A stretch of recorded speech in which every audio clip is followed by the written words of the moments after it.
New York City, 6 a.m. An out-of-control satellite radio show is being broadcasted to millions of Americans. At the controls, Opie, the father. Oh, this is perfect. This is how it should be. Anthony Cumia, an alcoholic. Hey, hi. And Jim Norton, a comedian. It's me! I work here! Glad I got that one out. Are we on live now? Is it happening? This is it? The three men make up the Opie and Anthony Show, a popular radio program known for its cringe style of entertainment and having very few limits. I like where this is going. I'm seeing a lot of options here. This is like different than any other radio. No telling what we're going to hear in here today. Tits, ass, tons of cuss words. It's just not like radio. It's just like hanging out. In the past, they have been accused of multiple FCC violations and have even gotten their show suspended from satellite radio.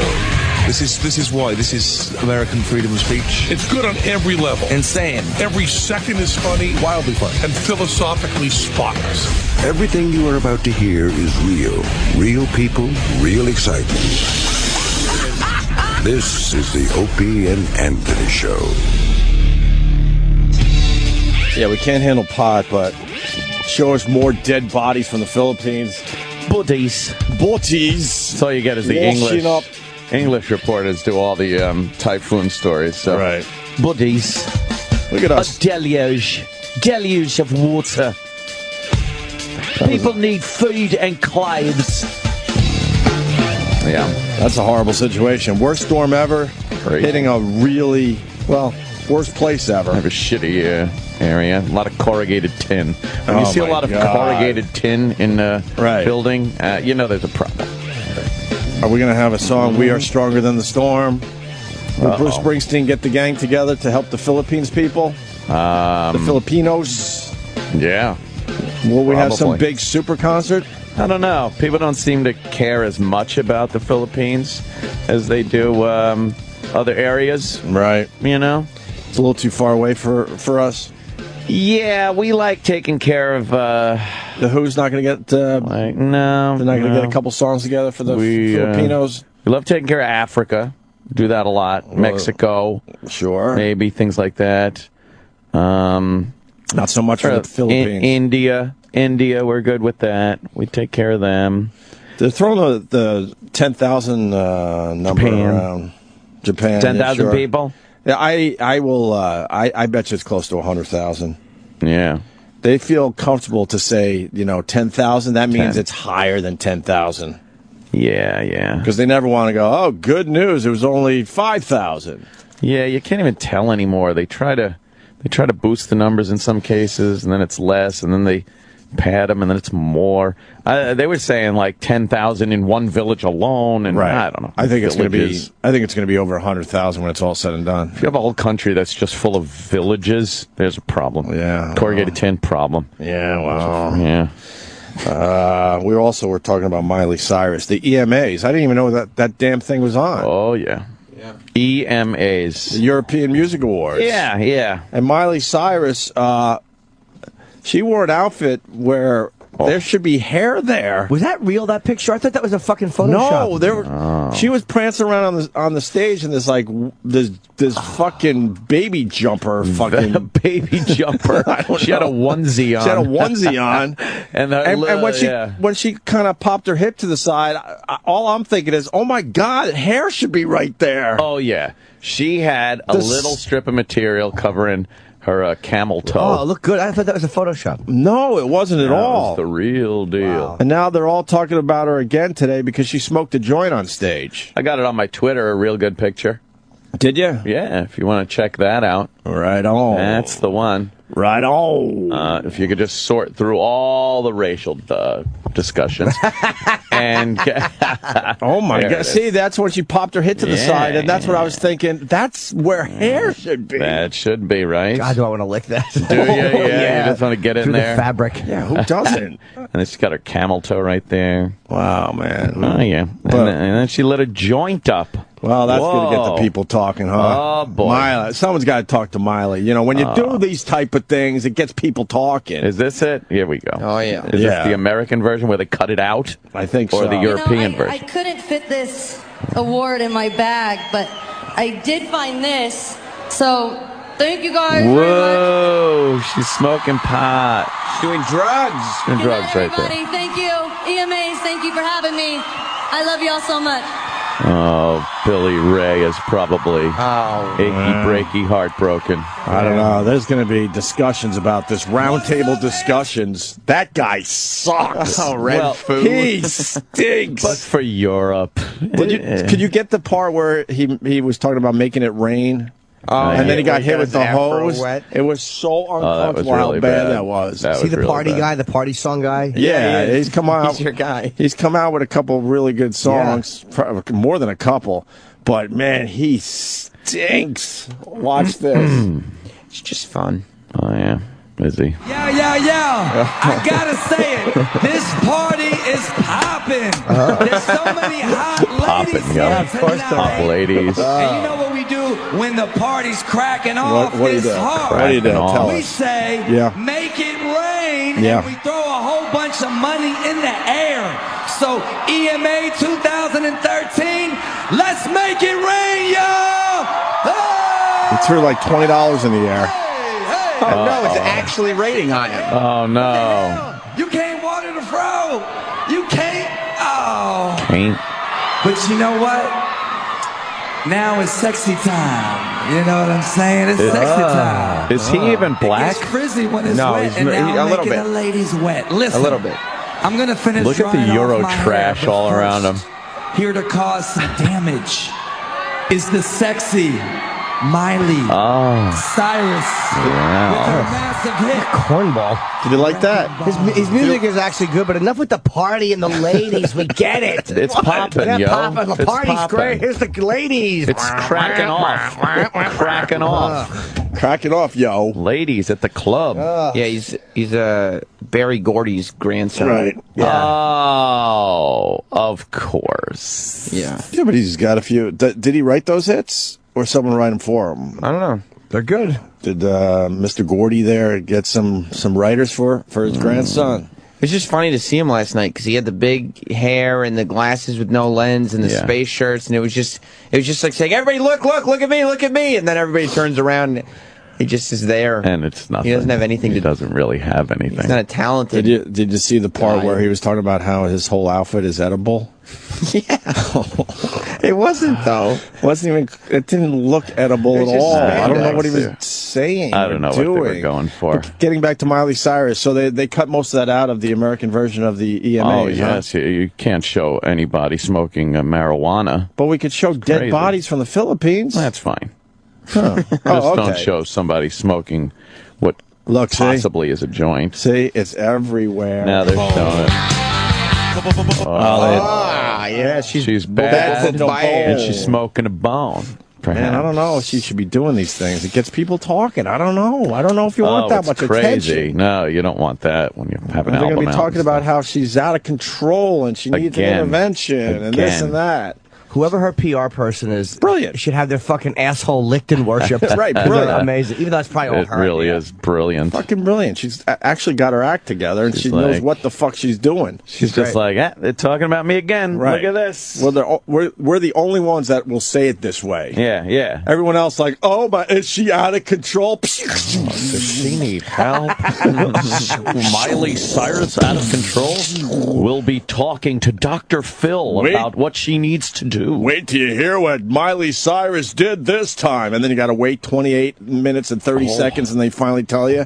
Miley Cyrus the on credits the road rolling. to self-destruction? We'll talk to Dr. Drew about it. Get all the doctors out there to chat about, well, she's obviously in some form of distress and needs an adult to guide her. We'll talk to Dr. Drew and her lapdog, Jenny Hutt, about the Miley Cyrus situation. Yes. Jenny will just nod her head. TMZ is the go-to place, right? How are they handling a very obvious Miley smoking a joint? Do you think she's out of control? By the way, it's funny how she smokes a joint, all of a sudden she has a problem, but if Snoop smokes a joint, everything is as it should be. Yeah, it's fine. That's fine. Look at Steve Leeds on TMZ. Why is Steve Leeds on TMZ? Why is Steve Leeds right there? Oh, boy. He just happened to be walking out with Mr. Cosby. Yeah, with the Cos. Yeah, see, they didn't. TMZ. They're not even covering it. No, they're lazy too. I've always known that. They got to fucking update their website. Of course they're going to cover it. They'll have something on the Miley Cyrus thing. Maybe they're waiting for their question. They'll ask a question. To the Twitter Is she out of control? What do you think? Is that a bad message? Do you agree? Is it a bad message for the children? What are some of the... there you go. Oh, here you go. Okay, so what are they saying? Miley Cyrus lights up joint on stage because she can. All right. Reefer Madness. It's all right. What they're in Amsterdam, so it is legal, guys. All right, what does it say there? Cyrus performed twice during the show without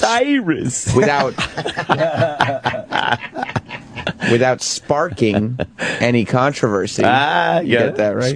Spark it up. But while accepting the award for best video, she shocked everyone by lighting up. Did she really shock everyone? They are calling it a onesie. Yeah. While wearing a onesie and a fur coat. God, she's sexy. She's fucking sexy, man. I want to date her and just how embarrassed she'd be to have to bring me to these young events. Oh, God. My Sabbath shirt all fucking frumpy. I feel Backstage, giving you a little attention, and people looking, go, what? What? Him? I feel a little more comfortable now that her hair's grown in a little bit. A little bit. You feel like you're not such a mo. Right, I feel a little even more look at her. comfortable about it. Looking at a creepy mo. The one side is growing in. I think she's keeping the other side a little shaved down still. Yeah. And then, and he's probably going to come in, but I am so over Ron Burgundy. I'm done with it. Yeah. What was he co-hosting the EMAs? Well, just popping in with a little laugh, and then doing a couple of bits. Oh yeah. But then he's doing the commercials, and he's Will Ferrell, who is obviously all over. I did find this, so thank you guys very much. Now, what are they going to say? Parents must be so proud. The former Disney star took a photo of what looked like a joint at the stage on MTV's Europe Music Awards in Amsterdam. Yeah, Still might have been illegal. Steve? I bet your parents are real proud that every one of these reporters goes Brian, to the thank you very much. bar Meanwhile, and gets fucking it is one of the biggest shit-faced film franchises every in Hollywood night after they're done. And just in time for the holidays. Yeah. Her parents must be proud. Her parents must be proud. Yeah, they are. She's they one of the probably biggest stars are. in the world. They probably are. Yeah, why wouldn't they be? Dummies. And why don't you guys discuss that maybe she wasn't even smoking pot, you idiots? Yeah, who knows? Could have been just a rolled cigarette. Yeah. Yeah, why would her parents be proud? The idiots on Fox News should understand that people do things for publicity. It's pot. She's not booting up some heroin there. Heroin up there on stage. If my parents are proud, hers certainly should be. Oh, okay. This is when I tweeted, I'm over Ron Burgundy. Hold on. What the fuck is that? Oh. It was after Eminem performed brilliantly, by the way. Yeah, I liked Eminem's performance there. And even though we made fun of that song when we first heard it, it's fucking catchy as all hell with the Billy Squier thing. I kind of like that in the live version. He's not going up that high with his voice. No. I hate that part. It sounds ridiculous. Mm-hmm. And he sang most of it, too. Yeah, or over a track, at least. Yeah, it was pretty You could good. tell he was performing. Then he did this thing with Ron Burgundy. Will Ferrell, obviously one of the funniest, if not the funniest man alive. But the problem with the Ron Burgundy character is they're spreading him so thin to promote Anchorman, too. Yeah. And he's an improv guy that he doesn't have enough material to pull it off. There's not enough yes and people around him. They should pull him back a little bit. Of course, yeah. I mean, this is a perfect example. What happened here, I don't know. If you find this funny, then I don't know. I don't know what to tell you. I'd like to have a laugh on a Monday morning. All right. So, Eminem, what? Lifetime Achievement Award type of thing? Yeah, he got a Global Icon Award. Global Icon Award. And then Artist of the Millennium? Yeah, which is the Did he how get many, how many how many names do we have to put before award to get you to show up? Right. Right. And then Will Ferrell gave it to him after he performed, and this is how it went down with some amazing improv from Ron Burgundy.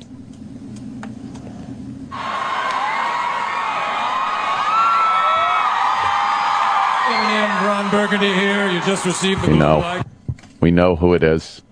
Ron Burgundy here. Huge moment. Anything you'd like to say to your fans out there? Wow, this is crazy. Yo, first of all, man, this is nuts. I just want to say thank you to everybody, man, for everything over the years, man.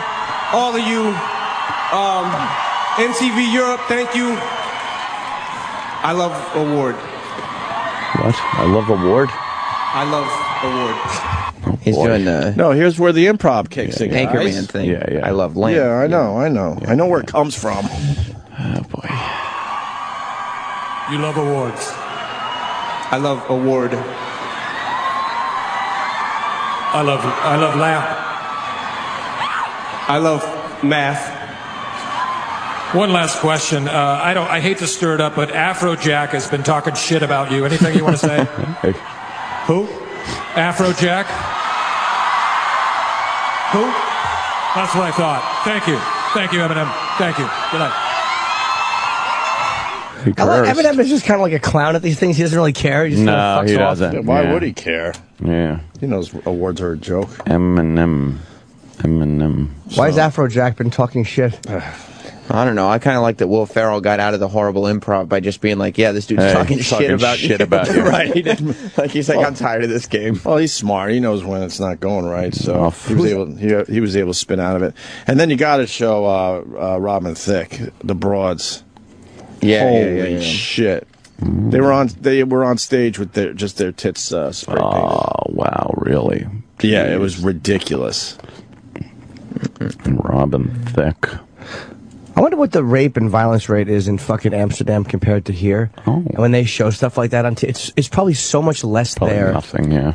Well, I mean, they appreciate the bosom. Yeah. But they don't lose their minds because they get to see it a little more.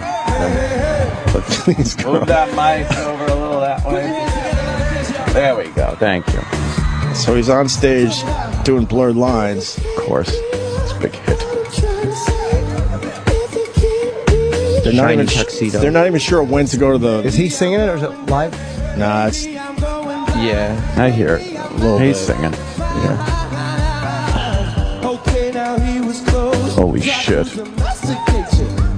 They're just... There's nothing... They have nothing on. They just have glued rhinestones on their titties. Ah, fucking nice. That's pretty hot. They're spray painted like silver, right? Yeah. Mm-hmm. Yeah, exactly. They're just not as uptight up there in Europe as we are in America. No. You couldn't do that on the look, the American version of the Boy, are they lanky. Awards? They're lanky. He likes a lanky girl up there with him. Fuck. Holy shit, what the fuck is that? Exactly. Exactly.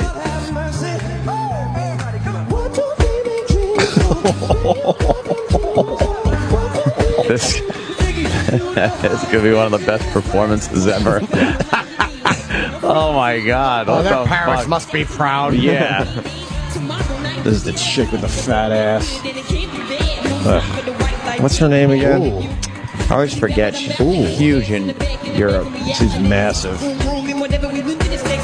Not here yet, but look at the boobies bouncing. They're just got their there's nothing on them except some glitter and some paint. Right. Some rhinestones possibly, right. Anyway, so... Oh, don't turn this off. No, I mean... No, I mean... We're all in. There's some lovely rumps in this. Looks like he lost a couple pounds since the other music awards, by the way, yeah. He's looking a little pudgy in his... He was, right? Yes, when he did it with Miley Cyrus. Now they're doing some kind of a Busby Berkeley above the stage shot there with these chicks spinning around. Get closer. The little tight yellow pants that wear spandex. Is this song getting popular, Sam? not yet. No. This is the follow-up, right? No, he has another follow-up that was more popular. This is a slow song. Wait, are they wearing spandex? Yeah, might just Or be is the that light? lights. Oh, it's light. Okay. Well, now they put their bras on. Now they just got their bras on. Yeah, They're in bras good and shape. panties. Yeah. Some very lovely girls. That was, I didn't know this was on. They could say no to Lucky Charms. Oh, yeah. Yeah. Well, your body looks good. Thank you. I've lost 7 pounds since summer. Getting there. Cricket. Iggy Azalea is the nice. girl. What? Azalea. Iggy Azalea. Iggy Azalea. What time was that on here? 7 Regular. o'clock. 7 o'clock. What time is that in Europe? I don't know, but 4:30 in the morning. Oh, probably wasn't live. Okay. 4:30. Yeah, it might have been live. I don't know why I'm acting like it has to be live. So Miley Cyrus, the big news, she smoked a joint and people lose their fucking minds and they think she's out of control even though she knows exactly what she's doing and playing into everyone's hands. It's all over the news today. And every time you see her, she is going to be chastised by the reporter. Of course. Absolutely. Can we get like a montage of her being chastised today? Do we have any people? Yeah. That could maybe cut some shit together? You need to get some people. You need to make some phone calls. Do it, Jules. We'll do it on the fly here, too. We got 3. We got MSNBC, CNN, and Fox on right now. So.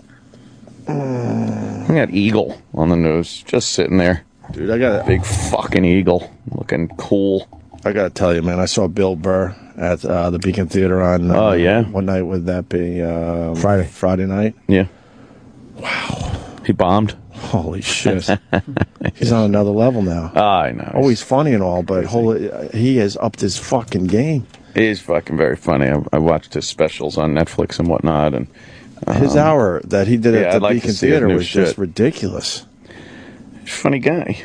He's on a rocket ship now, man. Yeah. And the New York Times wrote about him over the weekend. Did they? Yeah. Big article in the New York Times. Fucking guy. Yeah, Billy is...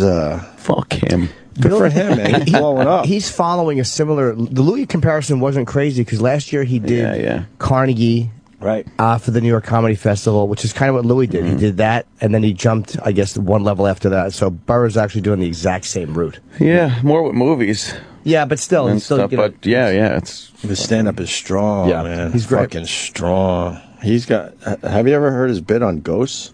Ghosts? Ghostesses? No, I don't think I heard that. Is there a copy of it? Because I'm not going to do it justice, obviously. But if you can stand up on the console and do it. Yeah.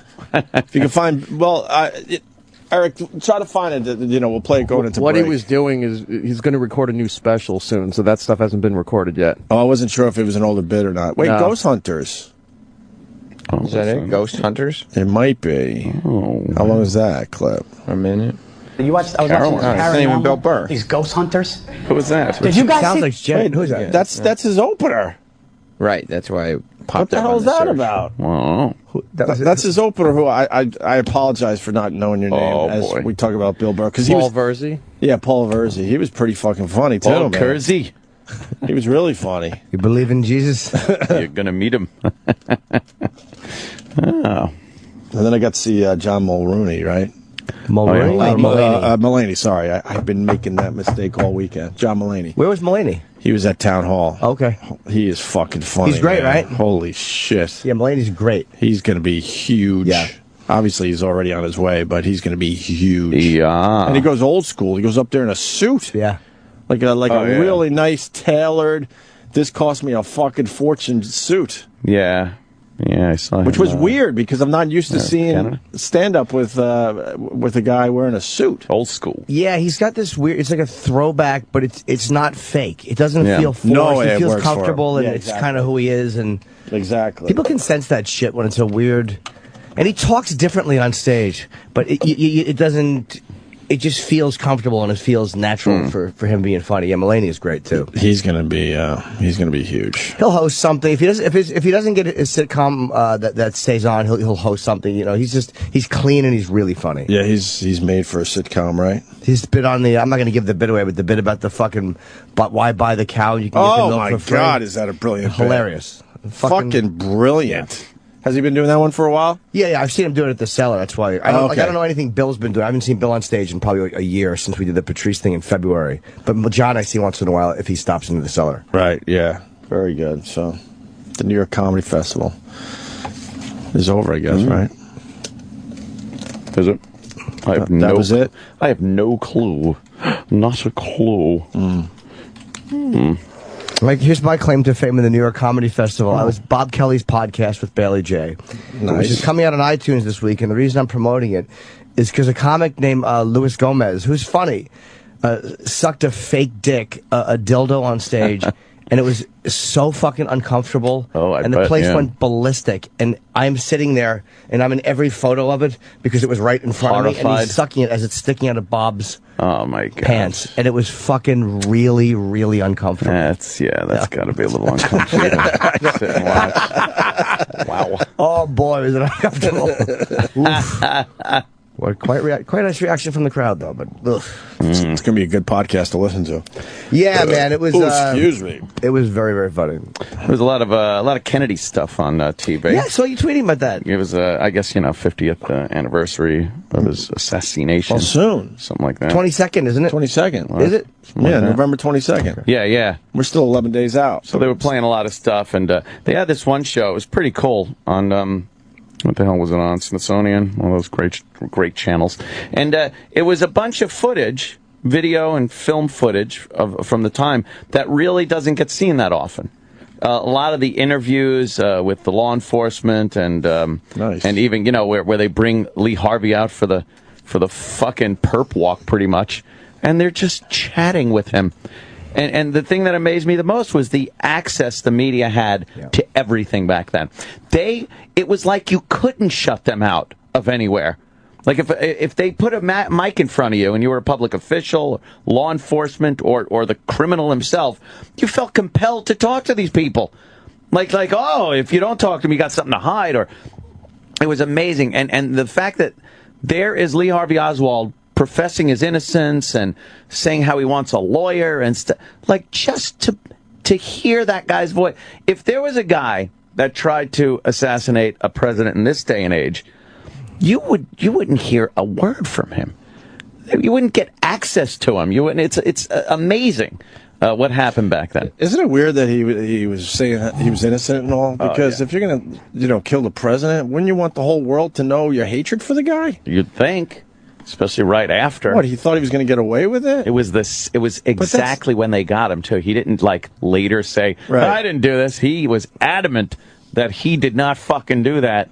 Don't you find that strange? Yeah, it's a little odd, but he was an odd guy. That's what makes me also, though, have a problem with conspiracy, because if Oswald was some kind of patsy and there was all these, why would they have allowed him to be taken into custody? Like, he went home. And then came back out, and I think he shot that cop. But the best part about a patsy and stuff is the fact that you discredit him so much previously with his life, pretty much, that when he does get arrested and says he doesn't do it, or whatever story he comes up with, it's already discredited. That's why a patsy's always a guy like that. You want him to get arrested. You want to put the period at the end of the sentence. Why not? And I'm playing devil's advocate because because the ability to read somebody. First of all, he was a very loose cannon, and second of all, they let him leave. Why don't you just, if they're going to go through all this trouble, you don't let him get interrogated by the Dallas Police Department. And I think it was the chief of police who was a very good interrogator for 2 or 3 days, and then hope that Ruby can get in and shoot him in between two. Like, what police department signs up to allow a guy to be murdered between two of their officers? It is crazy. And they look like clowns. Right. You have him hang himself at home, or you shoot him in the head and you fake a note. Yeah. Fuck Kennedy, I'm gone. Well, I don't think you're gone. I don't think he was going home though, Jimmy. No, he did go home. I'm almost positive he went home. He didn't go home. I'm almost positive he did go home and then went back out. Went out. I could be wrong, but I'm almost positive he went home. Oh, you know what? I thought you meant after he was arrested. Sorry. No. After he allegedly shot Kennedy or shot Kennedy. Yeah, he did. Okay, right. Yes. And then he shot Tippit. The when you see Ruby downstairs in that little ramp area that they're bringing Oswald out, it's like a movie. It's like a fucking movie, because that just shouldn't have happened. They're talking before it even happened.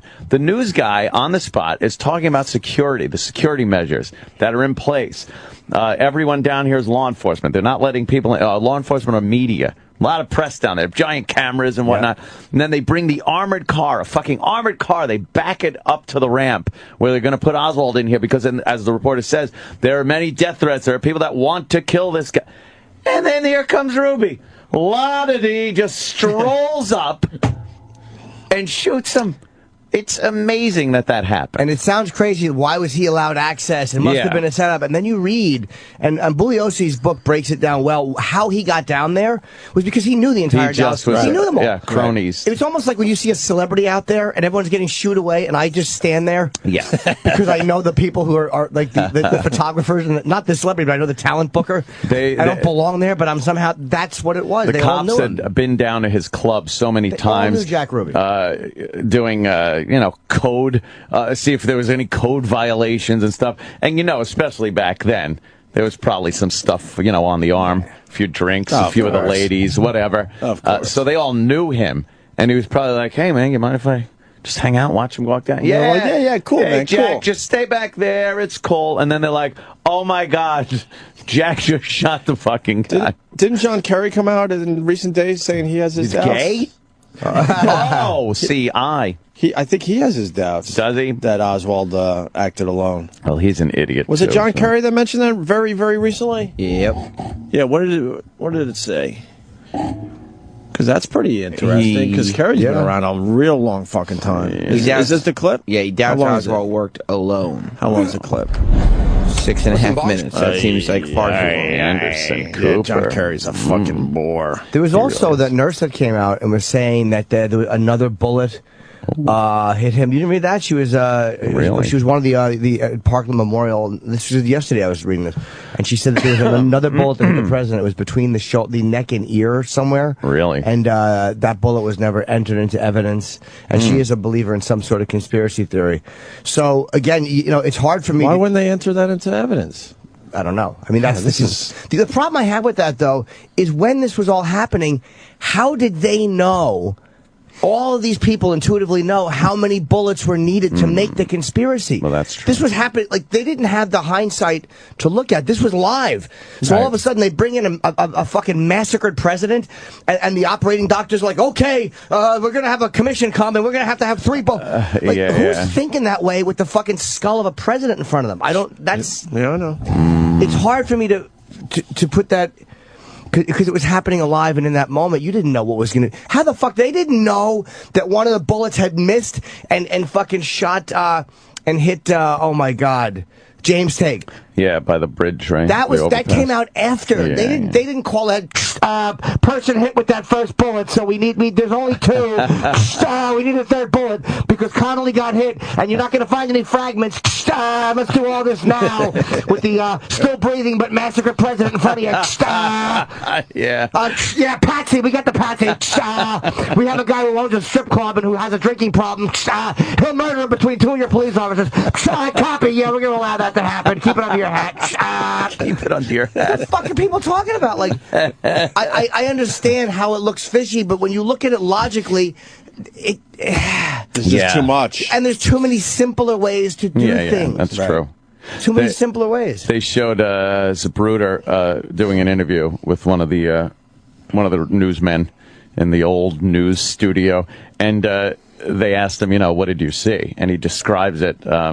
He knew right away. He knew right the fuck away that was it. It was like, oh, they killed him. Yeah. He said he saw, he saw the president grab his throat. He saw that. And then he said, then his head just came apart. He goes, the insides of his head just came out. Man. So he fucking knew.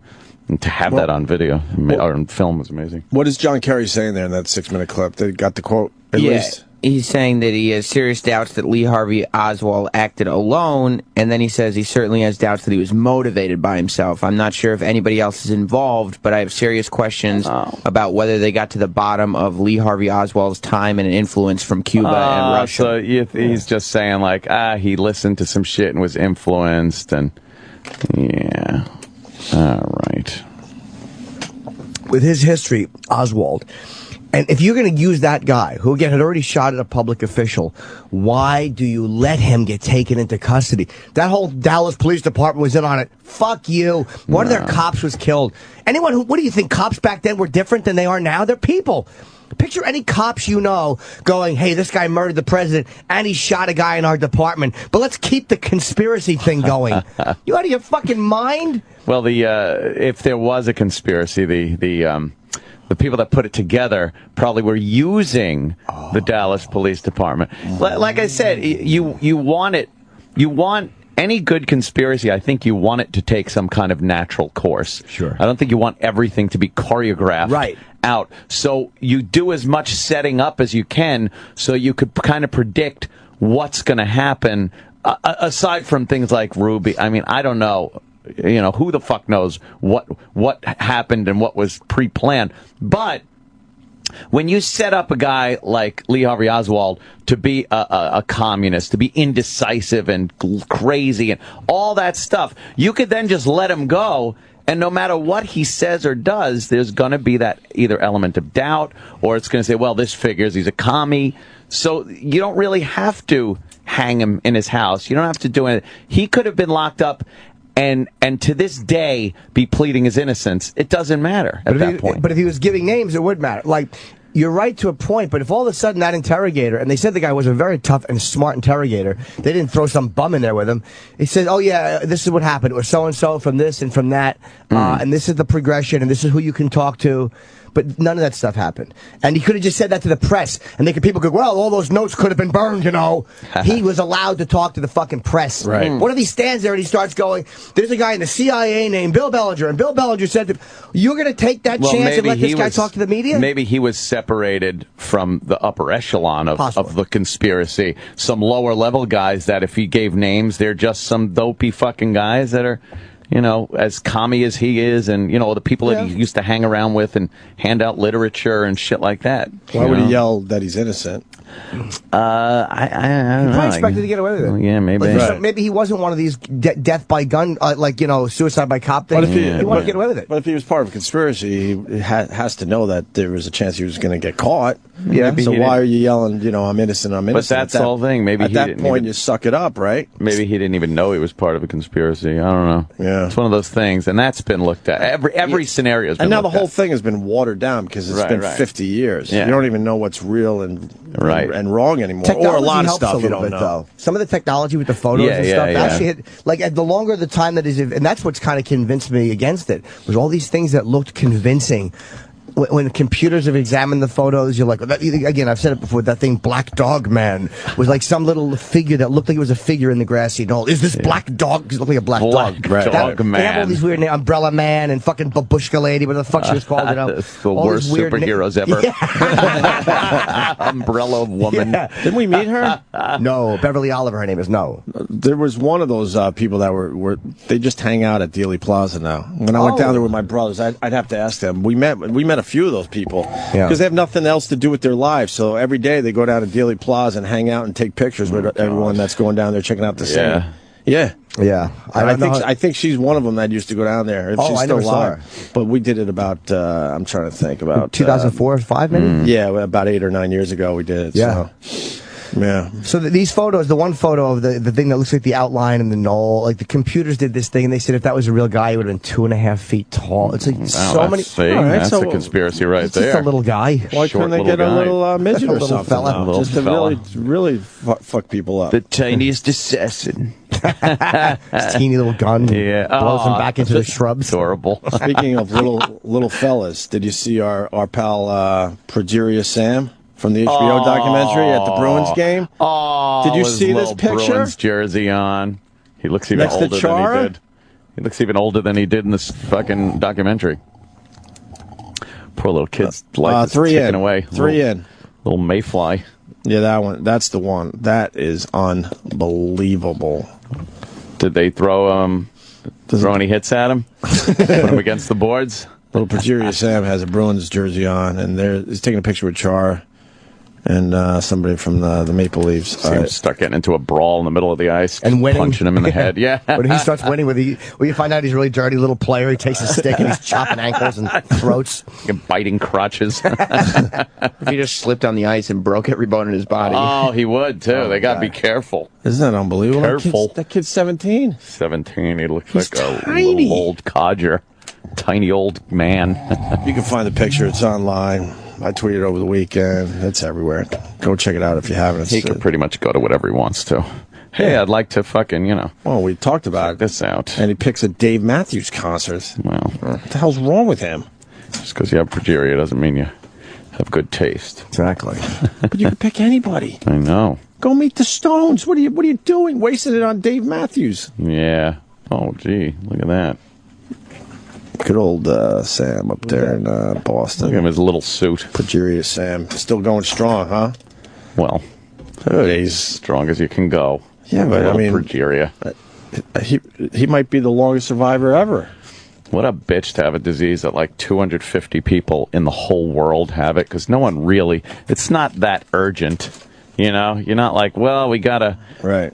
People love saving quantities of people. Well, if it happens in your family, it's ridiculously urgent. Yeah, then it's really urgent. And you got to be really frustrated that no one listens to you. Yeah. Although in this case, they listened to the lady. Yeah. Her research story and her research could help everybody. Yeah, she's really looking into the whole aging thing in general. Yeah, that's her shoe in there. If you could say, well, it could help my kid, but hey, it might help humans as far as aging goes. Then they're like, all right, let's jump on it. Remember the other story where the girl never aged? We just talked about her, and I think the next day she died. Yikes. I think she was 20 years old, and she never really aged past the age of, I don't know, like 5 or 6. Could she talk like at all? 5-year-old. No, she was pretty retarded, as they say. Yeah, but she wasn't aging physically. It was really, she looked really creepy. She looked like a toddler. And we were talking about her, and then like a day or two later, that was it. She died at the age of 20. Yes. I think that what she had was even rarer than the progeria. Oh, yeah. I think they didn't even know what the fuck she had. Like, at least they could identify this. They had no clue what the fuck she had. They had never seen it. Mm-hmm. Like one in the world. Yeah. You don't want to be that. You want to be the one in the world person. No. Jesus. Hey, this is Baby McLittletot. That's good. Thanks. That's good, Todd. Yeah, I'm gonna call you and do a prank. I was at your store and I was gaga-gooing. I don't remember that. Yeah, and a man came over, he goes, what do you want? And I said, my cunt's too small.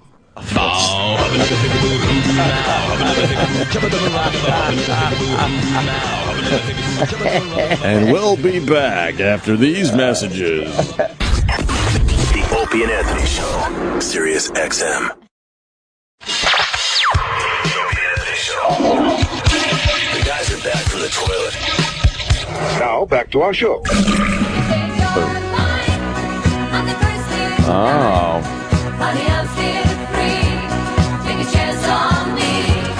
Could be a big ABBA reunion. They're talking about that. I was watching them on YouTube last night. Were you? Yeah. ABBA? Yeah. What's the big song they did in '74 on that show that made them monster stars? Oh, yeah? Wonder something. What's the... Begins with W. I'm not familiar with their entire catalog. What are the big hits? There's a million of them. Go ahead, E-Rock. Let's see. Waterloo, Fernando. It was Waterloo. You want Waterloo? This is all happy music. I'll give you Waterloo. ABBA plays happy music. I thought they weren't going to reunite. I know. They're chatting about it. You know why they're chatting? Because one of the broads from ABBA had a solo record out recently. Bommarooney? It must have been a Bommarooney. So now she's like, all right, we'll do the reunion thing. It would sell like crazy, you know that much. Yeah. I mean, if you're into a little ABBA. 368 million records worldwide, I think, they sold. Wow. Celebrate their 40th anniversary of their first hit, Waterloo. There they are. Oh, boy. What happened? She looked okay, She though. looks all right. Yeah, they don't look that bad. Well. The other one, the other ABBA doesn't, though. And Martin Mull. Martin Mull's in the band. Very good. Gee, that's the old days. Oh, boy. That time is a bitch. That one guy don't look too much fucking worse now than he did back then. He kind of looked like with the... Oh, yeah, with the regular... He looks like a professor. The guy up top. That's funny. The blondes. Yeah, what are you going to do? Time ticks by. They were huge. The outfits they had on. Can you find the video, Sam, of Waterloo? It made them a star. And she's wearing these, like, almost space woman boots. they had the fucking greatest outfits in 1974. It's ridiculous, right? Best time for live performance outfits. That was the year of, like, the giant fucking spaceman boots. Yeah, big bell bottoms. Yeah. And we're tucked into the boots, the knee-high fucking crazy boots. Yeah, you're coming out of the whole fucking go-go dancer thing. Waterloo Live? Do you hear Waterloo Live, my little sweet? On TV? Live, yeah. And then put the kisses. Why are they singing about Waterloo? I don't know. A little song. That might be it. I don't know.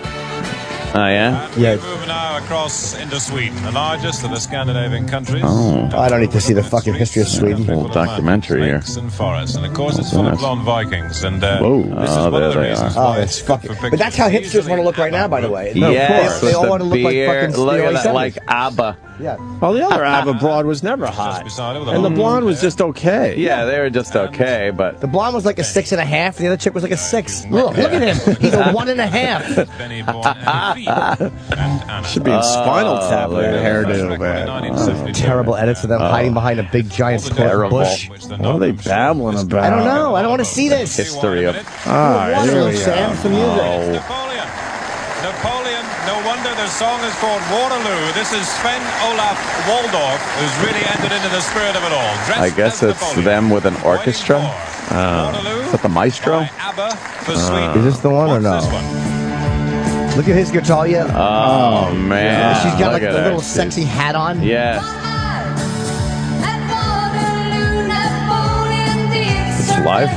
Yeah, they just kind of stand there and don't move. Look at her wacky, like, gut and no hips. She's got a bunt. Yeah, she doesn't have a bunt. Got a little bunt. The history book.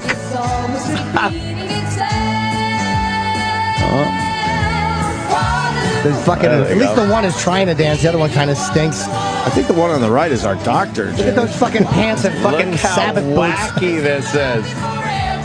She looks like our doctor. Right? Yeah. It's just cute. Yeah, I didn't realize that only the girls sang and the guys played music. The one guy has like a fucking star guitar. Yeah. Oh, look at she got big space boots on. Yeah, You're big right. space boots. Blouse stuff Well, it's all around the very top. all kissed out. This guy's fucking Bay City Rollers hairdo is atrocious. The guys sing a little backup, I think. okay. In certain songs. You like this, Sam? Not this one. Why wouldn't you like this? Look at a little crocheted hat. I'm sure you'll like this when Jay-Z rips off one of the fucking riffs. I'm sure. Then you'll love it. Waterloo. Talk about Waterloo. Yeah. Give me some Waterloo. I bet you like Billy Squire now that Eminem fucking ripped him off. I don't even like that Eminem song, but you guys taking the side of ABBA over Jay-Z is wacky fucking. Yeah, ABBA had us 40 years. Right. Let's see Jay-Z sell 368 You don't see million ABBA records. sampling anyone's music. That's right. Yes. That's right. Let's see Jay-Z stand there in space boots and sing this delightful number. Yeah, they look like the Bay City Rollers meets Ace Frehley or something. Yeah. Really, they're all over the place. She's all permed out. The one she's 24 with a fucking perm. Old lady Why would the perm. guy, the bassist, agree to stand down way low like Yeah, that? he looks like a He's midget. lucky to be in the band. Look at him. He's fucking. Boy, he looks like Gallagher or Doug Henning. Doug Henning, yes. Yeah. Doug Henning. They're just fucking awful. Every one of these guys looks like they're dead of age because they did unprotected porn. All male porn. How terrible is this man's face? They're all And horrible. that hairdo is fantastic. Just a collection of the worst thing It's a humanity has to shag. Her offer. butt is great. A shag. But there was a time they walked down that stage, they looked in the mirror before they went out and went, God this is it. damn, we look good. I'm fucking working it. Right. The blonde is cute though, but she was the main attraction. She was all Yeah, right. yeah. Like, was this She ever was all right. Was this ever cool? Careful. Not ironically. This wasn't ironic at all. There was no irony to this. No, this was them being rock stars. This was the fashion back then. The blonde's just all right. That blonde hair could trick you Yeah. into thinking a girl's hotter. Absolutely, dude. It's the most insane my thing I've ever heard in goodness. my life. Why? Look at There people wasn't are in. an ounce of irony to this. Like No. adults would listen and be like, No, "This yeah, is no. great stuff." Oh, they would absolutely listen. Yeah. They'd love it. The blonde might even be hotter. Like, look at what you... Oh, whatever. Yeah, she was cute. You know, Yeah, she- cute face, kind of a wacky looking thing. And it was like around Watergate, so it was like a fucking Vietnam was ending. It was like yeah. a mindless distraction. Oh, almost. we needed to laugh. And There's a lot of like feel real shit good. going on. That's why this is quite popular. Just two creepy shining twins. Happy happiness and joy, and there's a little girl running naked with fucking napalm on her. Smile and have fun and eat an apple. Fucking Operation Rolling Thunder. Fucking just blowing up Southeast Asia. Oh, yeah. And people just kept listening to him. Yeah. They kept putting out songs and people kept being into them. Yeah, they're wearing matching... Just one look. It's so stupid. One more look. Wearing their... Oh, this... Oh, here's the Mamma Mia thing. They're wearing matching blue, like, satin jackets. Yeah. Hey, look at this creep singing in the background. Yeah. I look at the guy with the smiling beard. about. He looks like the guy, one of the bassists from the Blues Brothers. Yeah. Just one look. Yeah, this was that fashion back then. Little teeny Bob Barker microphones. Yeah, those microphones are ridiculous.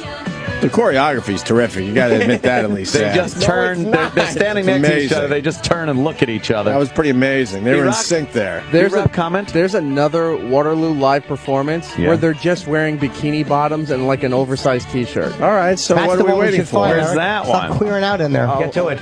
What are we That waiting? drummer looks like he's really fucking bored. It's like, what the fuck did I get myself into? Okay, with here's these? the thing. They had back now we have fucking 50 little cameras you can run around. Oh, Yes. here's the they had one lunk of a camera. It was on a fucking like a tractor trailer wheels pulling it back. So it was like, just stand there, you cunts, or we're gonna lose you. Yeah, they couldn't really move around. Lower head goes to the left. Get it back on camera. Fucking neck is showing. Okay, back. They had to stand there. They had 8 inches of room to operate, looking left and right. Waterloo, left an inch back to the middle. Oh my God! One more look. Big go-go boots and fucking. Well, yeah, all right. That looks a lot hotter. Now we're talking. I don't see a bunt. No. Nice legs. Yes, very. Wow. Her ass is hanging. All right, she just went up. She just went up a notch. She's like the history book at the history shelf. book. All right. Idiot playing guitar song. with a scarf around his neck. Yeah, exactly. Look at those legs. Shit. Yeah. They're looking kind of sexy right Fucking there. very sexy. Yeah. 2 guys just standing there, They had to bouncing around, sex it having up a fun. little. Yay! No Vietnam happening. This is fun. Yeah, fuck Yay! that. Little girl napalm, ignore her. The president lied to the whole country. Yay! Whatever. Look at my legs. They've got Whatever, cats look. on their shirts. She's way hotter in this Yeah. one too. The blonde. Yes. Yeah. The other one must have been later in their careers or something. We don't do enough ABBA breaks as far as I'm concerned. I agree with you, Wow, Jimmy. they look really good. And I mean, look, that's the portable camera she's got holding. a big, giant Polaroid.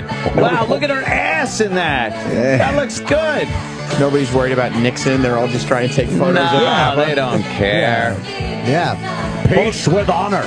Just one giant fucking camera angle. Don't move. Don't move, you bitches. Stand in front of the curtain. All right, boys, we're going into Cambodia.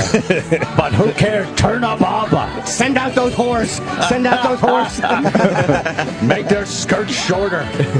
But look at how that bland, awful camera behind them. Yes. Just a beige curtain. A beige curtain. But at least they went to the man. 2-shot finally. They had those other idiots in the shot for a while. But isn't there something kind of cool about the simplicity of this? Of course, that was the whole gimmick. But now it's There's all... nothing cool about 2 chicks in cat shirts singing Waterloo in front of a beige curtain. Yeah, but there's something I love about the lack of overdoneness to Yes. Keep your mind closed with your Jay-Z shit. Yeah. I'm not the one with a closed mind.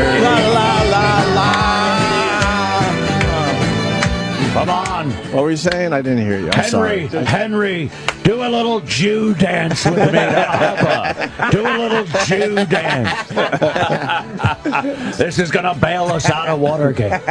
No one will pay attention to that awful Judge Sirica. Sam, to you, what? In the argument of Jay-Z. That's right. Listen to that applause. Yay, happy Swedish girls. Yay. Yay, Swedish meatballs. No one's going to listen to Liddy with that playing. See, ABBA, badass. Look, now we got to take our ABBA phone Fuck calls. yeah, it's about time. Let's say hi to Trevor in Westchester. Trevor. Hey, Not hey Westchester. guys. A very little known fact to most Americans is that ABBA was actually trained by the PLO in East Germany in how to kidnap, offensive and defensive vehicle driving, and house assault. I mean, they were badasses, really. Fuck yeah.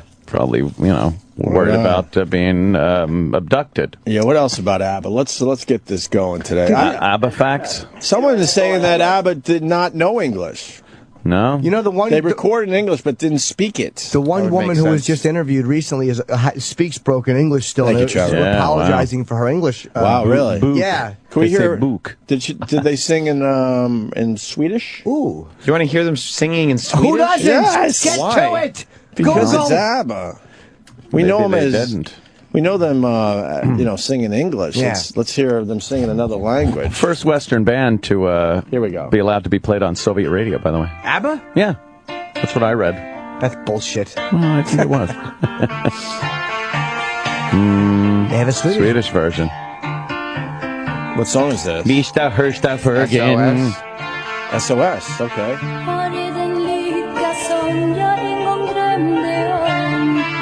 This sucks. No, this is delightful. What's wrong with you?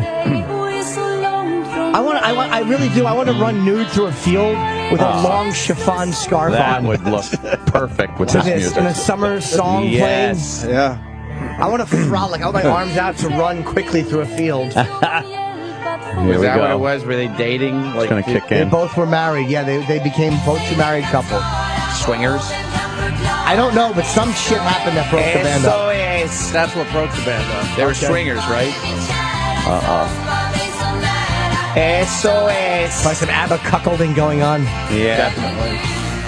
Wow, that's weird. I've never heard that before. The guys started having sex with each other, and the chicks were all Maybe that was pissed. it. Yeah, the blonde would have to lay under and lick the balls of the one man while he fucked her husband in the ass. And he pulled his dick out and got shit on her face and eyes, and she could no longer perform. Like that's the behind the music for ABBA. It just gets ugly so quick. Some ass fucking cuckolding and a face full of shit. Cancel the American tour. Why don't the broads just get together, call themselves ABBA, and forget the guys? They could How do you gonna that. do it without the starburst guitar? Well, that's true. That's why you have And to the love mullet. it. Though. More facts about ABBA coming in. Please. Let's say hi to Larry in Houston. Larry. Yeah, hey. You're gonna find your dog dead in the hallway, Larry. Your mother, Larry. Yeah. A little known fact. What? About ABBA. Yeah. It's spelled the same, forward and backward. Damn, I did Fuck not you, know Larry. that. That's a I did fun not fact. know That's that. true. There's a fun Thank fact. you. Let's That's go to true. Max in Massachusetts. Max. Yeah, ABBA stole from the Supremes, guys. Listen to Baby Love by the Supremes. It sounds just like Waterloo. Well, maybe. True. Baby love, my baby love, Waterloo. That's good. That's pretty- Okay. Yeah, maybe a I little. don't really hear I it. got Fernando in I don't Swedish hear it. here. Well, Fernando. that's not, their big one, of course, Dancing Queen. Yeah, let's hear that's Dancing not- Queen. In, Let's get in a live, Swedish? because I want to see him dance around in little skirts again. Absolutely. No, I said in Swedish. No, we need a Come on, video. you rock. Stop playing the fucking soundtrack of my life. I want Closet Queen. I'm crying. Dancing Queen. Dancing Queen. This is very exciting. Oh, man, look at that. Yeah, Live. they're rocking. Just an A, two A's, and two B's. Where's the, where are the girls? I'll tell you what people loved about this: the symmetry. Yeah. 2 guys, 2 girls, 2 A's, That's 2 true. B's. 2 A's, 2 B's. All right, where are the ladies? Yeah, Where are the they're bitches? changing outfits, you queer. Oh, man. They better come out and... Here they come out. Wait. All right, let me see. We're the real stars. Yeah. Oh, boy. Yeah. Why did that guy ABBA. wearing spandex? When I was in medical school. All right, with the intro. Holy Yeah, it's a long, shit. big one. They're waving. This is a huge song for the ABBA. Yeah, the Oh, girls. the ladies are coming out. Yeah. Get the 2 cucks out there with the musical instruments. And they love them. Look at that. Oh, she's wearing a little Yeah, they're headband. all happy. Take your time, Axel. Yeah, they're dressed like fucking Jenny Gump before she got AIDS. Oh, here we go. The headscarves. I do like the Yeah. legs on that blonde. Who doesn't? Can you imagine waiting for this? Yes. Yay! Oh, jeez. There's a small child dancing. Uncle Paul What are likes all that. those people there to see? Dancing and having fun. This is right. What do you know about fun? ABBA was quite huge. Wow. 2 A's, 2 B's, 2 girls, 2 guys. That's what I want. Symmetry. I never realized how attracted I was to the ABBA girl. The blonde? Yeah, she's got like nice ass and legs on her in these little get-ups. By the way, fun fact about ABBA. Yeah. She said that her favorite song, when asked, I don't remember the name of it, but it was a song about them being divorced, and they played, because the band stayed together after the first divorce, and she said it was good to get that pain out there every night in front of the audience. Yuck. Yeah. That's fun ABBA fact. She's wearing a fucking Rhoda hat. That's it, yes. It's a Rhoda hat. Hopefully there's not anything in that hat, because it didn't work out well for Rhoda. Look at the dancing beast. These moms are just dragging. Wow. The kids are like 7 and already know this is not cool. Oh, they love No, these were real hairdos back then, dude. Now they're ironic and hipsterish, but back then they were the real deal. I do like that they perform without pants on. This is the shit that makes us cool, Sam. Yep, fuck yeah. Because we're not embarrassed to say that, you know. It's not cool at all. This is so cool. No, it's not. They're singing live, You're not brave enough to admit how cool this Look is. at that, 2 A's. Thus, then you're not cool. 2 A's, 2 B's. 2 A's, 2 B's, 2 guys, 2 girls. Symmetry.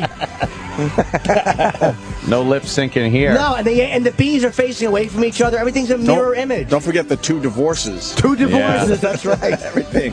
2 tits, 2 balls on each person. That's right. What a bitch it was to haul a camera to these events. Yeah. See everybody pulling these big, bulky cameras out. Yeah. And you know they were taking a picture and it looked like they were 20 miles away. Oh, awful. You get the fucking arm of the person in front of you with lights in the back. Allegedly, you're at ABBA. Oh, boy. And then like 20 years later, you have a photo album full of bad pictures of ABBA. That's right. She's just like the goddess Athena. Hold on, guys. More facts coming in. All right. Good. Let's say Athena hi what? to John in Jersey. John. That's bad. Hi, John. Hey, John. The one thing that a lot of people don't know is they only did one North American tour in their entire career. What? Wow. Those When people was it? were Why did really they- lucky. A lot of people don't know that. They were really lucky. those Why did they people. deny us? Because they sucked. And unlike Black Sabbath, it was my first concert at Radio City Music Hall. There you go, brother. Radio City. Wear that proud, John. Wear that proud. Oh, yeah. And they play without pants on. That I That's like. pretty That's good. the one thing I like. That is good, right? We got more facts coming in. Let's say hi to Sean in New Hampshire. Sean. Hi, boys. How you doing? All right, we're discussing ABBA today. Hey, Getting your ABBA facts. That's right. I know. The blonde chick in ABBA had a big hit in the 80s. What was it? I can't remember the name of the stupid Good one. Sounds huge. Good one. Well, how is it a big hit if Thanks you don't know for the name nothing. of it? You can look it up. Does anyone know the big hit, the blonde No. from That was very ABBA coy the had way in you the said that. 80s? Yeah. You can look it You can look at that. Was like pillow talk fun. Did she do that? Me. This guy's going All bald right, already. bunch of notes. Oh, yeah. I bet the guys were writing all the music and the women just got so cunty because they were the big stars of the band. I bet Absolutely. you're right. It is right. Yeah, They they two wrote. guys own all the writing for that song. For that group. But the chicks were like, you guys get up on stage and Yeah. wait for us And to be wiggle ready. your fucking asses. Yeah. We'll Get out there. We'll be at the front of the stage. You guys just stay behind us. Yeah. Write Here. the music. Wear this ridiculous fucking outfit. It makes Yeah. us laugh. They didn't know anything about royalties, right? How they were going to get fucking No, fuck somebody. right. Go out there, play guitar, play drums, play drums. What is this? Her ass looks big. Oh, her ass That is sounds shitty. good. What is this? Is this the 80s hit? This is Chiquita. Is this her big 80s hit? No, this is ABBA still. Did he snow? Is that fucking, it sounded almost like fucking Don't Cry for Me, Argentina, no? No, probably not. No. What's the 80s song? This is she definitely did? later. We know That's the song 80s about bananas. music. There's no way she had a hit in the I don't 80s. remember no ABBA That guy's blonde lying. You girl might not have hit. recognized her name solo. Yeah. She might have had a hit and you're like, oh, that's her. Did she Casey do would've 99 told us. Luft Balloons? And now from ABBA, He'd have done something like that. Chiquita. it's Chiquita. No, that's a. Oh, come on, man. ABBA was lovely. What's the 80s No, they song? weren't. They were, Sam. Suck. Oh, stop being so hardcore. What's her name? The 80s hit was called Something Going On. Is that Agnetha? Put something Agnetha. going on in the search. That's a sexy name, isn't it? Agnetha? Oh, Agnetha. I like that. You're so hot, Agnetha. Sounds like Amon Gert's mistress. All right, here we go. Good. Here's the 80s hit. All right. Frida? She's Frida? What's it? Let me see. No, the redhead is Frida. What? That's easy. All right, but it's one of the ABBA broads. That's right. Wait, Frida is ABBA? Here they come. Get the fuck out of here. I know there's something going This was a that huge one? song. This was the ABBA girl? I swear I simple never set. knew this. I didn't know that. Yeah, I told you it would be somebody name we didn't recognize. I'm smart. This isn't lip sync either, is it? No, this is. She doesn't have a microphone. She's just standing there belting it out. Oh, no, she does. No, it's completely lip sync. Total lip sync. Did you know this? No. No. Middle of an I did not octagon. know that Frida. Worst lip syncing ever. I believe Phil Collins is drumming, too. I believe.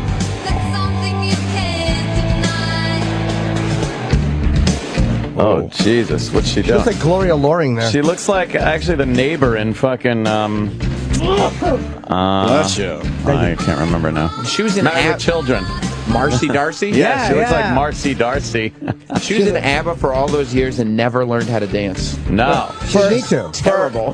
For our Swedish friends, someone should be translating this because the words are on the screen. All right. Who wants to give it a shot? This is all for me, så sick dog little. For dagen ska loska magen mer. Jag välter äger några gör. Better. Yeah, this sucks. Wow, her outfit is atrocious. Yeah, that is terrible. Now she's hiding a world of hurt. She looks like Maud. Young Maud, right? Maud! Oh, that's horrible. Yeah. All right, the blonde had a song, too, called Winner Takes It All. I think I remember. That's the fucking ABBA. Yeah, but the Frida Winner is the Takes It ABBA, All, too. I think, is ABBA. So, Baba. Man, she had a massive hit with that Frida thing. I didn't know that was But her. then that was Isn't it, I it? think. What? I remember this song, too. I don't like those dots over the A. Creeps me out. Oh, I know. It always looks like a... False gog. Yeah. LTSG in a row in a name is wrong. 2 dots over a name, and Jews get nervous. Yeah, it's terrible. Yeah. Yeah, this is ABBA. No, it's just her and her husband. Because maybe they were still together, and they said, fuck and- the other couple. Why can't they have love? And the woman. Wait, and it's the That's other the girl chick from back. Heart. And And the it's other guy. It's ABBA. Come on. Well, let's see if the blonde's there. Yeah. I don't want to talk Oh, she doesn't want to talk. Shut the fuck. about things we've gone through. Things we've gone through. Who cares? It's hurting me. I wonder if this is the song that Sheila is her favorite. Now it's history. It probably is. Yeah. It's a terrible song. Oh, it's I a know great it's hurting song. me. It hasn't- Now it's history. It hasn't kicked in yet. Oh. This sounds like fucking every song in the Emmanuel movies. Like I could jerk off to this. This sounds like the 1977, like Sylvia Kristel's big tits are falling out. She's on a moped in Vietnam. Well, the winner takes it all. The loser's standing small. It's not a bad song. Yes, it is. Listen lovely. to her angelic voice, right? Yeah. She's got pants on. Yeah, she is wearing pants. They're updating. This is the Mary Tyler Moore outfit. 77, maybe? Yeah, 78? yeah. Which guy? 1980. And Which she guy got did her the- wrong? You think? Which guy did her wrong? She in got the band. the Farrah Fawcett sweep of the hair. Absolutely. She got, you know, all brushed back. Exactly. Very good. Hopefully not the other fucking... Oh, no. Hopefully that's where it begins and ends with the Farrah Fawcett Oh, my comparisons. God. Yeah. All right, enough of that crap. That was lovely. Let's get another fact from Ron and Marilyn. Ron. What? I like the way they put her name all big in the fucking video. Yeah, just letting you know who the star is. Ron, you're the last one with the Ronnie. ABBA thing. Hey, I was listening on Spotify. I found this cover band for ABBA called Thank You for the Music. They basically cover every ABBA song out there, but they do it to metal. All right, let's hear this. Thank you for the music. You're full of yeah? turkey. Well, thank you for the music. all What a right. dumb name. All right. Was that a song by ABBA or I no? don't know, probably is. What's our No, choices? it's not ABBA. It's a whole bunch of bands. Ah, right. Okay, sir, don't you Oh, it's a whole me. bunch of bands. But there's a song called Thank You for the Well, that's Music. what I was asking. so- I know. based Well, on- that's. But what other songs are on the album from these metal bands? All of them. Dancing Queen. All right, but we're trying to find it ourselves here. Yeah, Well, let's see. With Sam Waterloo. Roberts at the Google. it's terrible. No, it's not. ABBA metal. Let's try this. Thank you, sir. This is Waterloo again. Yeah. Jesus. Panzerfaust. Now that everyone's familiar with it. Remember Yeah. Panzerfaust? Kill a Jew! Kill a Jew! Fucking fake racist.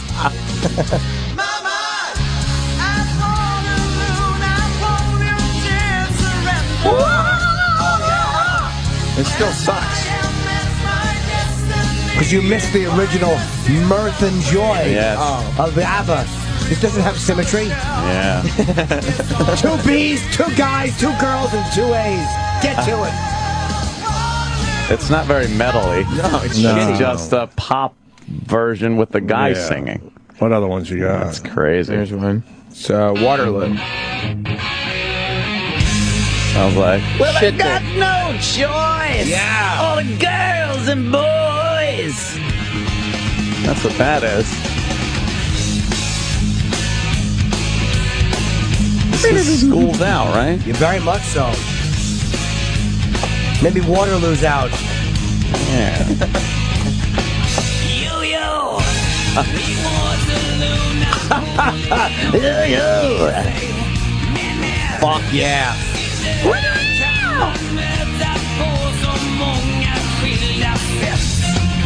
This guy's rocking now. Here it comes. Chorus. You digging it? No. Waterloo. ABBA should just be forgotten about.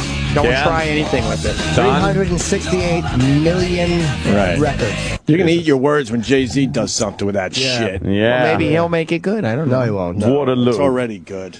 Yeah, yeah, the dancing queen. Yeah, the dancing queen. Yeah. And then he'll have that angelic voice, and then you'll be tricked into thinking Jay-Z's fucking brilliant. Yeah. Yeah. These idiots. What? Why? Who's They didn't much of songs. Någon gång.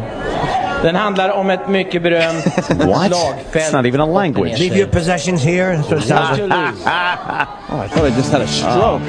That wasn't English, right? Thank God. We already watched We it. saw this. Look at her dancing. I just can't get enough of that fucking. Her dancing the with legs those and the boots. boots. Ah, the boots. The go-go boots. Yeah. I would take those boots off. They'd be all sweaty. Yeah. And then I'd take her panties off, and they'd be all sweaty. Would you leave the cat shirt on?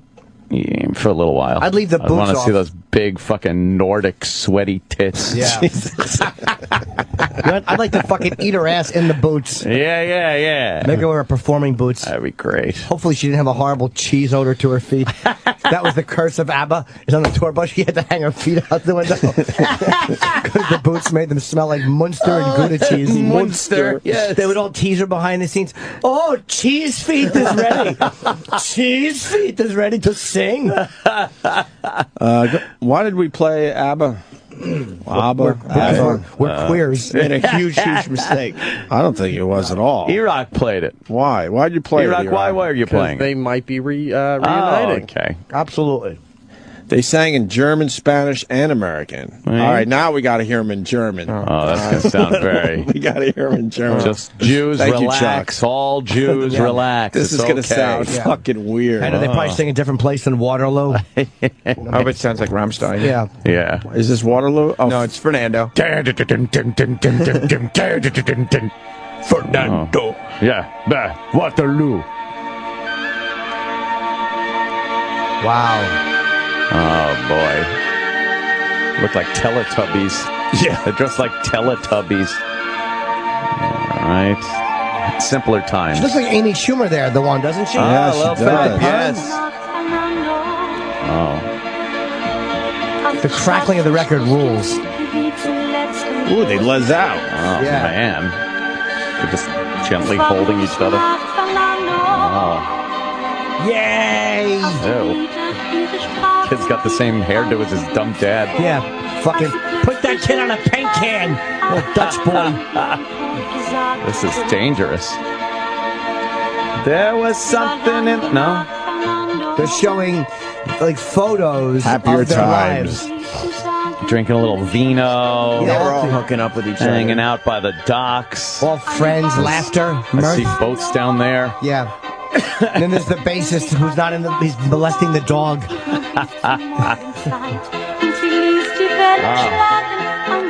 merchandise and chicken is good. This reminds me of like the Coke commercial. Oh. Happier times as a boy. Oh, that's right. This stuff makes you sad. Yeah. Oh, it does because it's gone. It's gone. I'd like to teach the world to sing that one. So that shot of them enjoying a glass of wine, looking at each other across a table, that's got to really bother you. Yeah. No, it's not so because I was alive during that. Yeah. That one, you remember that? Yeah.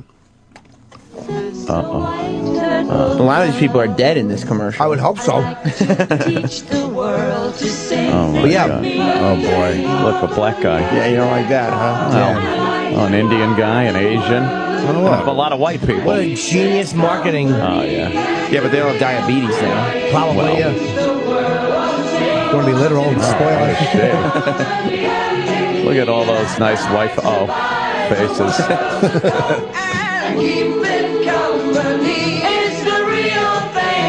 Bunch of hippies. I told you when Jason Rosenberg would sing, Mrs. Jones was our music teacher, and we would sing Harmony, let's all live in harmony. But Jason Rosenberg would sing Dog Duty instead of Harmony. Dog Duty. And dude, it was the funniest and greatest thing. He shoehorned in duty. Dog Duty. And suggesting people live in dog duty? Just instead of Harmony, he timed out Dog Duty. Dog Duty. I was probably 10 when that happened, and I can still laugh at that once a week. Still hilarious. Still hilarious. Yeah. Oh, Mrs. Jones. Well, there you have it. Our tribute to ABBA. Yes, So why we'll not, be, right? Maybe reuniting. That means they are reuniting. The contract isn't You're going to signed go, yet. Sam? No. What? Why wouldn't you Gaga's go? new album comes out today. Who's? Lady Gaga. Gaga wants to go into space. That's right. And do a concert. She's going to Now go we're into talking outer about something space. contemporary. Lady Gaga is like that's just ABBA for nowadays. It is. What are you talking about? Modern ABBA. It's just modern pop shit. At least it's nowadays. There's nothing special with her. She just writes a good pop song. When it was those days were nowadays. But it's not those days. That's the whole crux of the discussion. Yeah, but at some point it was those days, was nowadays. Nowadays now is going to be those days in them a days. That could be the baddest fucking wheelchair I've ever seen in my life. Tank wheels. He's got tank, he's got tank wheels on the side of his wheelchair. Or tracks. tank wheels. Tank tracks. Sorry, you guys are hilarious. Tank wheels. What did they even do for you? Sergeant Chris Jones. Of course, today is Veterans Day. Yes, so freedom. A big what's up to the veterans. Yes, like I said, but that is a badass wheelchair. And this chair just treads through everything. And how cool is it? I mean, you guys are out there. He goes, how cool is it? I go, well, I'd rather be able to walk, you dummy. Yeah, imagine that in your rug with dog shit and fucking gunk from the water by the curb. It would, grind into the carpet. I challenge every fire department, police department across the states to go across it. I'd like to thank Richard Libner for getting me my chair. Holy he's shit, actually that's the badass. sponsor of my chair, and the Independence Fund. Yeah, that's crazy. They're amazing. Yeah, and Jennifer Griffin and Bill O'Reilly doing a lot of great things, and of course you're here. Yeah, and I guess it was the 238th birthday of the Marine Corps. The Marines, yeah. Hoorah! Well, we're going to take a break. Tom Papa's coming in, and also we had a shooting a mere few blocks from here over the weekend. Was it a mere few blocks? A mere few blocks, I believe 5. Right by the HBO office there at Bryant Park. What? Bryant Park. Which is that park rules. Yeah. For people that are coming to New York, fuck the Times Square shit. Oh boy! Because of all those comedy shows, I was wandering around Times Square a lot Friday and Saturday, and these people are just dummies in Times Square. It sucks. Go somewhere else. So much to see in New York. Yeah. And a mere couple blocks over is Bryant Park, which is a much cooler place to check out. I wasn't aware at all that there were so many young black guys ice skating. Who knew that was going on? What the hell? Was there a lot of black people ice skating? Well, yeah, apparently. Really? Yeah, that's there's shooting going on, and some guy trying to rob someone of their coat, and a couple of bystanders get shot. Yeah, we get into the story next, and Tom Papa in a little bit, but first we gotta do this. Oh. The Opie and Anthony Show. The Opie and Anthony Show. Sirius XM. The Opie and Anthony Show. The Opie and Anthony. The Opie and Anthony Show continues. Icon. E-Rock just loving ABBA today, huh?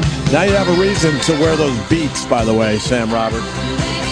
To enjoy ABBA. Real music. The Beats were made for ABBA. Absolutely. Or ABBA. No, they weren't. I'll give you ABBA. Wow, E-Rock really likes the fucking music. It's cranking. Really fucking loud. Yep. Can we play something from this millennium? Well, no. So I feel like, I mean, that's 13 years of coverage. That's not asking too much, is it? Yeah. Richie Incognito saying, I'm not a racist.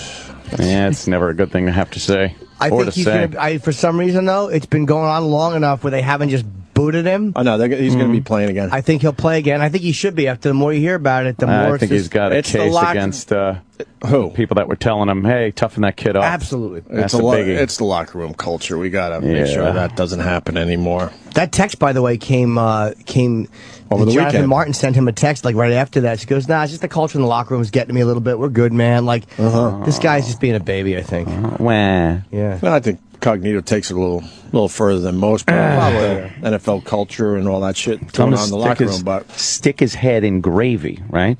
Then you take some bubble gum. You make sure it's cleaned. Then you get a shipping kind of company, and you send it to some branch of the military that usually involves ships or whatnot. What's that? Like the Navy? Could be the Navy. Okay. Sure. Just what you do with a baby. Yeah.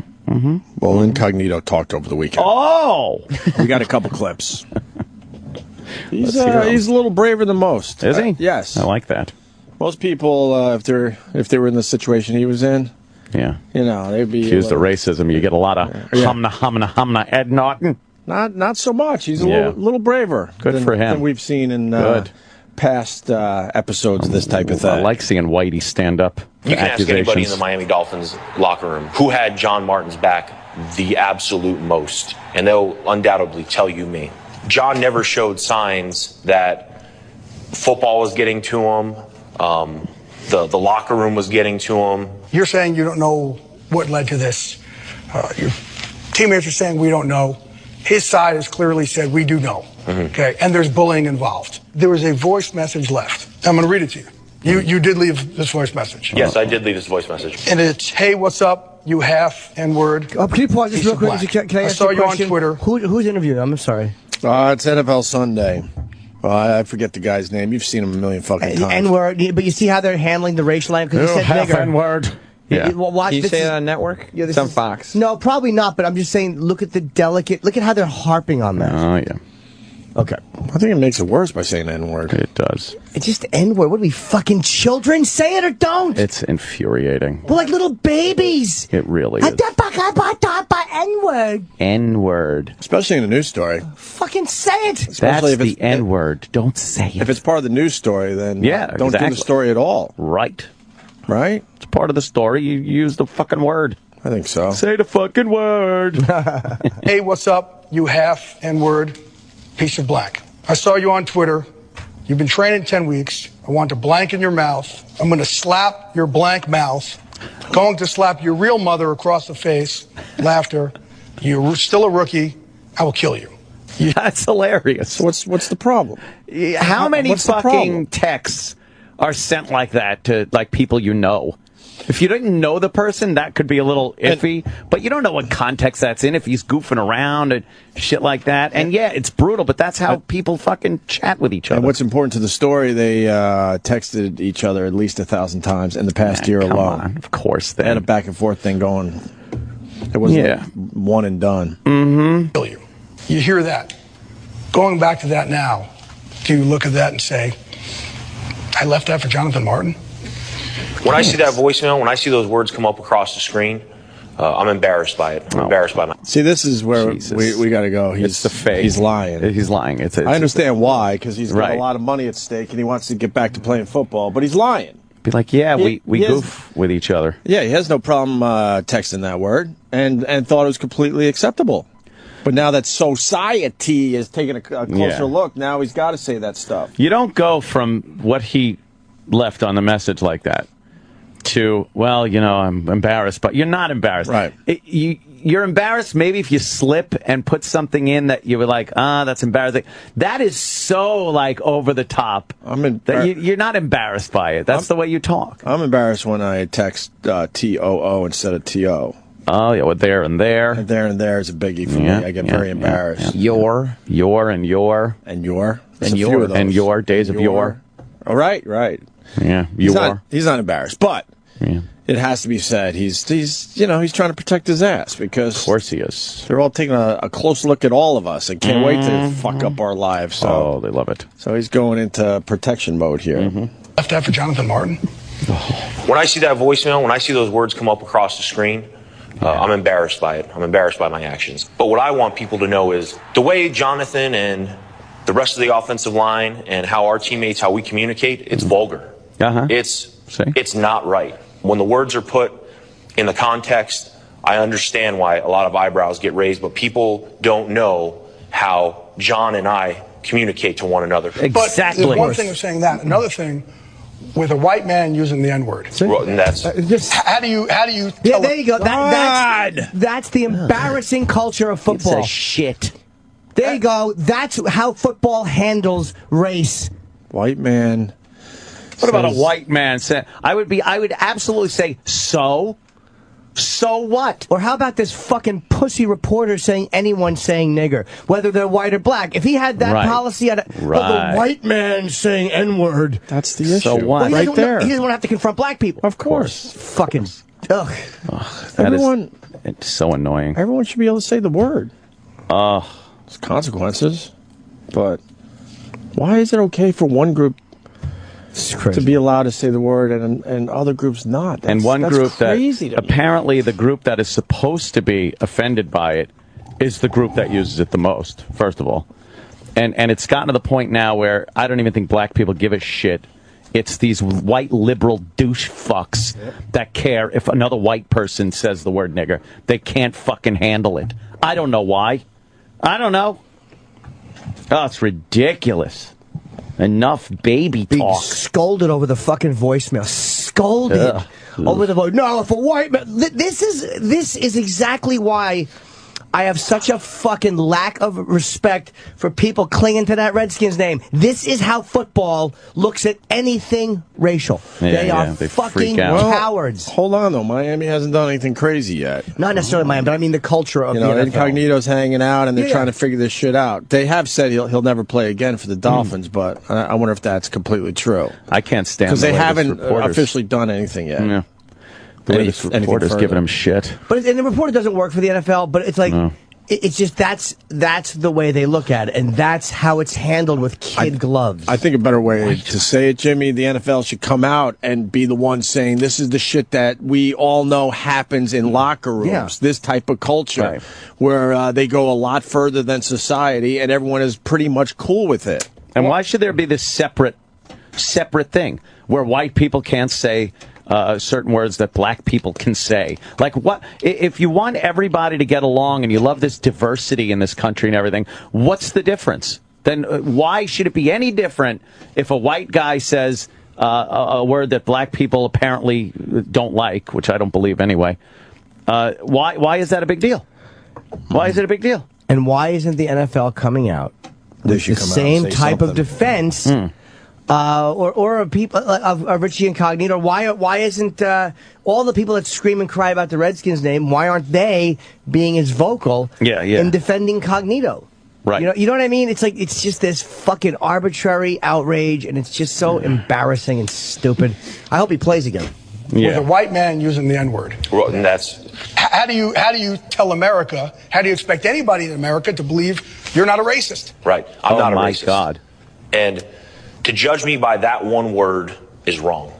In no way, shape, or form is it ever acceptable for me to use that word, even if it's friend to friend on a voicemail. Well, he has to. But he has to say that. He doesn't believe that. But he has to say it because of the world we live in. Because that's the world we live in? Yeah, look, sorry. I tend to, on Twitter, I tend to post a lot of crimes, heinous, horrible murders and rapes committed by certain members of the black community. And I think it's a perfectly acceptable word in those circumstances. I would think that the families of these victims probably have used the word. Does that make them racist? No. But I think if you want to, if you're that angry at somebody, if they've killed or maimed someone that you love, why wouldn't you want to use the worst word possible? You're going to pull back one notch? I would use that, but I'm not a racist. He raped and murdered my daughter, but I'm not going to use that word. It's phoniness. It's phony. Yep. Stop lying to yourselves and everyone else. Well, he continues. Right, wrong, or indifferent, because of all this, you've become the face of bullying in America. Somebody thinks of a bully, they think of Richie Incognito. This isn't an issue about bullying. This is an issue of mine and John's relationship, where I've taken stuff too far, and I didn't know it was hurting him. Did Jonathan Martin overreact, or Jonathan was hurting that much? I can't sit here and tell you who overreacted, who did what. I can just sit here and be accountable for my actions, and my actions were coming from a place of love. No matter how bad and how vulgar it sounds, that's how we communicate. That's how our friendship was. And those are the facts, and that's what I'm accountable for. Yeah. He knows better than anyone else what their relationship was like. Wow. And if that's the type of communications they had back and forth, this kind of, abusive, vulgar things. I mean, I don't know anybody that doesn't have a friend, at least one friend, that you discuss things like that. You're like, hey, you fucking asshole. Hey, piece of shit. What's up? It's the way people. What do we like to think that isn't happening, or that if you take it completely out of context, you're the one that knows better than the person that got sent or received the message. All the people that complain that the government's doing this and that, like when you see stuff like this happening, this is how our culture has its head up its ass and is fake with each other. So we deserve whatever we get because we're not communicating honestly. Right. We're not being truthful. No. We're not going, you know what? Maybe that was a dick thing. But, in the context of the locker room, it's like, let's scold him and let's get him and let's use him as the example for the shit that we've co-signed for years. Sounds like Martin couldn't take it anymore. The pressure was mounting, and he panicked and left the team. Yeah, he didn't like it. Yeah. He didn't like it. Because there was a text thing that went back and forth between these two guys after this all went down, which we're going to play in a second because Incognito discusses it. But first, this. You're telling me there wasn't any signs going into that? As the leader, as his best friend on the team, that's what has me miffed. How I miss this, and I never saw. I want to know: did Richie Incognito just say miffed? Miffed. This has me miffed. He was miffed. Do we want this type of dishonest talk from people? That's this. Do you think Richie Incognito a normal thing? Because I was a bit miffed to Jonathan. Right. He's probably like that faggot. He cried. Yes, exactly. But it's really starting to sound like these two were really close. They're friends. You thinking Guy Fieri and his hairdresser close? Mysterious? Mysterious. There's a little mystery here. Little DL action? I don't know if it's mysterious, but there's a bit of a mystery here. You saying it's possible homosexuality? Homosexual. A little mystery, but I'm not sure if it's mysterious. But it's pretty obvious if you're following the story that these guys, were buddy-buddy with each other. And then something went... Buddy-buddy? But something went wrong. Something went wrong. Is it the pressure of, trying to perform in the NFL that got to Martin? Could be. And then he needed a reason why he was leaving the team? Yeah. Was this the actual reason that he left the team in the end? Yeah, a little tiff. It has me miffed. How I missed this. And I never saw it. I never saw it coming. There's so many subplots in this. How much has come out where you've looked at it and said, that's not even close? I think the whole thing I've been sitting there saying that's not even close.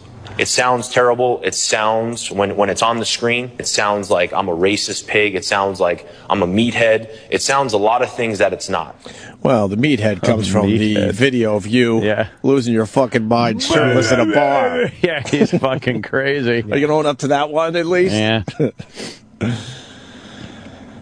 All right, and then finally, this from over the weekend.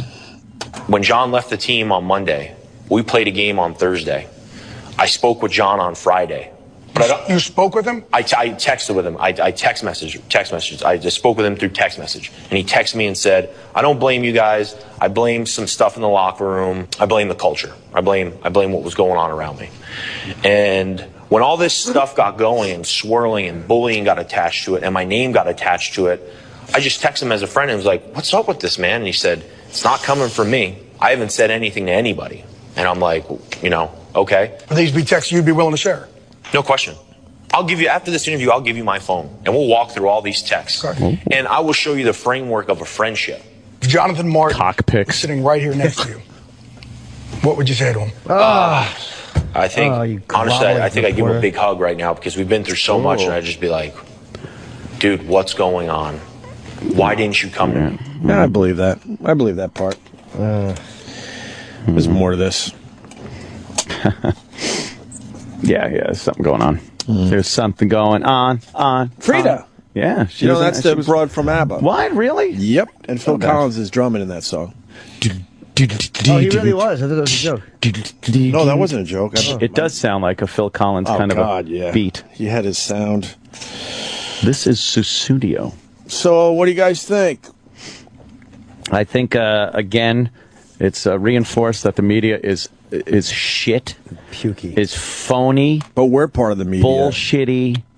Yeah. No, you know but not what? really. No, we're not part That's of the. what people tell us all the time when we say that. But you're the media. Really? Yeah. Okay. I think we have different takes on stuff in general. If I was the media, the true sense of the word media, I'd have been thrown out a long time ago. I'd have been drummed out of the service. And we're not looked at like the way the regular media is looked at, where these guys are giving us real news. Stop, and people know that. They just media's phony.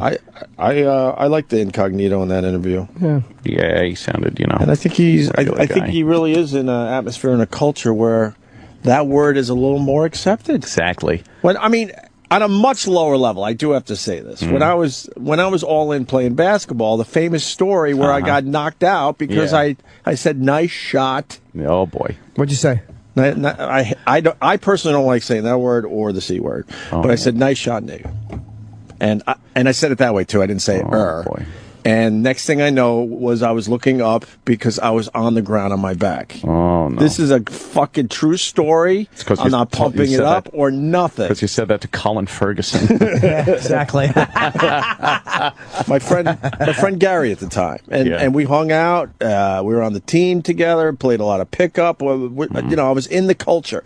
And I really thought it was more than okay to say the word because I heard them saying it to each other. Of course. Yeah, those people. So then I felt good. He hit it like a three-pointer, even though the three-pointer wasn't invented yet. That's how far I go back with basketball. And he fucking knocked me out with one punch. That's crazy. Did that end your friendship? Yeah, it kind of did. I don't honestly. Fuck him. What a dick. Yeah, what an asshole. Well, fuck him. You don't really come back from being knocked out by somebody. It kind of makes it awkward. What did he say to you after that? I don't remember, Jimmy. I'm not gonna, try to even figure it out. I don't remember. You're talking about a 16, 17-year-old kid at the time, so, that's what, 30 years ago now. What? 30 years ago now. And you were how old? So in my dumb little world, you feel like, there's things that are definitely more accepted. Well, yeah. But, what are we expecting from our professional football players at this point, too? What are we expecting? Well, there's couth, fucking class, or what do you expect from them? They're supposed to be animals, gladiators. Right. They're ogres. They basically go into battle every Sunday. We want them to perform and give us exciting football games, right? And then we also want them to not use the N-word. Right. It's ludicrous. We're a country to think of dopes. that. Dope. We're absolutely a fucking we're just a fake culture, and it makes me so fucking sick that with language we deny who we are. Americans always done that. Right. We don't admit that we like porn on a real level. Right. We say it, but we still allow fucking pornographers to get put in jail. Yeah. We all oh, that's terrible. That's why we judge politicians on their scandals. Yeah, that's why fucking gay politicians have to legislate against gay. It's fucking sickening. Yeah. You watch the way the media handles these people and the holier-than-thou attitude. Meanwhile, when they go home, I guarantee you, more times than not, they're doing the exact same thing that they're so outraged at the people that they're interrogating on camera. Phonies. You know, going back to Gary knocking me out, where I realized... Gary knocked me out. You know that nothing happened to the kid? No, huh? You know, it was handled on the basketball court. I woke up. Oh, man. Was embarrassed as all fuck. Yeah. Never said it again in those circumstances. And we just kind of moved on with our lives.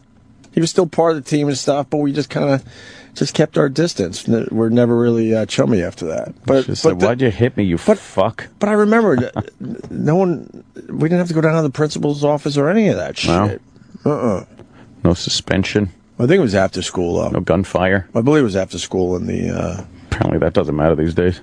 After school. An after-school program where school. They kept the gyms open and we got to play. So, the phones are about to go out. Remember, all right. Sam, I said we need these phones fixed. Oh, boy. Yeah, multiple times. Multiple times. How's the online feed doing? Oh, boy. What? Art Bell's still not happy. Is he still part of SiriusXM? They're still running his reruns. Yeah, they're probably not letting him quit. Why did he leave? Was it the online feed was so bad? He is quitting because of everything we have said on this program. Yeah, it's just one... Everything. I can't get the phones back. Mars, the phones are still... Mars, look at that error. It's a software problem. It's a runtime error 53. Right. File not found. What does that mean, Mars? Runtime error 53? Yeah. Oh, boy. Why do the phones keep going out? Do you know what it is? No. It's a runtime error. What's a runtime error? No idea. It sounds very serious. What does that mean, runtime error? Do you know? No. Mars. What do you mean, no? File not found. You say I don't know something. Could be corrupt. Could be something corrupt, a corrupt file. Maybe a kernel. A kernel? I don't know. What? A packet? It's not getting a packet? Uh-oh. Just That's lost bad. all the phones, too. System assistant, producer, icons. Oh, boy. I know most people are happy we lost the phones, but a few of those guys did have some good things to say. And the online feed is never good. It can't find a bitmap file. What's going on? Who cares?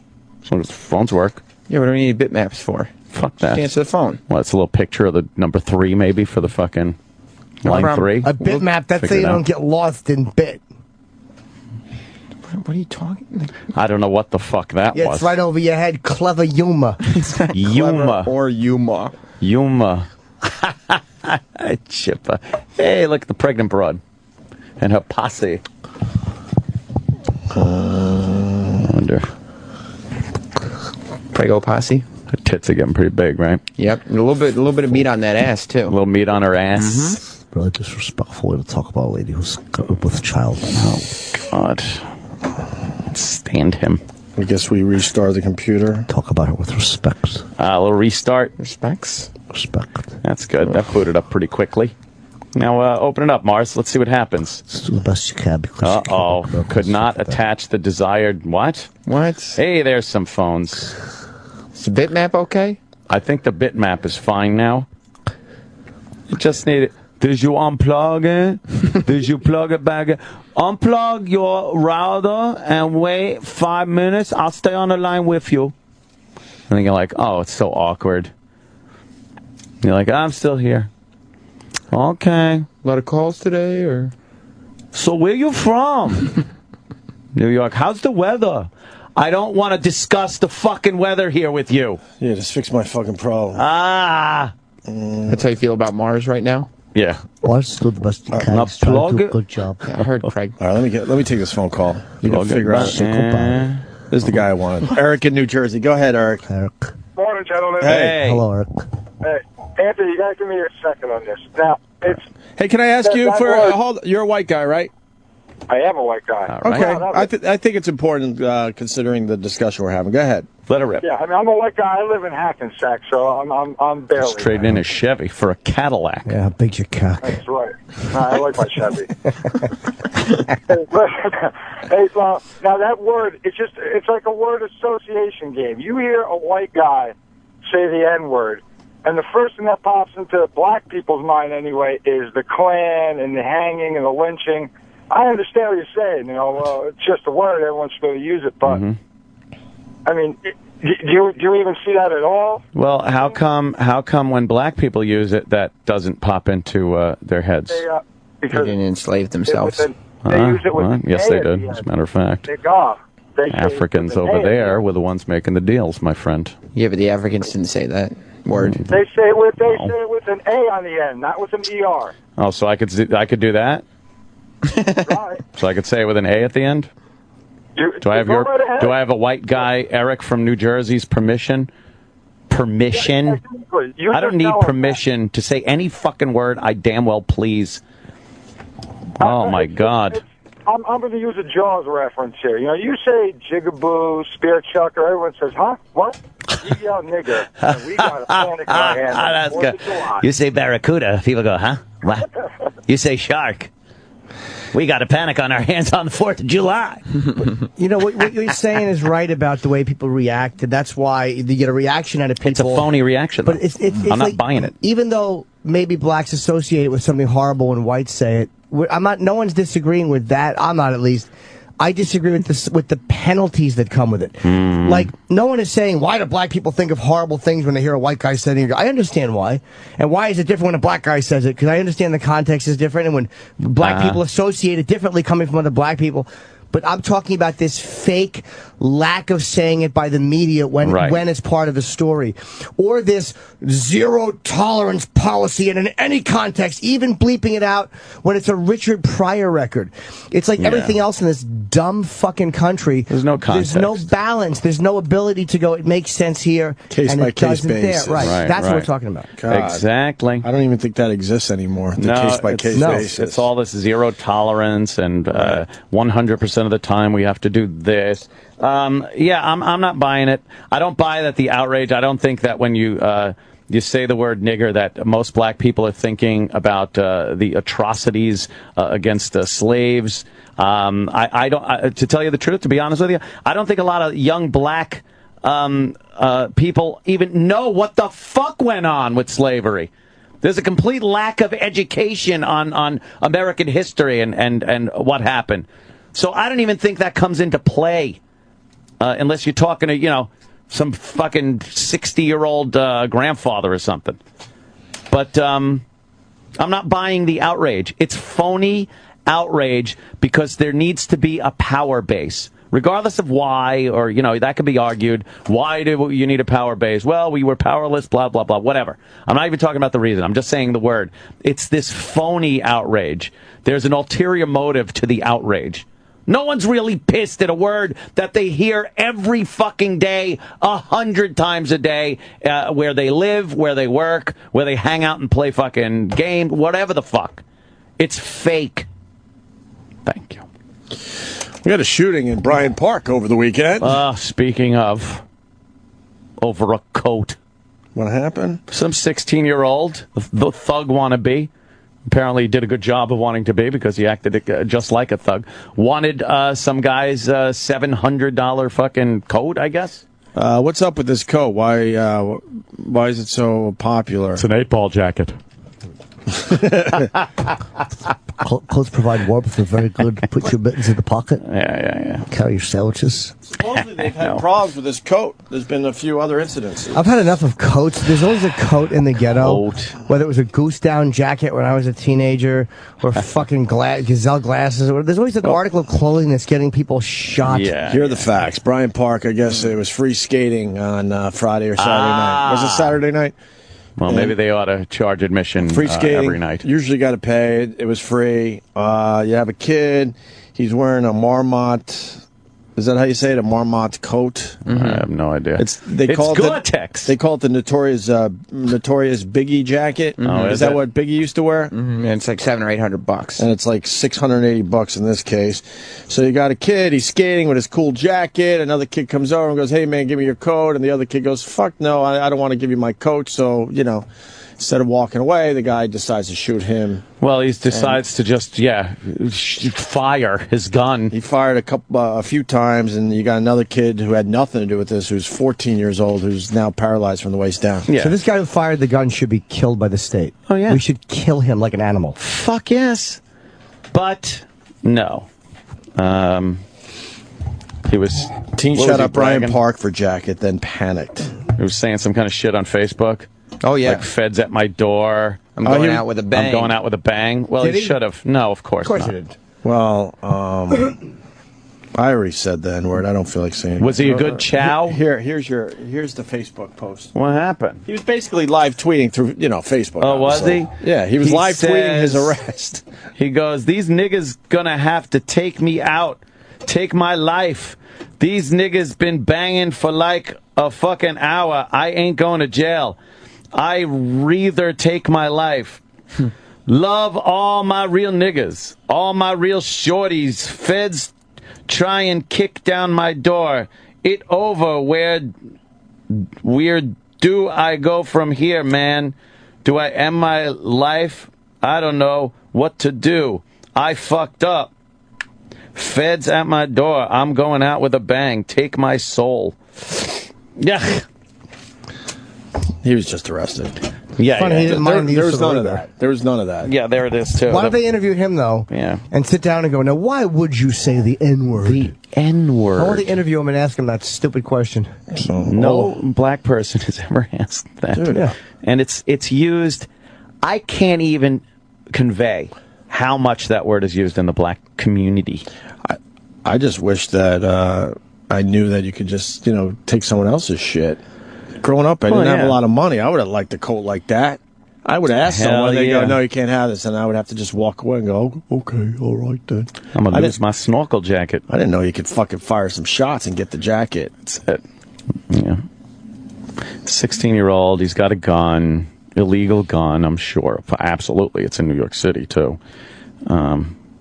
Just fucking unbelievable. All right, well, here we go again. Derek in Philly. Derek?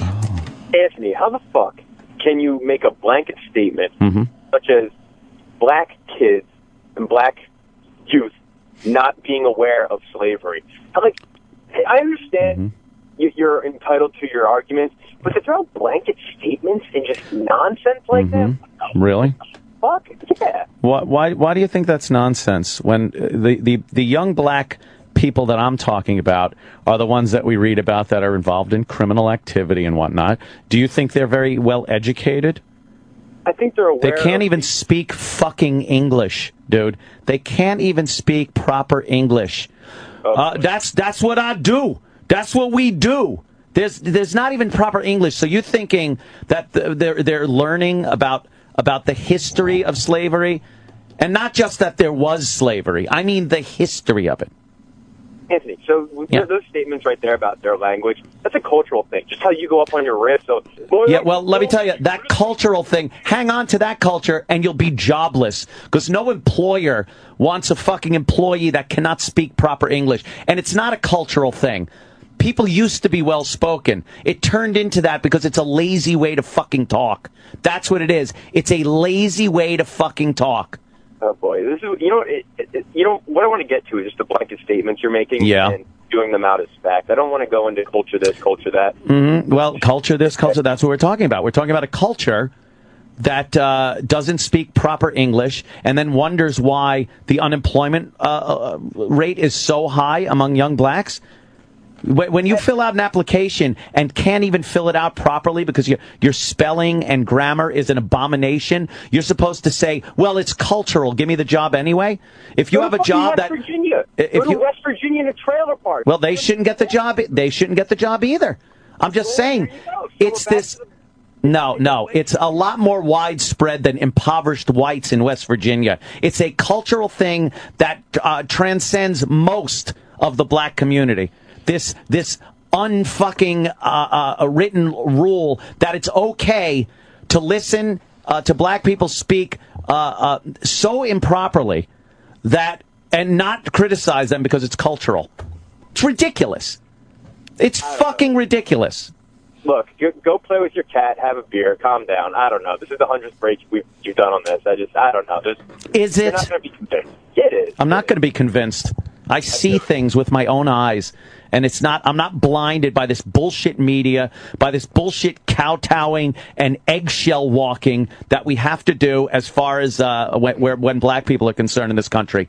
I like speaking openly about how I feel and how I see things. If I'm wrong, I'm not saying I'm right on everything, and if I'm wrong, I'm willing to listen to other people's opinions. I do it all the time on Twitter and on this program, but I'm not going to be stopped from saying what I believe is the truth based on what I see and hear. It's hard not to do breaks on it. I know we've done it before. It's hard not to because the same thing keeps popping up. It's a huge issue. And we work in a job where what we say is what we live and die with. And when you see the inconsistency of people being punished for what they say, it really is a frightening thing because it's like you could say some dumb joke, it's taken out of context, and you lose your gig. Right. So I guess maybe we're more focused on it than someone who's driving a truck who doesn't deal with this every day, or that's not your life isn't, oh my God, I'm going to say this joke over the airwaves.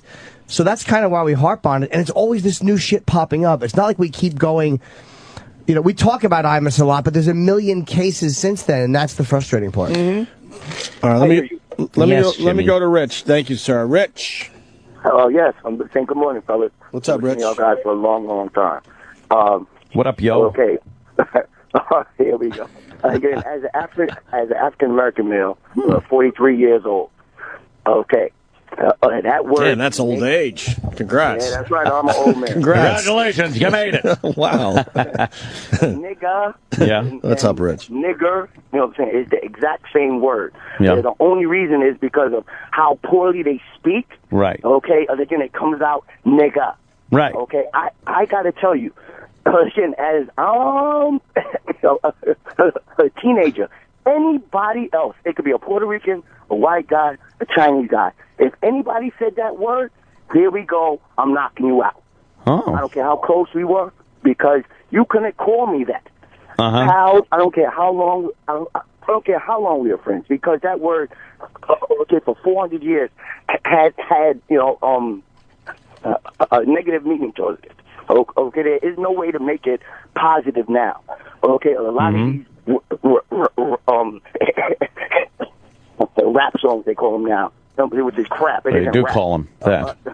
Exactly. Rap a lot of these rap songs are terrible. I got a song you played the other day. Yeah. Well, you're from a little bit of the older older generation or older demographic. It's not meant for you. I can't believe he said that word 60 times in let's say a minute and a half. Yeah. A minute and a half. Who? That song we were listening to. YG, yo. YG. I never even heard of this clown. Yeah. Okay, and again, a lot of even Jay-Z, he says the same thing. Oh, my niggas this, my niggas that. I cannot stand it. So now I ain't got the radio on. I listen to sports radio. Okay, I can't listen to the radio anymore. I gotta tell you. I gotta tell you because because we say it. The whole world says, "Oh, okay," because they say it. It's okay for me to say it. Okay? Yeah. We have to stop saying it, and everybody else will stop saying it. Well, the point, Richard, the point is, like, if it's such a horrible word, and I know what you're saying. Like, if I say to a black guy, "Hey, you're a nigger," he's gonna punch me in the face. Like, I've known that my whole, and I wouldn't say that to an old black lady either. I would never say that to somebody, regardless of how badly they could kick my ass, because you kind of know it's a vulgar, vile thing to say. Right. But it's the lack of balance in the fact that we know that's a horrible thing to say. And yeah, rap songs use it and certain white guys say it. And it is what it is. But now it's this whole fucking blanket thing of let's wipe it out. Let's pretend we've never thought it. It's the lie behind it. Yeah, no one's said it. No one's thought it. No one's used it. Okay, I got to tell you something. Uh-oh. I dare one of y'all to say something horrible about like a Jewish guy on the radio. Man, they would shut the place down. I just talked about Henry Kissinger, my Jew Secretary of State. It'd be protests outside your office. Not really. Jews never protest. Well, marking the street like, okay, we want a job. No, we're pretty safe here these days. It used to be the Asians were the biggest group as far as getting shows kicked off the air. Yeah, Like I'm but saying exactly. blacks have returned to the champions of getting people fired. Reverend Al almost got us fired. He was trying to get us fired. That is a fact for our homeless Charlie thing. And then the smart people that were running XM at the time said, "Oh, let's just give him a radio show. His stupid ego, he'll go for that." And they waved the radio show in front of his eyes. He grabbed that and he left us alone. We all know what happened. Yeah, exactly. And the other thing you said about Anthony, about the education, I got to tell you, a lot of that, again, it falls on us because we have to say, hey, look, there's education, and then you have to use this education. It can't be, well, it's got to know nothing. Yeah. I got to just ignore them. We have to educate on you're right, and that's another lie that's going on in this country, is that not enough money is going towards inner city schools for education. That's a load of bullshit. There's plenty of resources out there. What's not being done is parenting, because there's no fucking parents. There's a 75% illegitimacy rate, and that's what's needed. You can put all the resources in the school you want. If the kids don't want to learn, aren't going to school, don't have any discipline whatsoever, it doesn't matter how much money's being dumped into fucking schools. But that, again, is what the lying politicians will do. We need more money to help these inner city schools. Inner city schools are getting more money than any other schools in the fucking country. It's bullshit. More lies, bullshit, and kowtowing. Yes, sir. Okay, for a couple of years, I lived in the Bronx, and my daughter went to a charter school, an excellent charter school. Okay, I just moved to New Windsor. Okay, so now good luck with those schools when De Blasio gets in there. Yeah. I just moved out here to New Windsor, and again, she's in a public school. And the public school, it's a nice looking public school, sweet, quiet, and all that. I think she's the only black kid in the class. But I think I say the workload. Case in the joint is half of what it is. You know what I'm saying? It's half of what it is in the Bronx. So I came to the teacher and I said, "Hey, man, she's not getting any homework." She's like, "Oh, the kids out here, they only do one page." Okay, my daughter had an hour of homework in first grade. An hour of homework she was doing. Well, but that's stupid too. Yeah, but they learn enough during the day. Fucking give them a break when they go home. Go home and fucking relax a little bit. I used to stress my ass off in my room doing 2-3 hours of homework at night. I'm like, what the fuck? Christ. There's no time to do anything else. Then what it is, again, is the parents. Because, again, I get out of school, I have homework, I do on the computer with her. All right, Rich. Yeah. All right. I'm just saying. You did good for yourself and your kids. Congratulations. Yes. It sounds like you're doing some of that parenting shit. So a little parenting. Very good. That's okay. All right. Thank you, sir. Thank you for the call. Oh, my God. Rich, thank you. All right. Jesus Christ. Bye, sweetie. Let's go to Dwayne in Virginia. Dwayne. Hey, not Dwayne, Fontaine. Oh, my God. Get Jackie back. Hi, Fontaine. Hey, Fontaine. What's up? It's been a while. Hey, what's up, buddies? Congratulations on the little girl, too, Opie. I hadn't talked to you in a while. Hey, Jesus, that's a while ago now, but thank you. Yeah, no shit. Hey, when we hear somebody say nigger, obviously I'm not speaking about all the black people, but my guys, if we hear a white person say it, we don't automatically go to racism or whatever. We look around and see who the fuck he's with. If he's in mixed company, like his boys, one of them happens to be black, they probably have an understanding, and that's the way that they roll. Right. If he's with a pack of rednecks, then it might be a fight looming. But my son is in the army, right? Him and his boy. Hey, Aunt, sorry, buddy. Yeah. My son's in the military, and his boys refer to each other as horrible fucking racist names. Cool. One guy, they call him Gook. It's an Asian kid. They call him Gook. They call my son half nigger because Anthony, white girl to me. But they call my son half nigger. They call the white boy white bread, peckerwood, all that shit. But they are thick as thieves, and they don't give a fuck about that stuff. Of course. And there's a weird thing too when you like I can only go by my own friendships with Patrice or Keith or those guys that we would we discussed this stuff ad nauseum at the cellar late at night and had brutally honest discussions. And even when we were arguing about race, even though I knew that Keith or Patrice probably wouldn't have punched me, it never occurred to me. I mean, even when I was mad at these guys, because you get fucking heated, it never occurred to me to go like, well, you're a nigger. It never. No. And it wasn't like, oh, God, I'm afraid. Keith would have been disgusted with me, but I think that I would have had to physically do something for him to hit me. It wasn't a fear of being hit. Right. It was like, you just know you don't do that. You just, yes, it's like anything. It's an atomic bomb. Not that it would have wounded them, but it would have been such an ugly place for me to be coming from. But she probably would have been like, oh, you little nothing. Like, I don't think I would have broken those guys' spirits, but it would have showed like, wow, what an ugly fucking little place you're coming from. So it wasn't even a part of that equation. No, if I use the word to describe a black person, it's not just like, oh, I'm pissed off that somebody, is driving too slow in the left lane and blurt it out. Much to people's chagrin, I'm not doing that. But like I said, when I look at some type of fucking unbelievably horrific crime that went down and it was perpetrated by a black person, I'm sorry. Yeah, the fucking word pops in my head because it's like, because you can't think of anything more vile to fucking to call somebody. What are you going to do? Give me a lobotomy? That's that that'd be a fucking tough work. You can tell when it's real or Just trying to find it. Yeah, exactly. It's like hollowing out a melon and just looking for one little seed. Look like a magician with those swords in the box trick, trying to hit the fucking woman. See you guys. All right, bro. Later, man. Bye, Fontaine. All right, well, so yeah. Sometimes you get mad at somebody to the point where you want to drop the proverbial atomic bomb of insults on them. Yeah. Regardless of their race, you got to find the worst possible thing to call somebody in that situation. And for black people, hey, that's it. What's going to happen to this kid with the Bryant Park shooting? He tried as an adult, I believe. So, and then what happens? Well, he'll go to jail. For how long? Maybe not life, right? Probably not life. Not even close to life. Right. No. Not even close. It's 30 ridiculous. years, though. He'll probably get 30 years. I doubt Attempted it. murder and paralyzing a 14-year-old? I doubt it. To be honest with you. I don't know.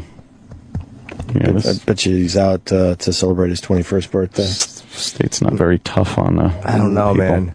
They put him away, and then they get out and kill someone, and then you read the story like, oh, by the way, he was fucking put away in 1998 for manslaughter, and then it's like, well, why the fuck was he out?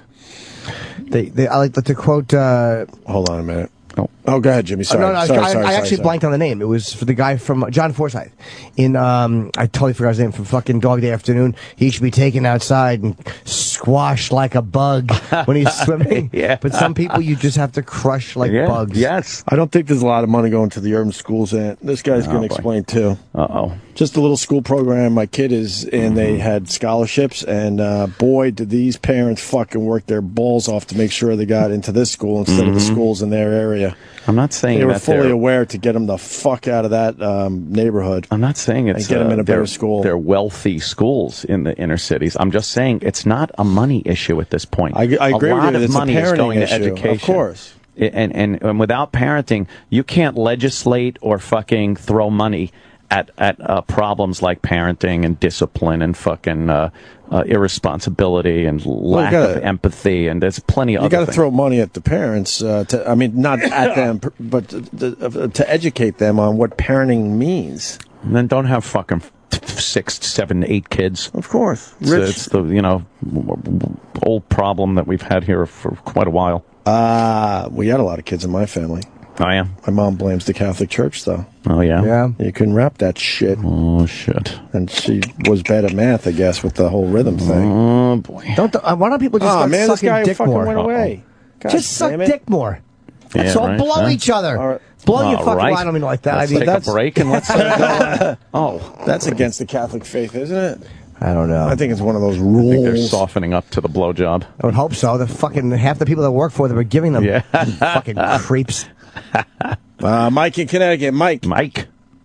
Well, I don't know where to start, but think about it this way: like, what if you got, some parents, they work like 2 jobs. They don't have time. They're not educated themselves. For whatever reason, their life's fucked up, and they had kids somehow. Now, these kids, they're in the inner city. They got to get bused to their school from Bronx to the Manhattan. It's like 2 hours each way. They come there so tired. They got these old textbooks. I know people who work at these schools. They're put at such a disadvantage. Their parents aren't smart, so they're not good at teaching their kids. The kids aren't being helped by the system, so they get lost by the system. Now compare that to George Bush, who goes to Phillips Andover Academy, in Manchester, New Hampshire, huge private school, amazing campus. You got to pay like 50,000 years to go there. George Bush. You call that fair? Why yes, it's fair. It's fucking fair. Oh my God, George! You didn't bring up George Bush, did you? How fucking long? That's an example. Okay, there's a whole bunch of people who you guys never heard of. Yeah, there's wealthy people that are able to afford better things than poor people. Wow, welcome to America. Holy fuck! Everyone wants the Soviet Union.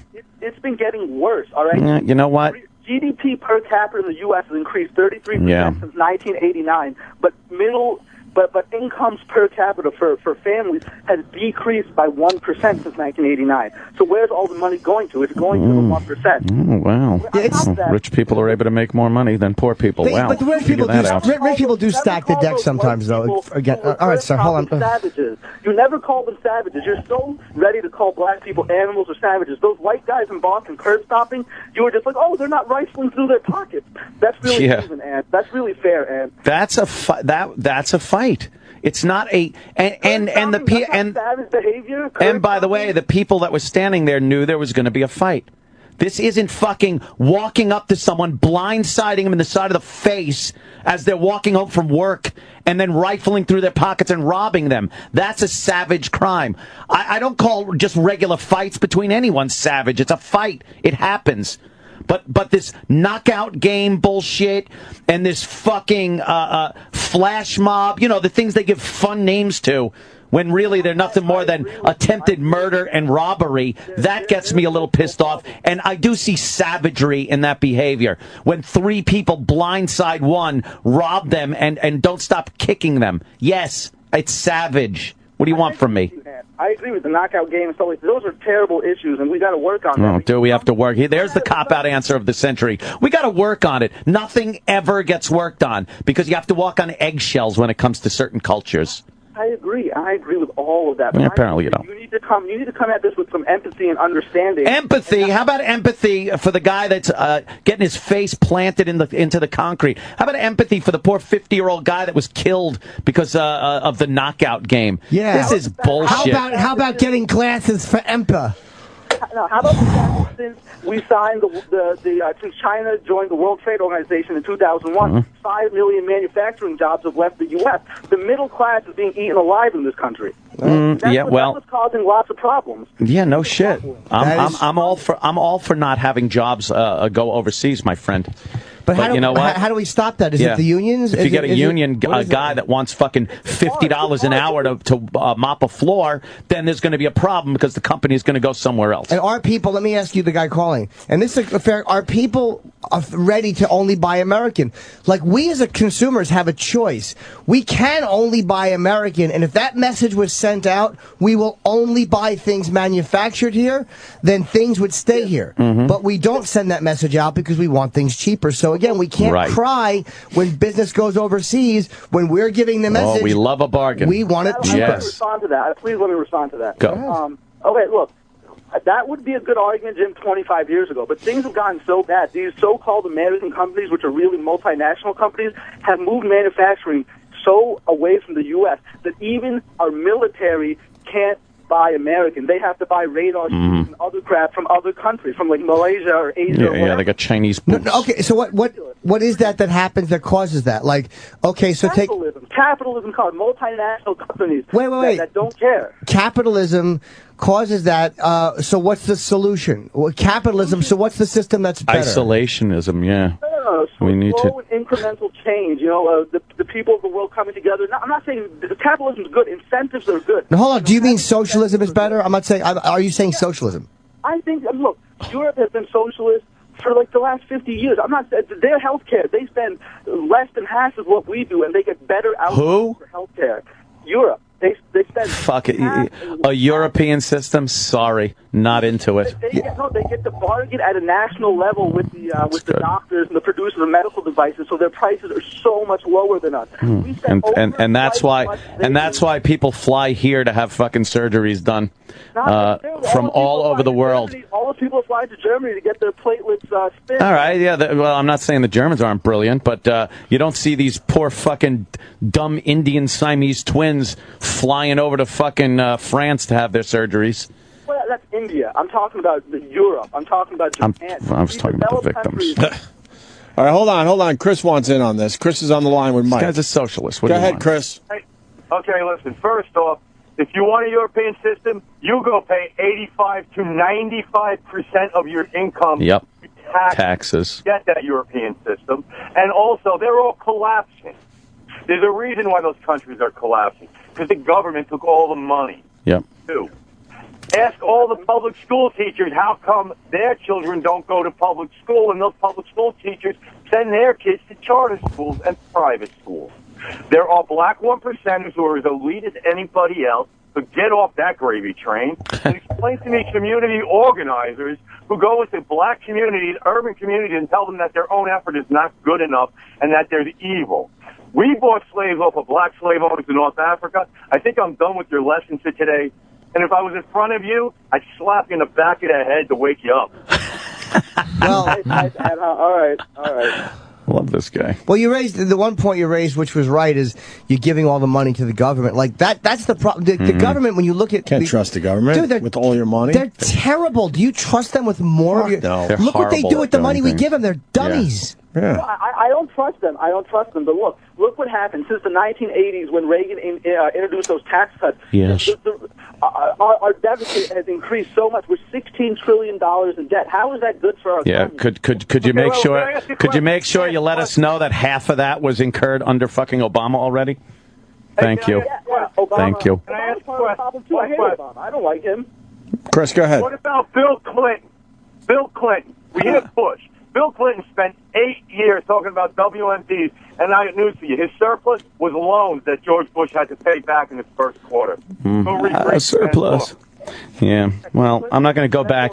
We could keep going back to Nixon with all these fucking presidents. So stop it. Why don't we just talk about the current administration and get off of the Bush? No jobs. Yeah. What are you going to do? All these presidents. Hey, I got to get back to work. You guys go. Hey, All right, work. Chris, thank you. Man. Chris in Jersey was pretty good. It's just a regular guy. All right, Mikey. Work. That's right. Back to the job site, Chris. Thanks, Mike. It was good talking to you guys. I'm a big fan of the Of course show. it was. All right, Of course Mike. you are. Thank you. All right. Yeah, get back to the job site. Go over there, have your sandwich. You call on your coffee break. You don't call when you got work to do. Pick up the phone, you call, hey, how are you guys? Boom. Break's over. Back Unless to work. it's job-related. Job-related phone calls acceptable. When's the concrete guy getting here? Yeah. Something like that. Hey, it's raining. We're going to fix this hole in the roof? What the heck are we doing over here? Everybody's getting wet. Got my lunch pail. Regular lunch pail. But if we had socialism, more people would behave, though. Oh, yeah? Mm-hmm. How's that? Because they would have more. That's true. They would have more. Maybe. I like that. What's your solution, Ian? That analogy where if you had a room with 50 people in it, and you gave everybody $100, you'd come back after a while, and one person would have all the money. Oh, that's it's so true. It's just the way people are. Human nature. There's human nature. There's greed. There's people that are stupid. There's people that are smart, savvy.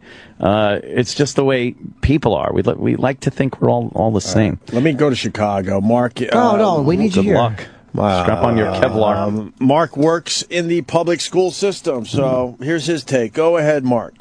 I don't work for the public school system, but I've worked in the schools doing work. And in the South Side neighborhoods, in these horrible The baddest neighborhoods part of town, Yeah. if you go down there, you better just beware of a man called Leroy Brown. Yeah, he's a gambler, likes his fancy clothes. Likes to wear his diamond rings on everybody's nose. Yeah, he's got a custom Continental and Eldorado, too. Yeah, a .32 gun in his pocket for fun. I also hear a razor in his shoe. Yeah, he's bad. Bad. Leroy Brown. He's the baddest, man. The whole damn town. Better than old King Kong. You know, I heard King Kong went to Hong Kong. Go ahead, Mark. South side of Chicago. Yes. Yeah, the schools are actually fine. The teachers, they're very diverse. They're from all over the place. The kids are well behaved in school. I didn't understand it until I saw the parents picking them up, and then I understood. The parents are beyond awful. Yeah. Yes. They just they're and you know, where you put the blame, where you put the cause and effect, I don't know. But I'll tell you something. The parents are fucking terrible.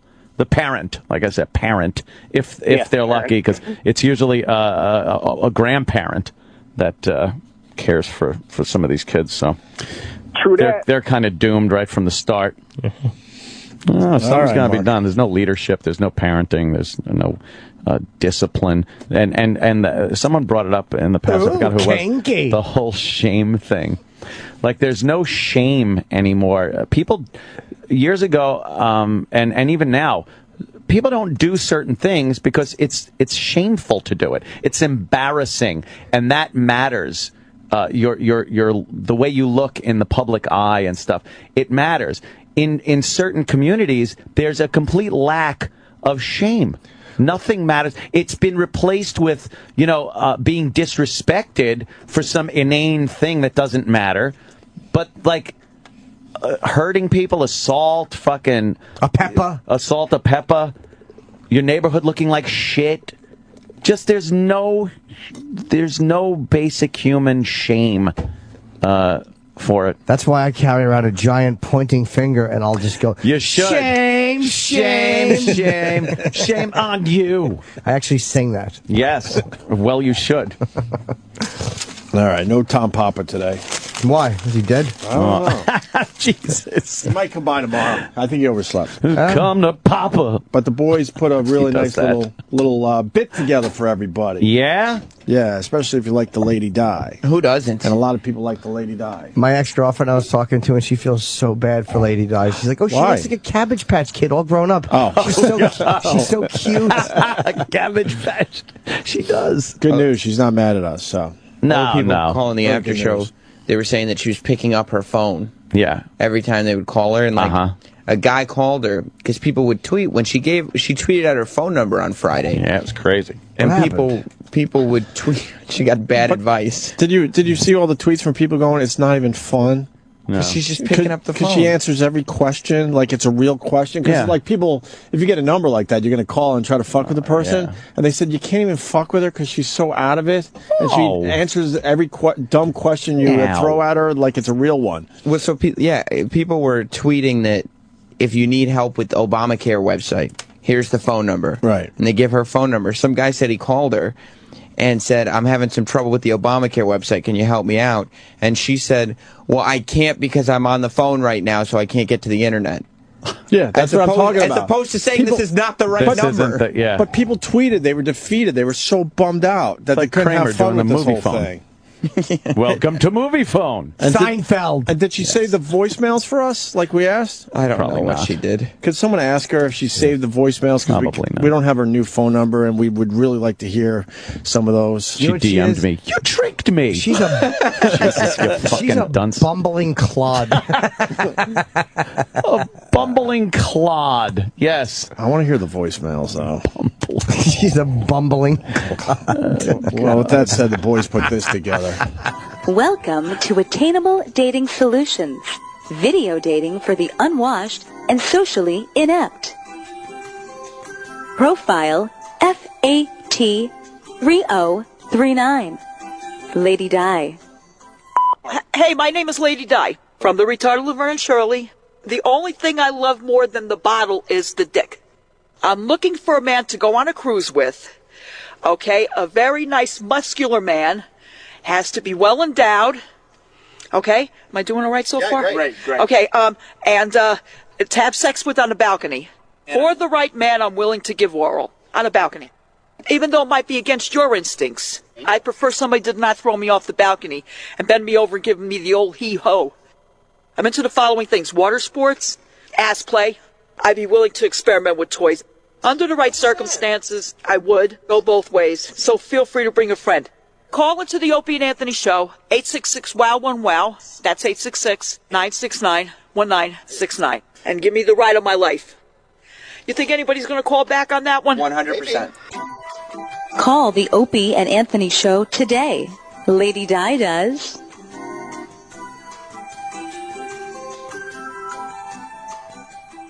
The Opie and Anthony Show. The Opie and Anthony Show. Sirius XM.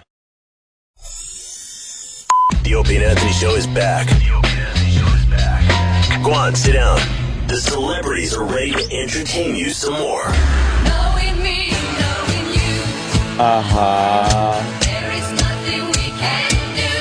Knowing me, knowing you.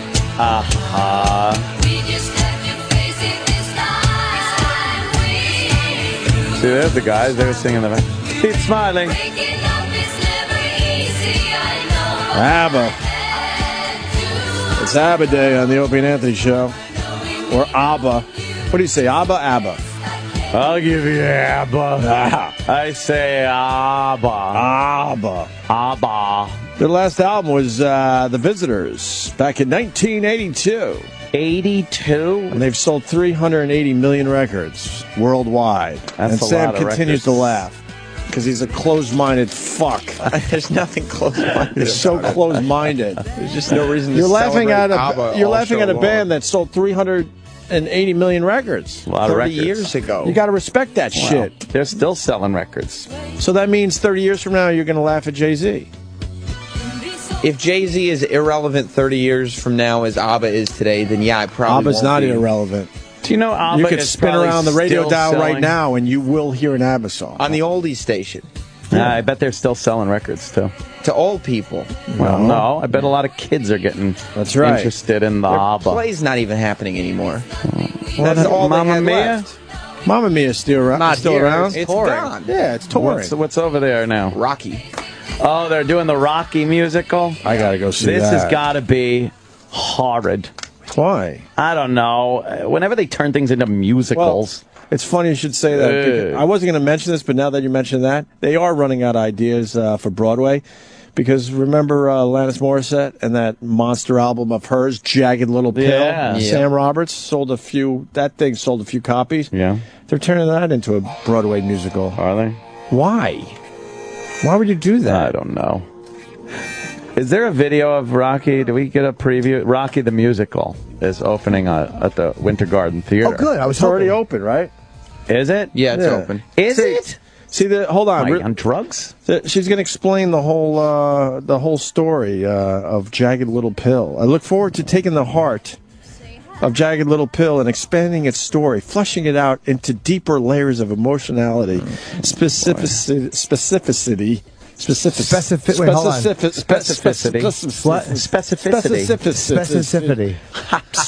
There's too many I's in this Yeah, word. specificity. She's got charm specificity. Specificity. What? Specificity. Say it or I'll kiss you. Specificity. Someone wants to kiss Okay, so this. Look at dumb Sam. Sam's too ashamed to even try it out loud. He's moving his mouth. Specific stuff. Yeah, specific. How do you spell it? SPEC. It's ICIFITY. Yeah, I think there's an extra. Wait, Specific.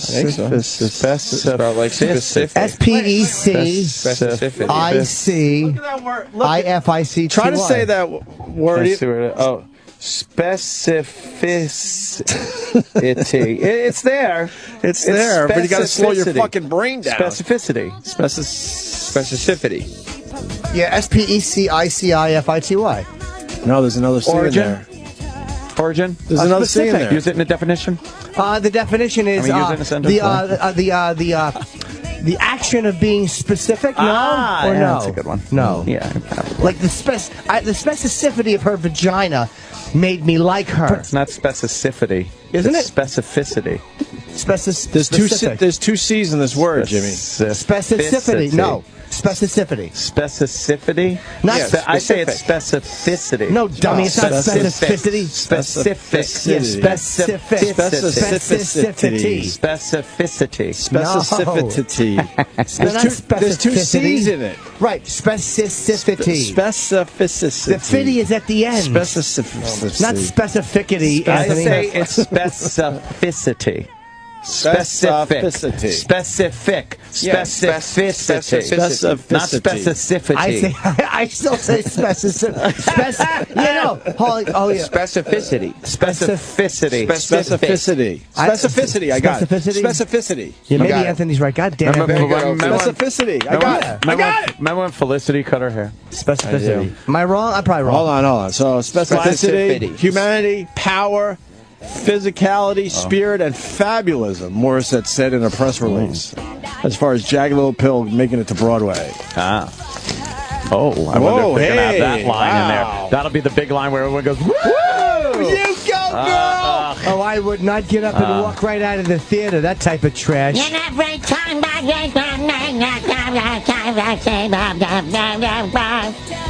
By the way, Rocky is... We're fucking rocking! All right.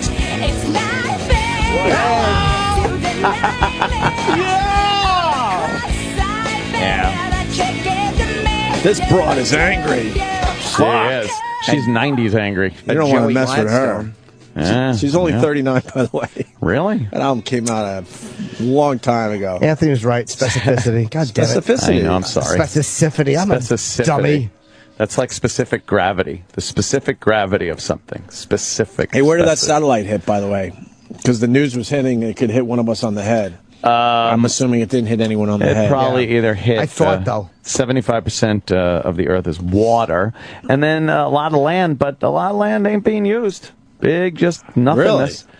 Look at Australia, the coast. Yeah, there's a few cities there, but the middle of it, nothing. All right, where did it hit? Africa, Sahara Desert. You got that. Where did it hit? Where did it hit? That's all I want to know. Or did it just burn up in the atmosphere? I understand geography. I want to know where this fucking thing hit. Weir.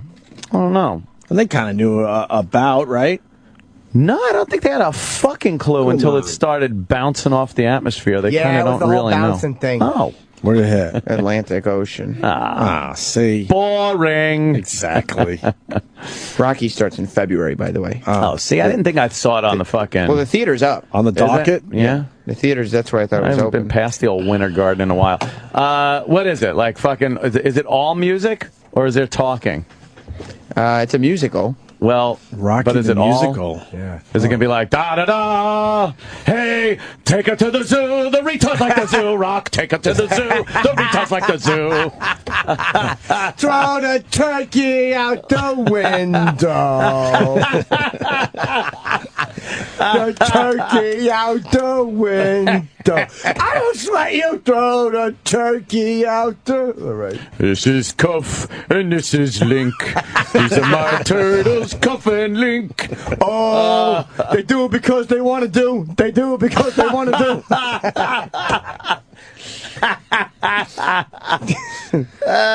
Shit. They do it because they want to do. Mickey is a Jew. They do it because they want to do.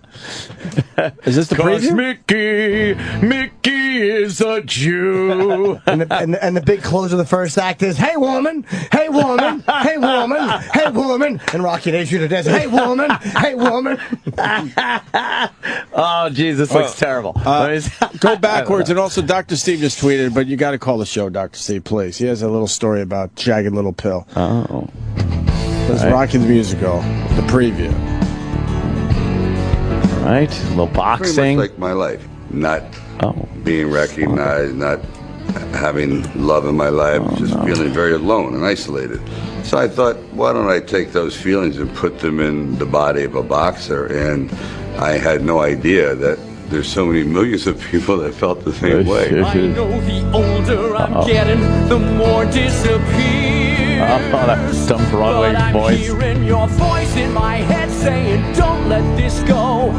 Rocky's the story of the underdog, the person who always wanted something and never quite was able to achieve that, and then gets a second chance in life. Make a new start.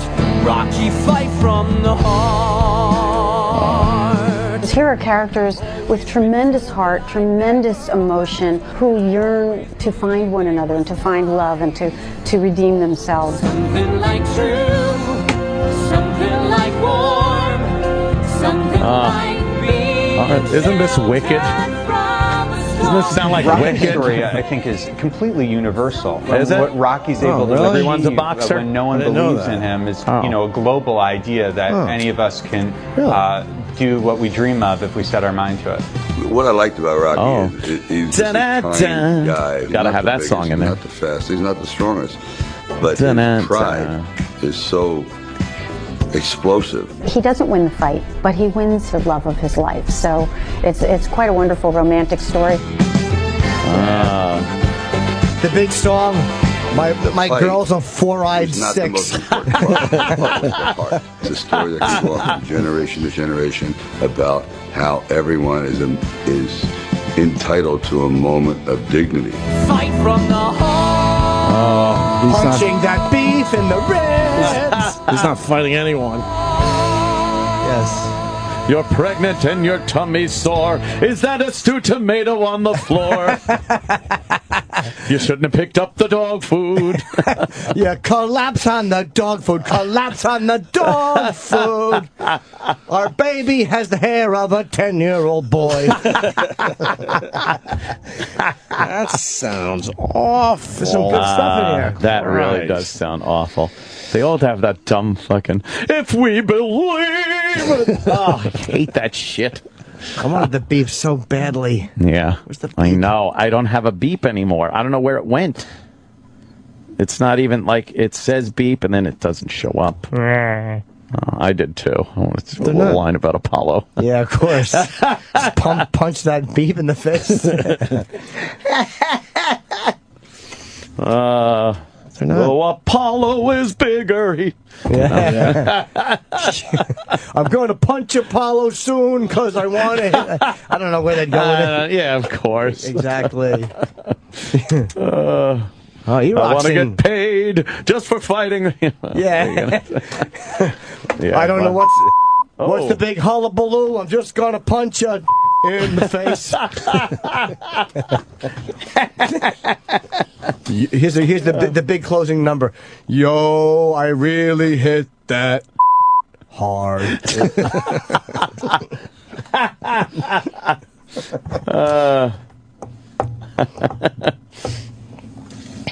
So we look forward to Rocky. Rocky, the new big musical that replaces ABBA's Mamma Mia. Yes. Which replaced Cats. Which was supposed to be Now and Forever. At the Winter Garden Theater.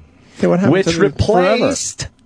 That I don't know. Beatlemania. No. Really? Beatlemania was at the Winter Garden Theater. Oh, no, maybe it was at the Luntfontein. They don't like changing stages over there. I guess it was at the Winter Garden. It's a big theater. Huh? They like getting that stage set, and that's it. How long was Mamma Mia there? Tum-tum is a curious cat. Stupid cats. Now and Forever. Now they had to change it now until Thursday. Just didn't have the same ring.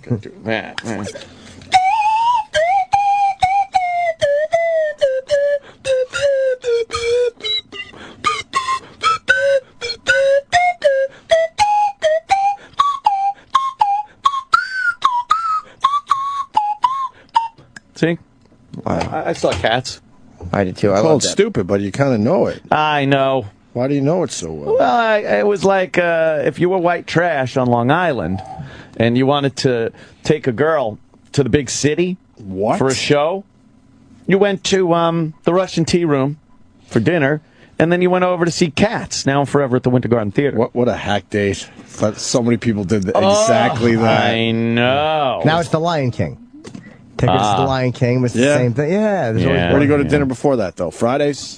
No, what's the Russian tea room? It's Fridays. Guy's American. No, it's a better place than Fridays. It's got to be a place that's considered New Yorkish. Oh, yeah. How's Guy doing with that whole hairdresser fight? He hasn't said much. Oh, boy. Really? He hasn't really said much about that. Really? No. Is he in hiding right now? That's mysterious. That was a little mysterious. He's kind of let that go by the wayside. What are you going to do? Mamma Mia was there from 2001 until 2013. Yeah, see, 12 years. Wow. Cats was there 82 to 2000. 82 to 2000. What was that before that?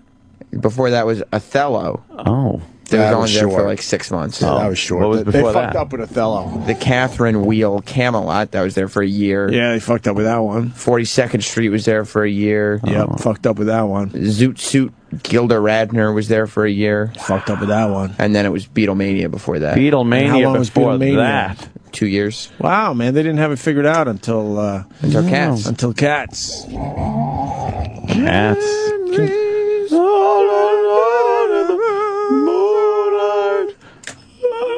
It's a great song. Oh, you like that song, but you don't like Why ABBA. did, and why does she go up in the big tire? I don't even know what that meant. I didn't get it's it either. elevated up to fucking... I'm sitting there going, what does this dumb play mean? Seems sad. Yeah, it seemed very sad. Yeah. cats die. Yeah, it's really sad to hear this outside your window at 2 in the morning and you want to throw water on this fucking thing. Quiet.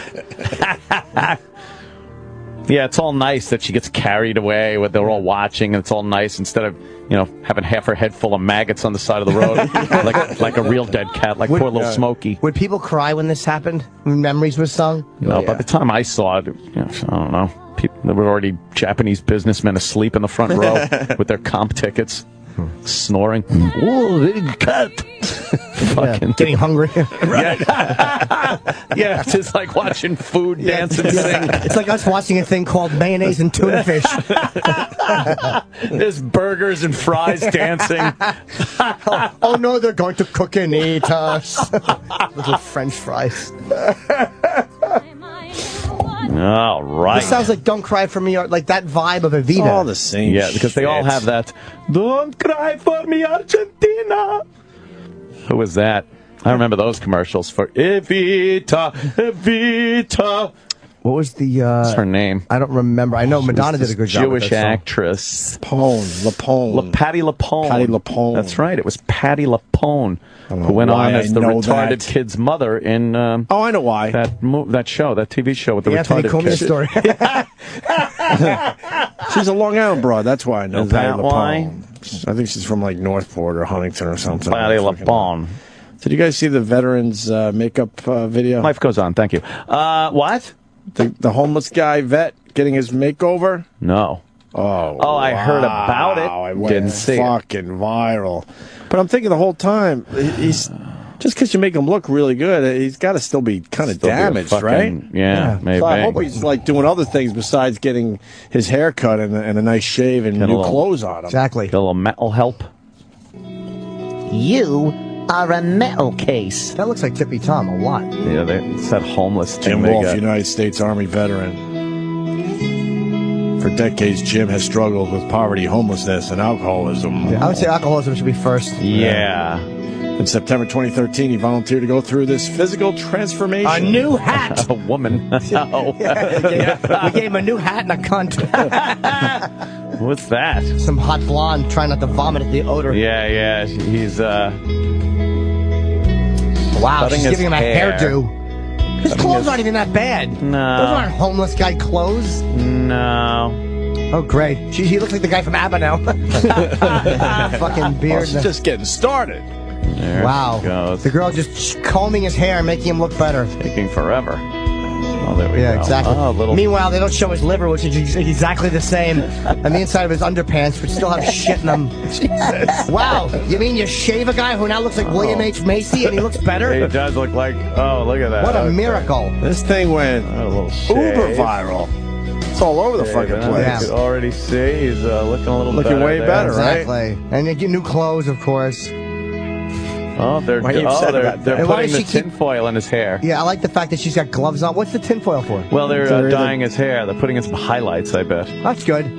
So just make pretend that he's not in the shape he's in. Make pretend. What nonsense. Look at that. Oh. He's like, good, foil on my head. It keeps the fucking radio waves out of my brain. Wait, is he unshaven again? What the fuck? They left him with like a razor stubble. Oh, maybe he has bad skin. Why? Oh, there he goes. They darkened his hair, looks like.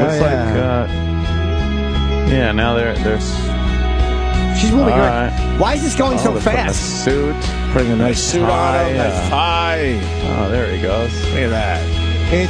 Now he's fixed, everyone. There he goes. Sees himself for the first time. Now he's like, oh my God, I look like those assholes I hit onto the head with a cinder block. His teeth are still fucked up. Oh yeah, he's got to go get some dentistry done. Now he's like shitting into the nice pantsuit.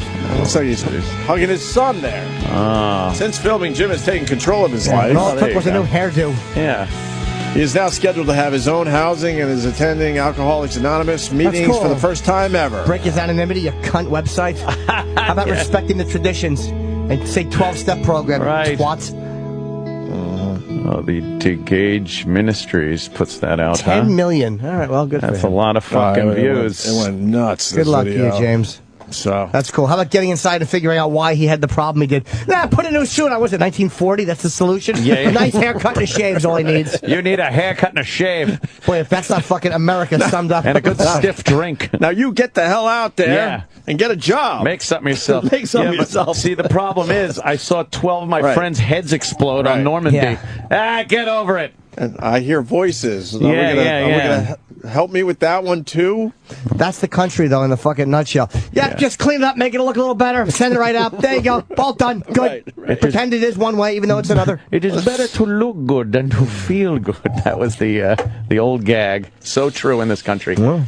They'd rather just have you in an attractive little shell, no matter what's rotting on the inside. You got to sometimes just take something and make part of your life funny. And you put it into song. Yeah. What? You're going to try that someday, Chip? I don't have the whole song. I just got, like, the part that will be funny to reveal. All right, let's hear it. Why? I just want to say a bunch of things like my ding-a-ling. Oh, Jesus. That's funny? Fuck yeah. Fuck but yeah. mine's different. It goes like this. Okay. Yeah. It's my pecker. What are you talking Corey, what's going on, Corey? Yes. Hey, guys. How is it down under, Corey? That's how you executive produce. What's up, Corey? A little dirty and slimy. They were on Good Morning America this morning. They had the producer of that homeless veteran video. Yeah. And basically, the guy said, okay, he qualifies for some kind of veteran housing, but whatever he wants to do with his life is up to him after that. So basically, they cleaned him up, maybe they gave him a little money and said, all right, off you go. It's your problem now. Take your new suit. See you later. Why is that like a homeless shopping spree? Why is that not fucking derogatory to homeless people? Yeah, that's exactly what we're saying. He's not fixed. Yeah. So the producer basically just grabbed this guy to make a viral video. Of course. We all know that, but they're romanticizing it on the mainstream media. Like, wow, look at this great thing they did for this homeless guy, but they didn't fix the issues the guy has. No, and not even say, okay, we'll help you out with rehab, or maybe we'll give you a job as a production assistant if we own a production company or something. Right. It was just like... You said he was an Alcoholics Anonymous. That is rehab. It's not. It's not. It's not? No. Different. Yeah. And he's Thanks, not... guys. No, God, Happy yeah. birthday, Jimmy. You know Thank that, you. Sam, right? That's not rehab. Treatment program. Little outpatient shit. I'm happy. I hope he's doing well. I think that's great. I'm not saying it's... I'm not happy to see that. I think it's fantastic. I hope it works for him. But, you know, just... Can't they just say me? I mean, it's not that. The press used to respect anonymity. Right. For years, Not the anymore. Press, yeah, but they wouldn't say, out of respect for the program and the things it does. And is he going to meetings? Well, they said he was. Well, for the first time, but did he go once? And you know, that was to cover their ass a little bit. Like, hey, you know, do us a favor. While you have the nice suit, could you go a couple blocks away from here and just go to one of those meetings? So we don't feel like total pieces of shit that we just exploited you for a viral video. Say hi to Kevin on Long Island. Kevin. Hey, good morning, guys. I'm out here in Brentwood. I love you guys to death. I'm a CO at Rikers. I've been on the job since '98, and you guys got me through some really, really bad times driving home. Laughing my ass off. I wanted to know if you guys had ever seen a video on YouTube. It's called "I Fought for You." It's an old World War II veteran. Hold on one sec. Hold on. I'm really curious to see how... We just did this bit. I'm so curious to see what CNN says about this. Oh, isn't that nice? They'll be like, oh. You're going to be surprised when they're positive about the video of the homeless vet cleaned up. But why can't they question and go, well, you know, how much help did they actually give him, or are they just using him for a viral video? You guys just negative on everything. Yeah, because they're not there to shit on everything. They give a homeless guy a haircut and you kill him. You're all negative, eh? Veterans. It's got 10+ million hits, right? Yeah. I don't know, I'm just curious. I'm going to make a knockoff video where I take myself and I make myself look worse. Oh, how are you going to do that? That is true. Everything will be an improvement, especially a bullet. No. We're going to continue to watch this, General. But as Wait, you realize it was leader of long? young men and women on the battlefield, when you watch this video, how does this make you feel? Like fucking the blonde doing the hairdo. A veteran that's homeless is a tragedy for our nation. Of course it is. These guys have given tremendous service to our nation, and they need to be given the ability to transition from this very seminal event of service to nation. There's nothing that replicates you need some choppers. and having the ability to make a transition back to their neighborhoods and their communities is extremely difficult to do. You're never more fulfilled than you were when you were in uniform. You have a sense of purpose, a sense of direction, camaraderie, and these bonds of love and sacrifice are immense and they're forever. There you go. Well, now it's going to really go deep. Yeah, of course. Well, it's the veteran angle, you know. Right, of course. Hard. Gotta take care of the boys. Yeah. And girls. Self-respect, it starts with confidence. From that, opportunity comes. And certainly there really is a partnership between business and our Veterans Administration, and great efforts are being made to address that. Well, it just makes me wonder how we got to this point. The statistics are so disturbing. Well, Carol, if you let me talk. Is that her? Yes. Chad. Well, Chad. It's the alcoholism and the drug addiction, and the mental illness caused by it. It's obvious what it is. Yeah, they've seen some shit over there, man. A little PTSD. Yeah, you combine that with some booze. All right. Let me say, let's go back to Kevin. Go ahead, Kevin. So you're talking about this YouTube video called "I Fought for You." Yeah, it's a YouTube video. It's called "I Fought for You." It's an older man. He brings his 2 grandkids. He's listening to the car radio. He hears that they deface these U.S. flags and some gravestones of soldiers. So he brings his kids into a movie theater, and they have clips. My dad's a World War II veteran. He was a tail gunner in B-29s in the Pacific Theater. He flew 31 missions. So it kind of brought it home for me as far as my dad's pretty old. He's in the VA hospital up in Stony Brook. Long story short, the video, I showed it. Like I said, I'm a correction officer in Rikers, and the guys I showed the video to, they had to walk away. They were getting choked up. And these guys are like real hardcore kick-ass guys. And they got choked up by it. And if you guys see it, I'm pretty sure you're going to get choked up by it. I Fought for You. It was put out by Gary and Bladder to the Opie and Anthony show. They've had enough of us. Yeah, we have it? Mm-hmm. Okay, Sam allegedly has it, sir.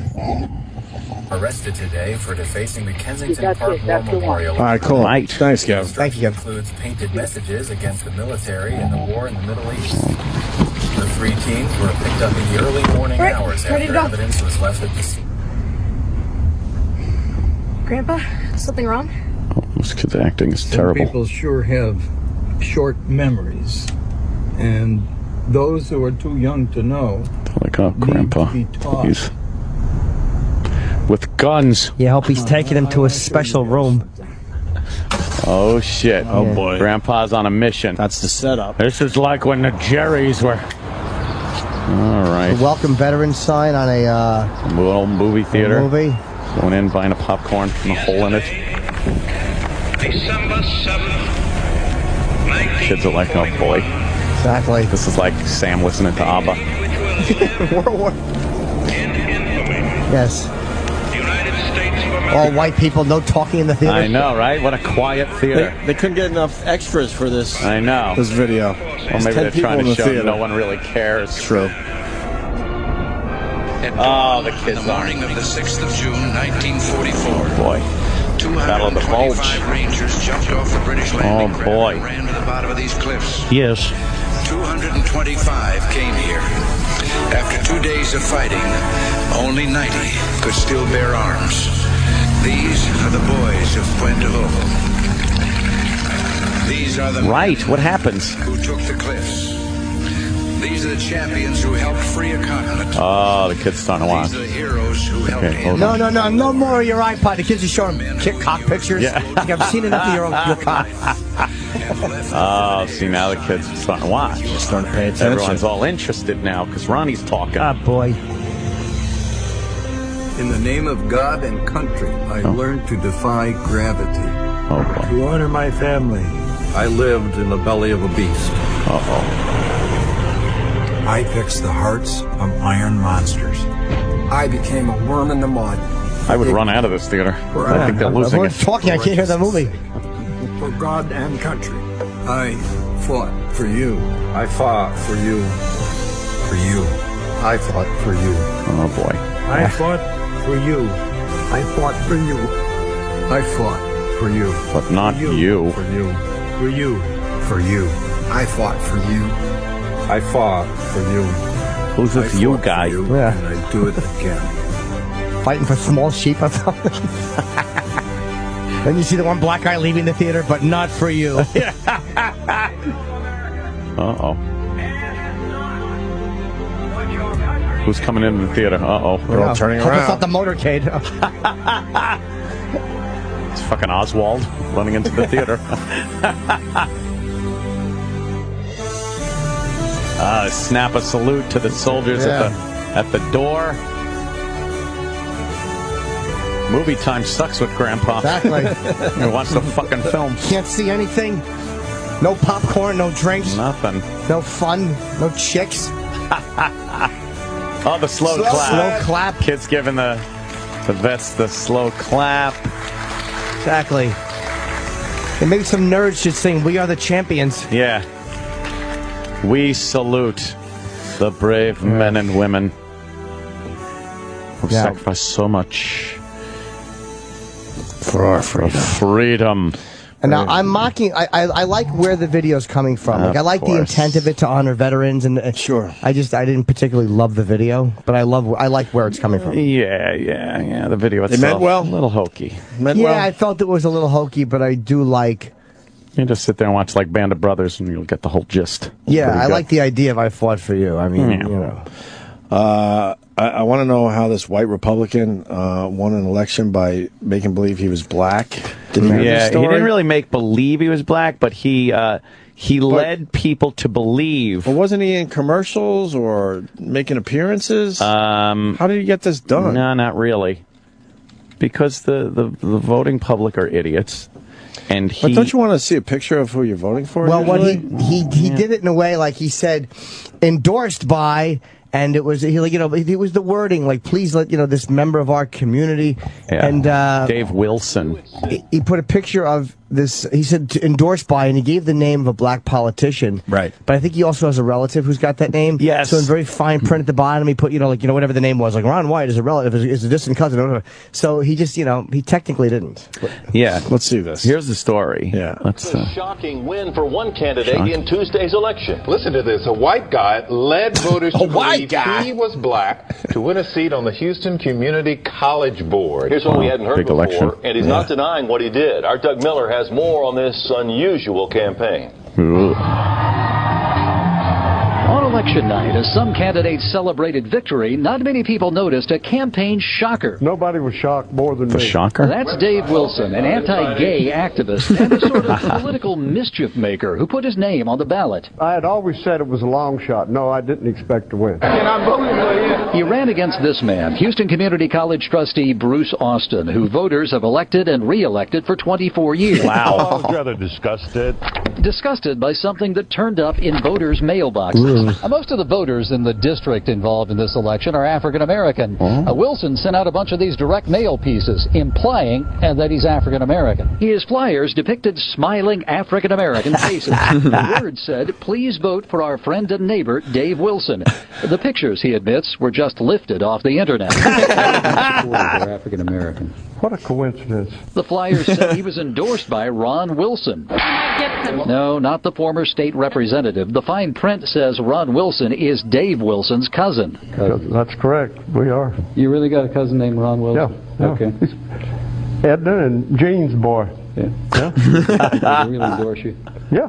You called him? I called him up. Yeah, in Bloomfield, Iowa. Yeah.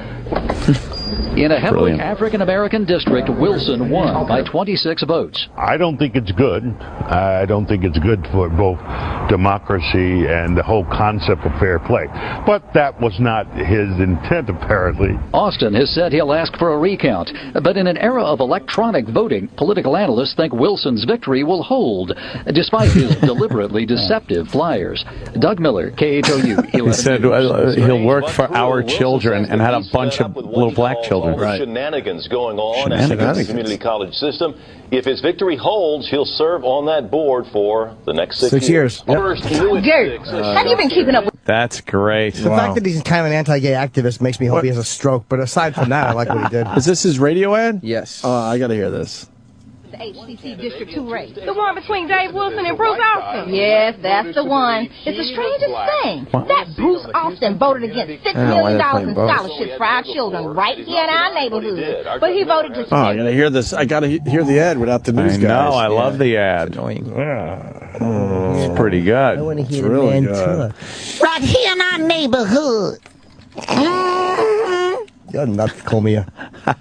It's a bit misleading there. Yeah. A little bit. I pretended legal. I was in black once. Did you? Yeah. All right, keeping up with the HCC District 2 race. The one between Dave Wilson and Bruce Austin. Yes, that's the one. It's the strangest thing. That Bruce Austin voted against $6 million in scholarships for our children right here in our neighborhood. But he voted to spend $45 million in the foreign country of Qatar. And that doesn't include the millions of dollars he spent in Vietnam, Brazil, and Saudi Arabia. Bruce Austin is killing the hopes and dreams of our children. He's setting them up for failure. Girl, please. I bet he has relatives that could have used some of that scholarship money he voted against. I've had about enough of him. So what we gonna do? I'm voting for Dave Wilson. Dave Wilson, isn't he the... Yes, Dave Wilson is the man who's fighting for our neighborhoods. He's the only one in this race for HCC District 2 trustee that we can trust. We can't afford an HCC District 2 trustee who has turned his back on our neighborhood. Sending millions overseas as bad as our children need help going to school. Bruce Austin ought to be ashamed. Paid for by Dave Wilson for HCC District 2 campaign. Good for Dave Wilson. A bunch of black people doing his fucking ads. Oh, it's hilarious. It's funny. And they hinted, isn't he the fucking crackhead Peckerwood? Yeah. Dave Wilson, that motherfucking honky white ass Crackerwood picker fucking. Dave Wilson is pretty smart. And totally unapologetic. Good. Yeah, like, these are all black people. Well, will you look at that? And I said, Lord, he's a white man. Right. 6 years they're stuck with him. He gonna help me? I got bronchitis. He might get some things done. Maybe. And now the most ridiculous story of the day. There's a bill out there in California. Bill. They're drafting this bill. Would It's mandate going to porn war. stars to wear protective eyewear like goggles during filming. They're just trying to get porn out of California. As far as I'm concerned. They're trying to destroy the porn industry in this free country. What happens if you get like some sperm in your eye? Well, there's the HIV transmission. And the fact that these dummies if are you allowing get this sperm to in your eye, happen. you can get the HIV, No, but you think? that's the excuse. Get eye AIDS. That would be extremely rare, right? I'm sure. For that to happen? Sure. But they're not going to outlaw unprotected sex among people who don't get tested, which is regular bar goers. Oh, yeah. You know, a few outbreaks in the porn industry, which considering the amount of fucking they do, there's a very, very low amount of people with AIDS. And they're tested and mandatory tested, and they do stop shooting when there's a... Again, how about you go out to people's lives and you mandate that they wear condoms? You can't do that. Of course you can't. But It's goggles in porn films, Yeah. that would rock. I mean, it won't look like fucking Kareem. Silly. Yeah, They all won the championship. The champagne is being sprayed in their face. That would look silly. They're worried about the bodily fluids, obviously, including the fecal matter. Ew. What? Fecal matter. Like fecal matter in the eye can cause, eyeball thrombosis, which is it's a blindness that happens from fecal matter. Yeah. Yeah, why? The bill also, statewide performers, they want to prohibit the performers from ejaculating onto the genitals, mouth, or eyes. That's the best places. But require employers to provide barrier protection eyewear as well. That's what you want. They're just trying to get porn out. That's all. They've had it with the porn. That's it. Old shop goggles. Because they can't make money off it anymore, right? Nah, but it's a moral issue. It's not even about money. It's a moral issue. You think? Yeah, without a doubt. Yeah. It's demeaning to women, and we must. Well, this is a year after the condoms were mandated. Yeah. During filming of vaginal and anal sex scenes in Los Angeles. That makes it hot. I love a nice, sexy condom scene. Ugh. If I see a porn and something's going on and it looks good, and then you just see that condom, it's like... Takes you right out of it. Out. Don't want to think of that shit when you're watching some pornography. Miguel is freaked out over what we just talked about with the Dave Wilson, right, Miguel? Oh, I see that, yeah. He makes a good point. Does he? I don't hear him talking. Miguel in Florida. Yo, Big Al. Hey. Big Al. Did you say Big Al? I was wondering what the hell that was all about. Shit. How does Big Al turn into Miguel? Who's on the You got phone? me. Is it Sale? No, it's Nikki. Oh, the Sounded poor like dear Big made a Al. mistake. Fine, then. That's all right, dear. You do the best you can. That's okay. That's Don't all worry. right. The poor dear. Don't worry about it. She made a mistake. Why isn't Sal on the phone, though? I don't know, because Nikki is... The chair probably voted. What's Sal doing right now? He's cutting up some audio in the back. Yeah. We'll let her slide. All right, Big Al, what do you got, buddy? You know, that story in Houston, how come no one's addressing the blatant racism of the entire community? They voted for this guy because they thought he was black and totally ignored the issues. Well, they don't, by the way, they don't know that. They don't, you can't, see, they're automatically assuming that they voted for him because they thought he was black. Like, they don't know that. Maybe they really liked where he stood on the issues, too. I think it was a black thing. Me too. The incumbent was there for 24 years. Yep. Wait, what's he called? The incumbent was there for 24 years. Yeah, because he's a black guy. I'm going to go out on a limb and say that. Yeah, you know what? You could be. It's just like Obama. Look at he's got a 91% approval rating in the black community. Can they all be that stupid? No, it's because he's black. So I say, vote white. Vote white. Okay, that's what your message was. Thank you. Thank you, sir. All right, Miguel. See you later, Miguel. Well, listen, I mean, no surprise. People vote for the dumbest reasons a lot of times. Well, popularity contests. They certainly do. I one time voted for someone who had the cutest button nose. Aw. Yeah. I think blacks are very racist when they vote. To tell you the truth. So are white people. No. Not as racist as blacks. No. When you look at the fact that 98% of blacks that voted for Obama, that would lead you to believe that they voted for him based on race. But isn't there part of that would say they want to have the first black president, not that they would vote for a black president every time had there been other black people to vote for? Yeah. I believe they would, though. I do. I just believe they would. Yeah. Maybe. And white people obviously had to have voted for Obama because he couldn't get put over with just the black vote. So they're willing to, compromise as far as race goes. But black people, very unwilling to compromise. Black people have been voting for white people for since they've been allowed to vote in good old fair America. They've been voting for white people forever because there are no black candidates. Well, that's not. That's the system that was put in place.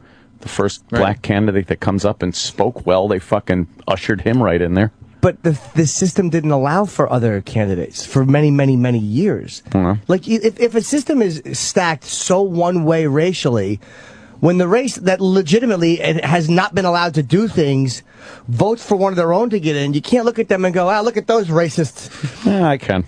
You can, but it's not a fair way to do it. I mean, until things have been happening for as if the same amount of if people are. Before Obama, 100% of white people were voting for white candidates. Yeah, all of them. No, I know some people that voted for Jesse Jackson when he was running. Okay. And Reverend Al Sharpton. That would be a very small percentage. You don't know any white people that voted for I do. It was one of my friend's moms. I fucking wanted to smack her in the face. That's from 1984, and you still remember the one woman you know that voted for him. Exactly. That's a bad example. Ronnie Reagan took that one. Yes, he did. Just filling you in on the news, everybody. Great spoiler alert. Reagan won. And then you look at an election like that. Obviously, it's the guy has to fake that he's black to get the black vote. He knew the deal. I mean, he's also not a nice guy. Like, whatever. He knew the deal, though. He's probably not great for the job. He's an anti-gay activist. He's a douche. He might be good. He's probably not great. Oh, he's full of fudge. Thank you, Jim. Finally, somebody says it. I don't know if you should be bragging that you're an anti-gay activist, by the way. Exactly. Where it goes on the brochure. Not only is he anti-gay, but that's his cause. Like, he wants to create awareness for the anti-gay. There's nothing he wants less than one man's mouth on a cock. Yeah. That's what he worries about in our country. To put it on the brochure, though, that's rough. Let's say hi to Ryan in New York. Ryan. Hey, good morning, guys. Good morning, Ryan. Hey, I just turned the radio back on. I heard you made a No one cares. Oh. What'd you have for breakfast? Yeah. What's your... Not yet, Jimmy. What's your 98% of all the blacks voted for Obama. That's what you said. So that means only 2% of them actually have a brain. Oh, wow, there's a talking point. A little edgy. I think I understand why people would vote based. He looked pretty impressive at the time, sir. Yeah, and he was also it was a good show. And black people typically very impressive. Yeah. All right, guys. And now black people are looking at twice the national average of unemployment. That's good. Yeah. Good job, Obama. But I get why you would vote for a guy like that. If I lived in a place where the situation was reversed, I would absolutely vote for a white guy to get the first white guy. Of course. You know? And you're voting based on skin color. That's great. Yeah, but that's the way America. That's what America has always done. How about a little candidate named Adolf Hitler? There you go. But if there were just black presidents forever, yeah, you'd vote for Hitler because he's white. But you would vote for Hitler because he's white. You'd vote for Hitler now. Oh, boy. Yeah, well. I don't know. Or the H word. It's amazing how we can say Hitler. You can't say faggot on the radio or like on TV, but you can say Hitler. Hitler. Oh, you can do skits about it even. Why? Yeah, why isn't Hitler the H word? There's not a much of a more offensive guy than Adolf Hitler. Nazi. But you can sing his name on TV. That should be the N word. Yeah. Nazi. You're a Nazi. Yeah. Yeah, right. It's Mapeka. You got anything over there, Jimmy? Oh. I'll sing the song again. Yeah, I do. I have a bunch of stuff on JimNorton.com for my upcoming dates. I have Las Vegas and San Diego. San Diego's New Year's Eve, and Las Vegas is December 27th, 29th. Mm-hmm. So just go to the tours section of my website. The website's still being worked on, and you can link to all tickets. Very and you cool. can see the pictures of myself. I love those pictures that pop There's up. a bunch, yeah, but there's a weird order that they come up in. I have to, because they're supposed to be random. There's like 10 or 12 different album covers that come up with me or one of the characters superimposed on them. Yeah. Like the Sabbath Sabotage one is probably my favorite. And that one doesn't come up a lot. Oh, man. It'll come up enough. It hasn't. It will. We just sit at home looking at your site. Yeah, right. Where's that one? No, Didn't but come up again. I've gone through a few, and like, it's got something to do with the order they're putting this. I'm going to have to switch the order around once in a while. Because that Sabotage one is really, really... Coke Logic did a fucking amazing job. Right, but what's the problem? He's a good guy. It's just the randomness that they're coming up is... Oh, no. I want it to come up in a different order. No. See, like there's the Peter Criss one again, the Paul Stanley one again. Edgar is Paul Stanley. Me is Ozzy. Oh, that's a cool. That's a great one, yeah. Holding a dildo, and you can see on the knuckles instead of Ozzy. Chip. Yeah, it's a chip. It's been worked on. But watch, now one of the other ones will... See? The H3 as Chip comes up again. And I would prefer this Gene Simmons' is Uncle Paul. With a little comb over. Yeah, and the glasses. The randomness is not where it's supposed to be. And I'm really not happy with the fact that these are not coming up the way they're supposed to. Yeah, you know what? You might have a point because it didn't come up once there. He's still doing it. It's the same ones. I have a few videos there, not many yet. They're working on the video page. Ooh, Eddie Vedder, nice. Why is Eddie Vedder on your Eddie and website? Chipnet. Chip Chiverson meets Eddie Vedder. I didn't see this. You heard Yeah, Eddie was a big fan of Chips. What? Did we play this on the air? It happened. It happened here. What are you talking about? It's impressions. It's just people doing voices. Let me see. Theater of the Anthony's mind. a left-wing Hollywood douchebag. No, I'm That's what I get on my Twitter feed. No matter what I write about Christie or liking Nixon, Left you fucking wing. liberal. No, me. They always say. okay. I'm like, have you read my feed? I say, just get the fuck out there and vote Mitch Romney. Get Obama out of here. Oh, that worked Please. well. I've had it with him. Exactly. In January 1st, you'll all have it with him when no those one listened taxes to go you. up, boy. Let me See? tell you. Taxes went up. Tell us how you really feel. I want to tell us how you really Chip. feel, Anthony. I think Chip So was right. if you are registered to vote as a Republican, I'm glad and Chip you could sit be in home the and don't band, but vote, sitting I'm in. going to be very angry with you. Get up, take the fucking 5 minutes it'll take to go and cast your fucking vote. You have no pull. Please. Didn't work very You have well. no pull. None. And, you know. You didn't think Mitt Romney was going to win, though, did you? No, I wanted him to. But Yeah. That's a really long bit, but very funny. I do remember this when Jay it Moore is was long. in. So go to JimNorton.com and check it out for yourself. There's a few. I got to put. We're working on the video page and certain. Nice. And the buying shit. There's only a couple of links right now, Right. but you're gonna be able to buy signed stuff, and all that stuff will be fixed. But I just figured I'd get the site up and running. Very cool. And I have a lot of photos on it. It works on the mobile site too. This guy did a good job. These fucking you open it on the mobile site, and it fucking. Hey, who's that? Rashad, what the fuck? We're going home now. Rashad Evans. We asked if he was going to be in today. Did we? Yeah. Well, why? What's he doing out there? I don't know. He probably wants to come and say hi.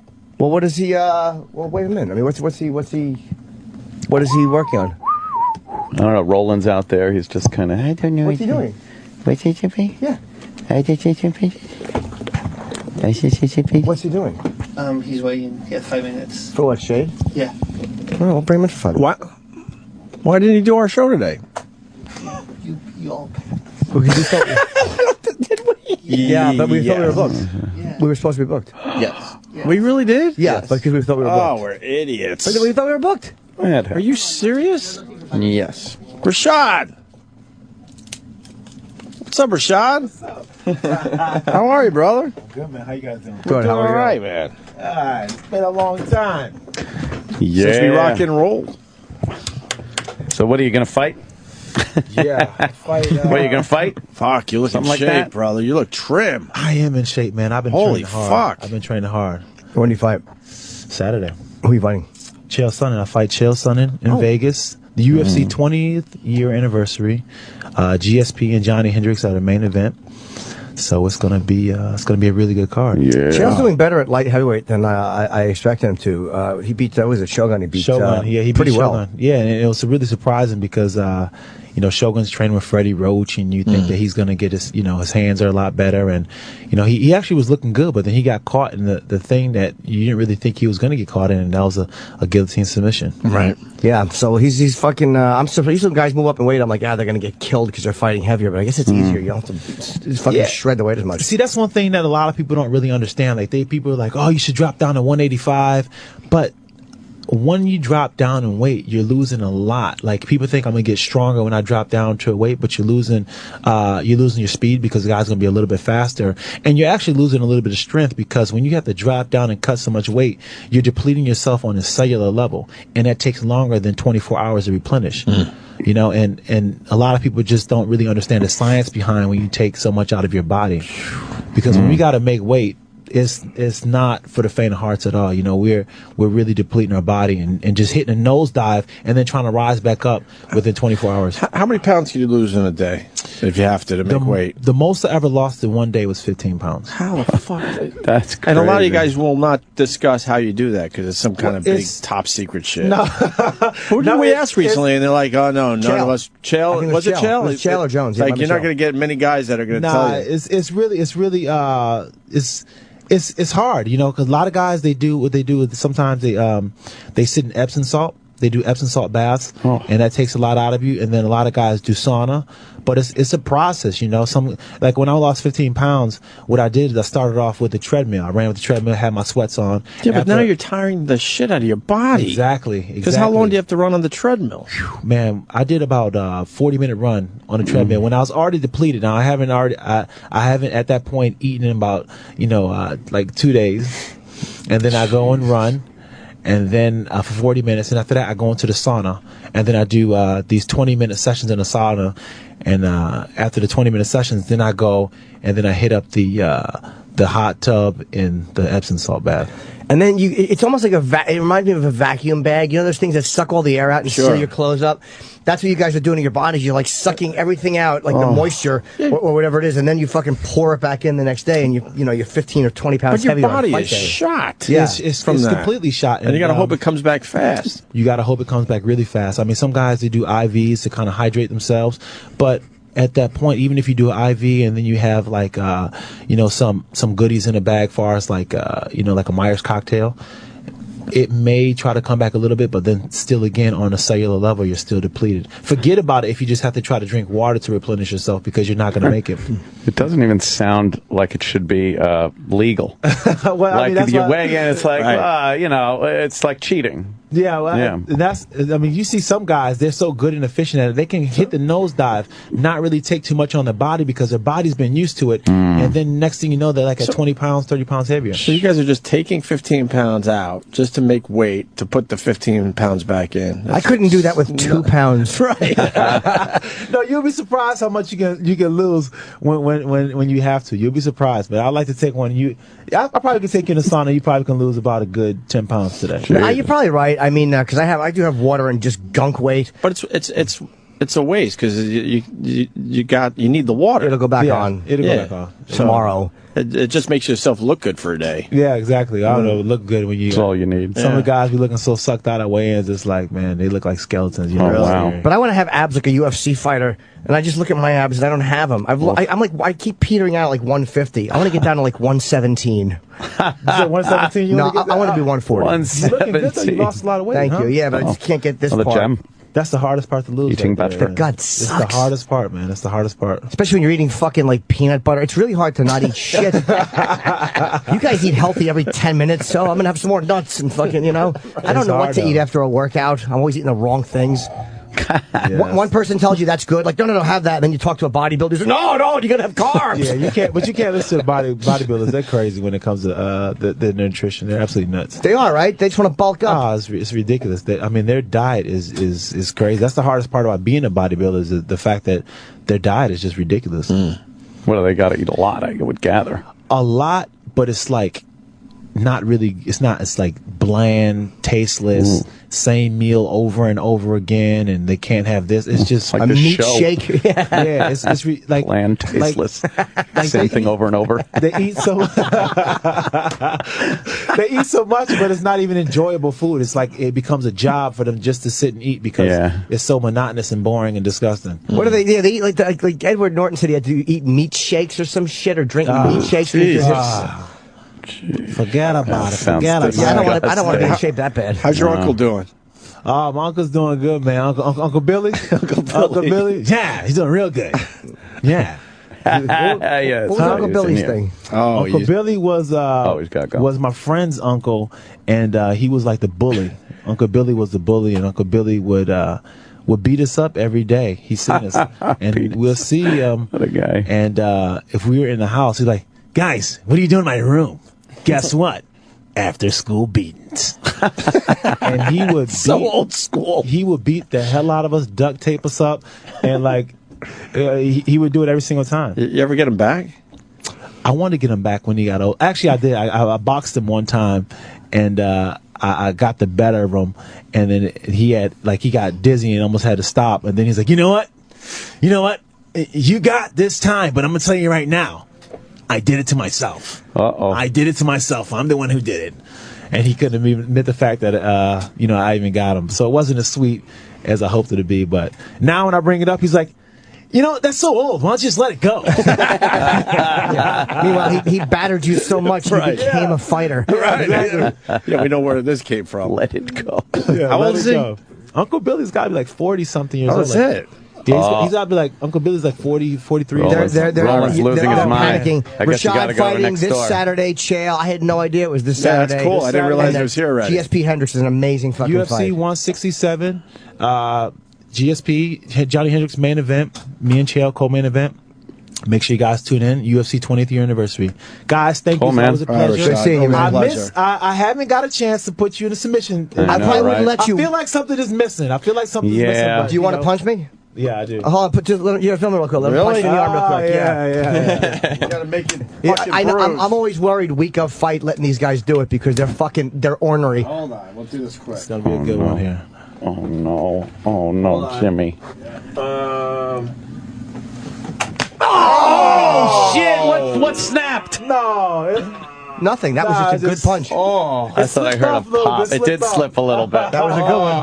That was a good punch. I'm glad I muscled up for that one. Oh, muscled up. I had to. Yeah. All right, good seeing you. Oh my God. Good luck this week. Take it easy, man. All right. Take care, man. Oh, Jimmy. See you later. Oh shit. I heard like a pop. Yeah, but I can take a punch. Yeah? Oh, that was impressive, Jimmy. Yeah. That was the real deal right there. It definitely felt, but I tightened up first. So and when he slipped off the arm and hit your side a little, didn't he? right there. Fucking thing didn't record. Shit. Oh, no. No? I did that for nothing? He's lying. Oh, you did? But I can imagine that in the face would hurt a lot. Oh my God! Are you laughing at my photos? Look how trim he is. Yeah. He lost a lot of weight for this fight. Oh, I think. I thought you meant me. Do you want to hear the punch? You mean? Can you hear the punch again? Let me hear the punch again. Hang on. Here we go. Me. Oh shit! What snapped? Wow. You don't like my photos, Sam? Some of these photos are so, like, I'm looking at Jim's new website, and there's a section of photos that's just him in his everyday life or whatever. Click on this one. There's a photo of him and Francine. And he's got the worst Scarface t-shirt I've ever seen on. Oh, no. Open the picture up. It takes a while to load because it loads all of them, then you just go from the bottom. But go to the next one where I had that fucking... remember I had the rod and you took the picture? Yeah, of course. Look at how terrible that t-shirt is. What does it say? It says, bury those cockroaches. Oh, Jimmy. So bad. That's a I can't believe we don't have video. I did that for nothing. How'd that not record? I don't know. It happens. There's my rod. Photo of Jim. He's fully erect and the weird waitress is behind. That's a guy. That's a guy, you asshole. Oh, the guy. Oh, shit. We missed that guy. The worst waiter. wig ever. The wig that he could serve potato salad. Right. in. He looks like an That old was it. woman. Yeah, he does look like an old woman. They're coming in right next to the UFC thing for 1 second. Who is? The UFC people. Oh, what do you want to do? Right, you just say you wish him a happy 20th. Oh, yeah. Oh, that's right. Yeah, we're going to wish them happy 20th. I am? Ow. They wish us, we have to wish them a 20th. Hi, how are you? Thanks, appreciate it. How you doing, man? Nice chat. What's up? I'll do whatever you guys want. Want to do it in the background or Thought we were... individually, separately, however you want to do it. Come on, let's do it here. Yeah, let's just do a quickie. Yeah, let it rip. That's how we roll. Scarface t-shirt. I like being on my, on the mic, like I'm talking. Oh. Well, you guys could be there. I'll be on mic. We just do it. Whatever you need. What do you need? Oh, this would be good. Just it's the 20th anniversary. Oh. So we just want to wish the UFC a happy birthday, and then we're gonna put it together. A little montage. Mm-hmm. And I'm rolling. Oh my God! 20 years of UFC, 20 years of kicking ass. Just amazing. So many people bloodied and battered over 20 years. And couldn't be happier. Jimmy, what do you have to say? Happy 20th anniversary. Rashad Evans just broke my arm by punching it. I've been beaten up by everybody in that organization. Here's to 20 more years of me being wounded. Ooh. Ow. I did mine. I just photo punched you. Great. Good job. That'll work. I believe so. Will it work or no? I'm gonna try to play it. Oh, it'll be wonderful. Yeah, I think one take. So I roll. Oh, you do it. Okay. All right. Oh, I take my You gonna keep the headphones on? After show, huh? I guess so. All right. That Scarface t-shirt is gonna make me laugh all day. I look forward to the after show because it just means I'm on my way home. Is that what it is? Yeah. Could literally be white noise. It's Pavlovian. Yeah. You know? I like oh, that. good, the after show. Well, why do I like this? Oh, because I'm going home. It's almost sleep time. Okay, so I'm going home. I'm just gonna what you want from here, and I'll use both if I can. Take two. Okay. Hold on. This thing's still on. Oh, boy. I wish we could show that punch. That is awful. Ugh. Go. Hi, it's Jim Norton. Happy 20th anniversary. Happy 20th. That's Anthony Cumia. Happy 20th. And there's Opie. UFC. And I've been punched and kicked by everybody in your organization, and I've been injured. Not hard Rashad enough. Evans just broke my arm punching me. So congratulations. Could've broke your face. Could have broke my face. I'm being heckled by my coworkers. Congratulations to Dana and everybody else in the organization. Here's to me being beaten up for 20 more years. It's my favorite thing ever, the UFC. Would you like to see the video of him being beat up? Showing the video. I'm filming some kind of thing for You UFC. guys screaming. Yeah. I can't believe you took that. Yeah. I was here when Rhonda put you in the. Oh, yeah, I love her. When is she fighting again? The end How you of the doing, 20th. Oh, my God, yeah. That was a good punch. He didn't know, right? No. Still in here. I don't tell him. He just left, so I guess the interns are in. They're going to start cleaning up, and we'll be right back with After Opie and Anthony Live. Watch out now. The Opie and Anthony Show continues. Sort of. After O&A Live with Sam Roberts is next.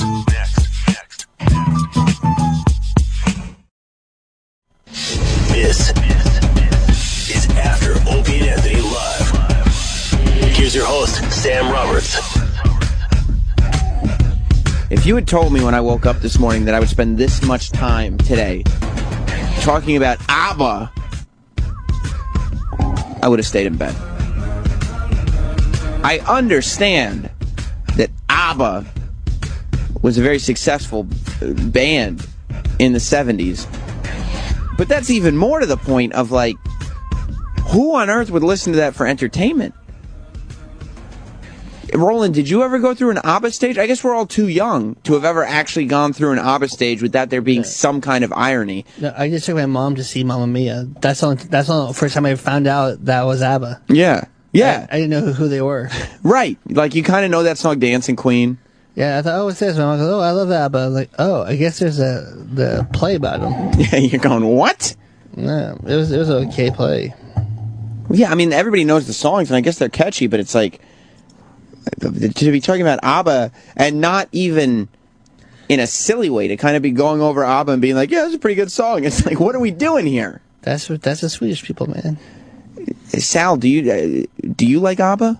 He was singing back there. I just didn't know. I wasn't singing. You were singing the Dancing Queen. You were punching me in the office all fucking morning. Eric, why were you punching Sal? Just fall asleep. Rolling Trayvon's me every once in a while. I don't know. You know what? You've said enough. Like, in order to protect Roland, I'm going to ask no follow-up questions. But Roland, you owe me at least 5 lunches, because that right there was without. No follow-up questions, Roland. I got you. I don't know follow-up questions. No. I don't want any more details about it. I got your back, buddy. Lunch starting today. Eric, did you ever? Your parent? You strike me as the type of person who would have parents that liked ABBA. That would be correct. I knew it. I knew that Mama and Papa Nagel loved ABBA. No, one of them does. Who? Your mom? My dad. What? That one I didn't see coming. When did you realize that having a dad that liked ABBA is questionable? When I started realizing I could listen to music that wasn't my parents. So, as a kid, I guess you're right. Like, when I was a kid, I thought it was only country music. Music was just country. If it wasn't, Willie Nelson, it doesn't exist. And then you start exploring.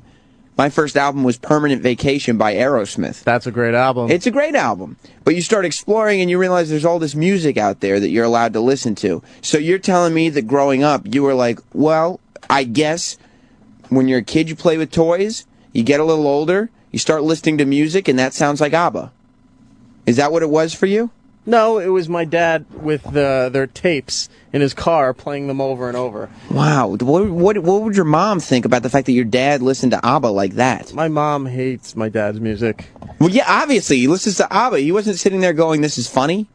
No, he was serious about it, which is what why was his my favorite brother song? which is why my brother and myself both love this band. Love what band? ABBA. You love ABBA too? Yeah. Oh my God, Eric. Dude, I wasn't playing like big hits. I was playing cuts that I liked. You were like, finally, it's my ABBA day. Deep cuts. What was your dad's favorite song? That I don't know. I never asked him. What song did you hear? Did he sing along? He used to, because my dad used to play piano too. Yeah. So I never knew you had some music in your family. Yeah, I used to play piano when I was a kid as well. I was going to say I never knew you had Dancing Queen while they drive past Disney World. You think that's what was happening? Yeah. No, Dancing Queen was never on. Friday night And the brother, do they do the backup singing? Of course. No. Did you and your brother ever harmonize with your dad? No. What about what about Waterloo? Like harmonizing with Yes. it? No. No, We okay. didn't sing along with it. All right. We were just in the car all the time, so You you had to hear never it. were like, other boys don't have dads that listen to this music? I did. I realized when I was older, like, maybe 8. Right. That I was like, well, you know what? My mom listens to like the Beatles and the Monkees and all those kind of things from the 60s. And I wasn't hearing kids really listen to that. That's how you know that it's bad. One of your mom's favorite bands is the Monkees, and she's the one that listened to the cool music in your house. Yeah, my dad had my dad had a lot of different tastes. Because there were certain artists that always played whenever we were in the car if it wasn't on the oldies station. ABBA, who else? ABBA, Elton John. Okay. ELO. You sure? There's one or two others that I can't think of. I'm going to tell you Neil this. Diamond. I'm not going to make any statements about your dad. Yeah. But if my dad was sitting in the car listening to ABBA and Elton John and music like that everywhere he goes, I would have some questions for him. Later in life, I would start questioning some things. That's all. Well, I'm not Well, gonna it's answer Frank, that. his best friend that stayed over. Yeah. How come you always have your coworkers staying over? Any of that? Any good guy buddies that would stay over for the night? No, never. All right. Or fishing trips that went awry with no poles. Any fishing trips? No. Okay. All right. He doesn't even talk to his family. Your dad doesn't? Yeah. So why would Your he have dad's friends just over? a weird antisocial guy who listens to Swedish dance music? Is that your dad in a nutshell? Sure, let's go with that. No wonder. No wonder, Eric. So you're sitting there. You've got to be the pride and joy of this family if this is where you came from. No, my dad did very well. He was in the music industry for a while. Really? And then he pretty much gave up on music after Lennon was shot. Like, nothing good happened after, what was it, 80, 81? Yeah. Yeah. He was stuck in ABBA land. He was stuck back there. My God. Steve in D.C. Hey, what's going on? How are you? Hey, I just want to, comment. Jim Norton is so great on your show. He's so funny. Yeah. Yeah. Do you have any idea when Lucky Louie comes back on HBO? Probably never. I would assume it's been years, and Louie's gone on to another show. So my guess would be never. Oh, wow. Really? That kind of stuff. Hey, I got one more question. Oh, okay. Okay, why are you such a rip-off of the fucking Howard Stern show? Wasn't he on today? Didn't you have anything to do? Yeah, no, I had plenty to do, but you're such a fucking rip-off. You been drinking a little this morning? No, I have not. You're slurring a little bit. Sounds like drunk Archie Bunker. What? Slurring a little bit. Quinn in California. Hey, as long as you're looking for relevant Swedish music, try a metal band called Sabaton. Well, I'm sure there's a lot of relevant metal that's going on in Sweden. I just don't know if it's weird the spectrum, if ABBA was the way to go. It's weird the spectrum of Swedish music. It's either ABBA or black death metal. Now I feel like everything, maybe that was a response. Like everybody realized that in America the most popular Swedish band is ABBA, so everybody over there gave up on dance music. They said that bullshit cannot signify our country anymore, you know? And they said we have to move past that and just create the most ridiculous death metal. Larry in New Jersey. Hollywood, prime time, Sammy Sweetheart, the F. and Roberts, professional broadcaster, world-renowned professional wrestling expert. That's right. Originator of the blatantly stolen Lonely Virgil concept. That's right. I was not going to say a word about Howard Stern. I wasn't even thinking about it. Don't worry about him. On the air, let me tell you something, Sam. The boys are a problem. And the boys are a problem because people go on Howard's show and the interview seems like an interrogation. It's almost like a rape because he's fascinated with their toilet habits and their flatulence as well as their sex lives. That's no good. They come to your show and they come to the boys' show preceding you. Yeah. And the green room is somebody's desk if they want to sit and eat a bite, a bagel, or a I don't know anything about what's going on over there. Please, Sammy. And then they go on the show. Yeah. It's in a piece of shit studio, and guess what? They have a great time. Right. They laugh, they joke, and all of a sudden, who wants to go back to the other show? That's right. The boys are a problem. That's right. Now, back to ABBA, Sammy. They were a worldwide phenomenon. I was in Germany in the mid-'70s, and you couldn't go anywhere without hearing an ABBA song. And yeah, I know. I'm not trying to say that ABBA was never a big deal, but the fact of the matter is today, it's 2013, and they're no longer a worldwide phenomenon, and there is no way that people are still enjoying that music without a hint of irony. Well, I enjoy it, but I'm old and gray, so... What song... Larry, you're a truck driver. What are you listening to? Well, I rediscovered the highway. I didn't think I ever liked new country because I like the old country. No, I mean, like, what by ABBA are you listening to? Oh, well, whatever comes on the channels, whether it's 26 or 25 or... So fucking weird. Or 8, I don't look for it. If it's there, I listen to it. You know, it's one of those things. It's there. If you listen to it, it's there, and it's fine. It comes on. I don't change the channel, you know. So weird, Larry. Thank you. Very strange. I don't know. Dennis Falcone is coming in. Poppy. Poppy. Sal, I don't need you talking anymore. You almost got rolling fire today. Apparently,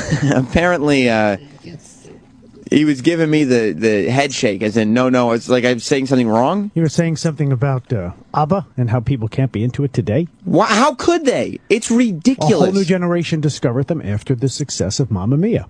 Yeah, but Mamma Mia's gone now. When I do parties, Dancing Queen is one of the must-plays at every party. Yeah, but people... Ask the Who Kid. I'm sure he plays it, too. No, I'm sure Who Kid does not play Dancing Queen. And when people dance to that song now, it's ironic. They're like, look how ridiculous it is that we're dancing to this song. This is stupid. This is funny. You're overanalyzing it. It's pop music. It's not pop. entertainment. You know why it's not pop music? What does pop stand for? Popular. Right, that song's not popular anymore. It still is. It is not. One of the... Any generation knows that song. From 12 to 92, Dancing Queen. This generation and the last, 7 generations all know that song is like this ironic, why would anybody ever make this? This is ridiculous. You are just too hip for the room. Is that right? That's exactly. You're just being way too hip. He plays Last Dance, too. You play Last Dance? I was doing a party Saturday night, and the people were your age group, Sal's age group, young people, and I'm there, and I'm mixing Avicii. I'm trying to do all this hot stuff and, this club hot stuff. All, sure. The EDM music and everything. Nothing. Kid comes up and goes, "Hey, could you play old time rock and roll?" I looked around. What? Bob Seger. Do you hand out inflatable instruments with that too, so they can rock? What? There was a whole table. What type of event was this? This was a 60th birthday party, a family party, right?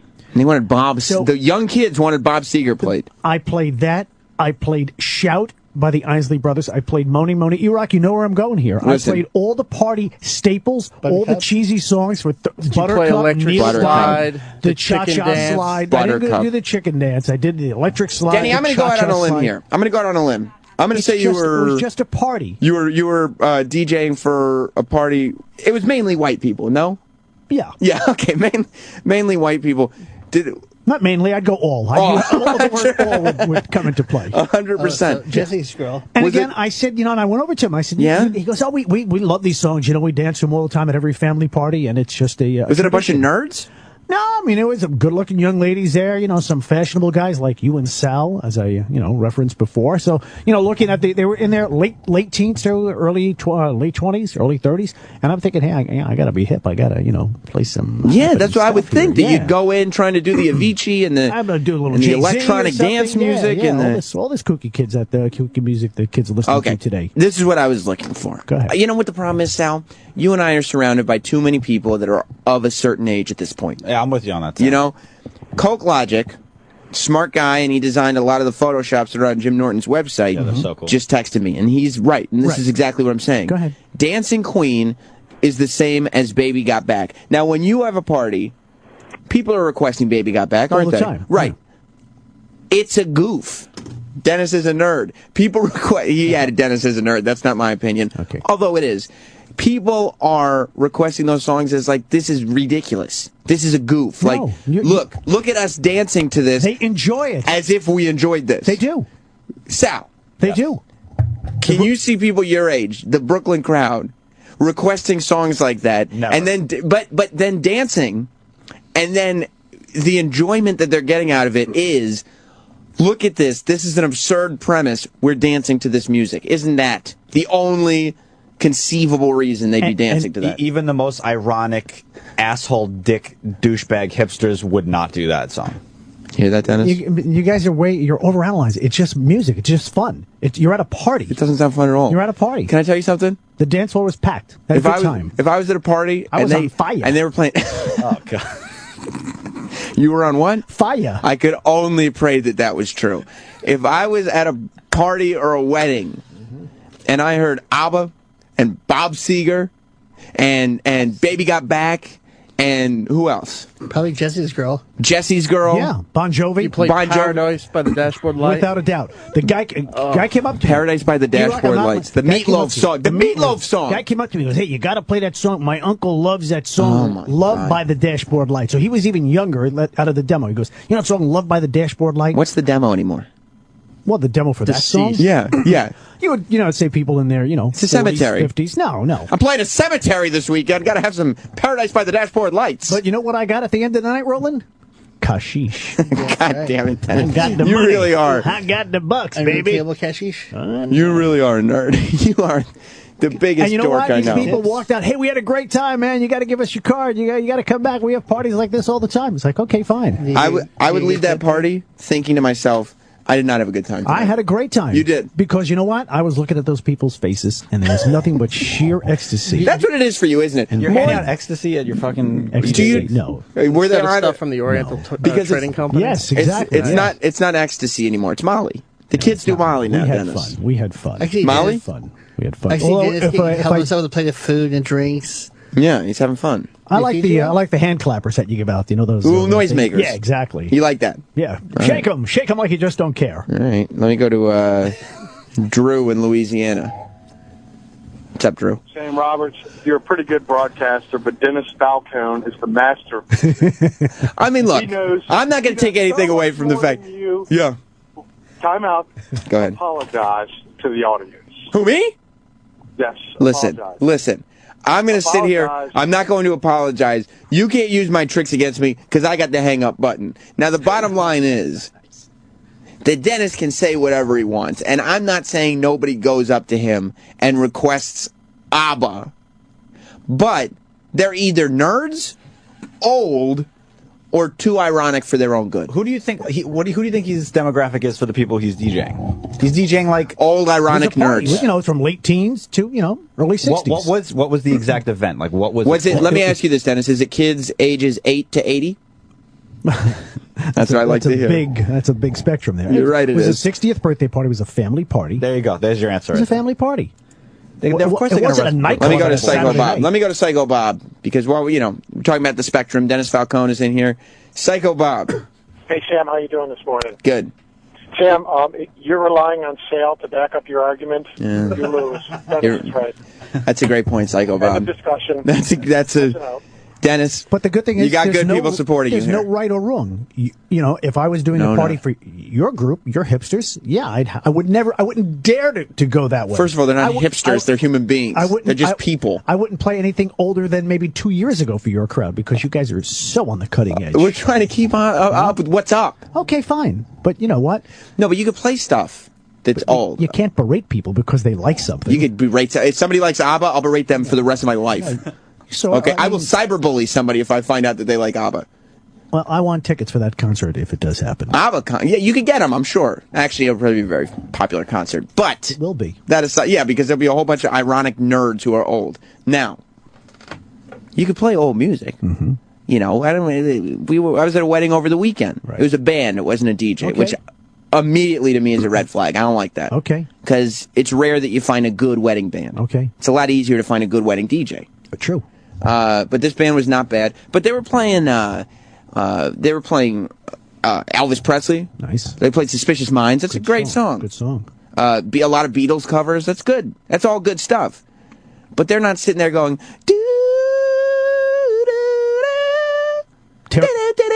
tore the place apart when I played Wake Me Up Before You Go Go. Just tore the place apart. Oh, yeah. Wham. Little jitterbug. Jitterbug. Yeah. Is that how that song goes? Oh, yeah. A little clapping there, finger snapping. Do you snap to it? I snap to it. You ever sing along? No, I don't sing along. Good. I am a professional. I'm a broadcast professional, so I don't do that. Do you kick off your gig with Hip to Be Square? No, I don't. I do play quite a number of Huey Lewis selections, though. I usually kick off the party with Pink. Let's get this party started. You don't really do that, do you? Got to. That just signifies it right there. I'm coming out, so you better get this party started? Yeah, or maybe a Black Eyed Peas. I got a feeling. Or, just to know, this is going to... I just love yelling Mazel Tov over the microphone. Oh, yeah. You do. You like that. Who doesn't? You like that. You join in over the songs? No, I say, let me hear you now. You ever take a glass? You ever take a glass and say, put your glasses in the air. It's a celebration, bitches. Ever do something like that? I wouldn't do that. Why not? But because that's not right. First of all, I don't work blue. You ever if you're going to start with a Black Eyed Peas song, yes. Why not start with Let's Get Retarded in here? Let's Get It Started. I would play Let's Get It Started. You wouldn't play the retarded version? No. You know that's the way the song was written. Let's get retarded in here, and you're saying, hey, I think that's folklore. And Eric, do you have the cut? Everybody. Yeah. Everybody. Dennis Falcone is here. We're getting ready for a party. Get retarded. Let's get retarded. All you retards, get on the dance floor. That's not nice. Dennis, what are you doing? That's right, retards, everybody. Dennis, stop. This isn't what I hired you for. Hey, I'm just here for my retards. No, that's not nice. No, Dennis, this isn't what we do. I do take a playlist, and more importantly, I take a do not playlist. So if you were having your... You ban songs? If the bride and groomer is ever hiring me, I always say, make sure you give me a list of songs you don't want played. You know what I take? And invariably, it's all the songs Sam has mentioned, right? And what happens 9 times out of 10, somebody will come up and say, hey, aren't you going to play the cha-cha slide? And I don't blow them off and say, no, we got that on the no playlist. I say, okay, hold on. Don't play that shit. I go over to the bride and groom and I say, hey, young lady over there, asked me to play. Yeah, okay, go ahead, play it. Do you say everybody clap your hands and give out those little hand clapper enough with your things? inside DJ bullshit. You know what I take? A massive deuce all over your playlist. That's what I take. You got to go on. You got to be different, Dennis. You got to get out there and play the Let's Get Retarded song. No. And get all your retards on the dance floor. Give the people a good time and get paid.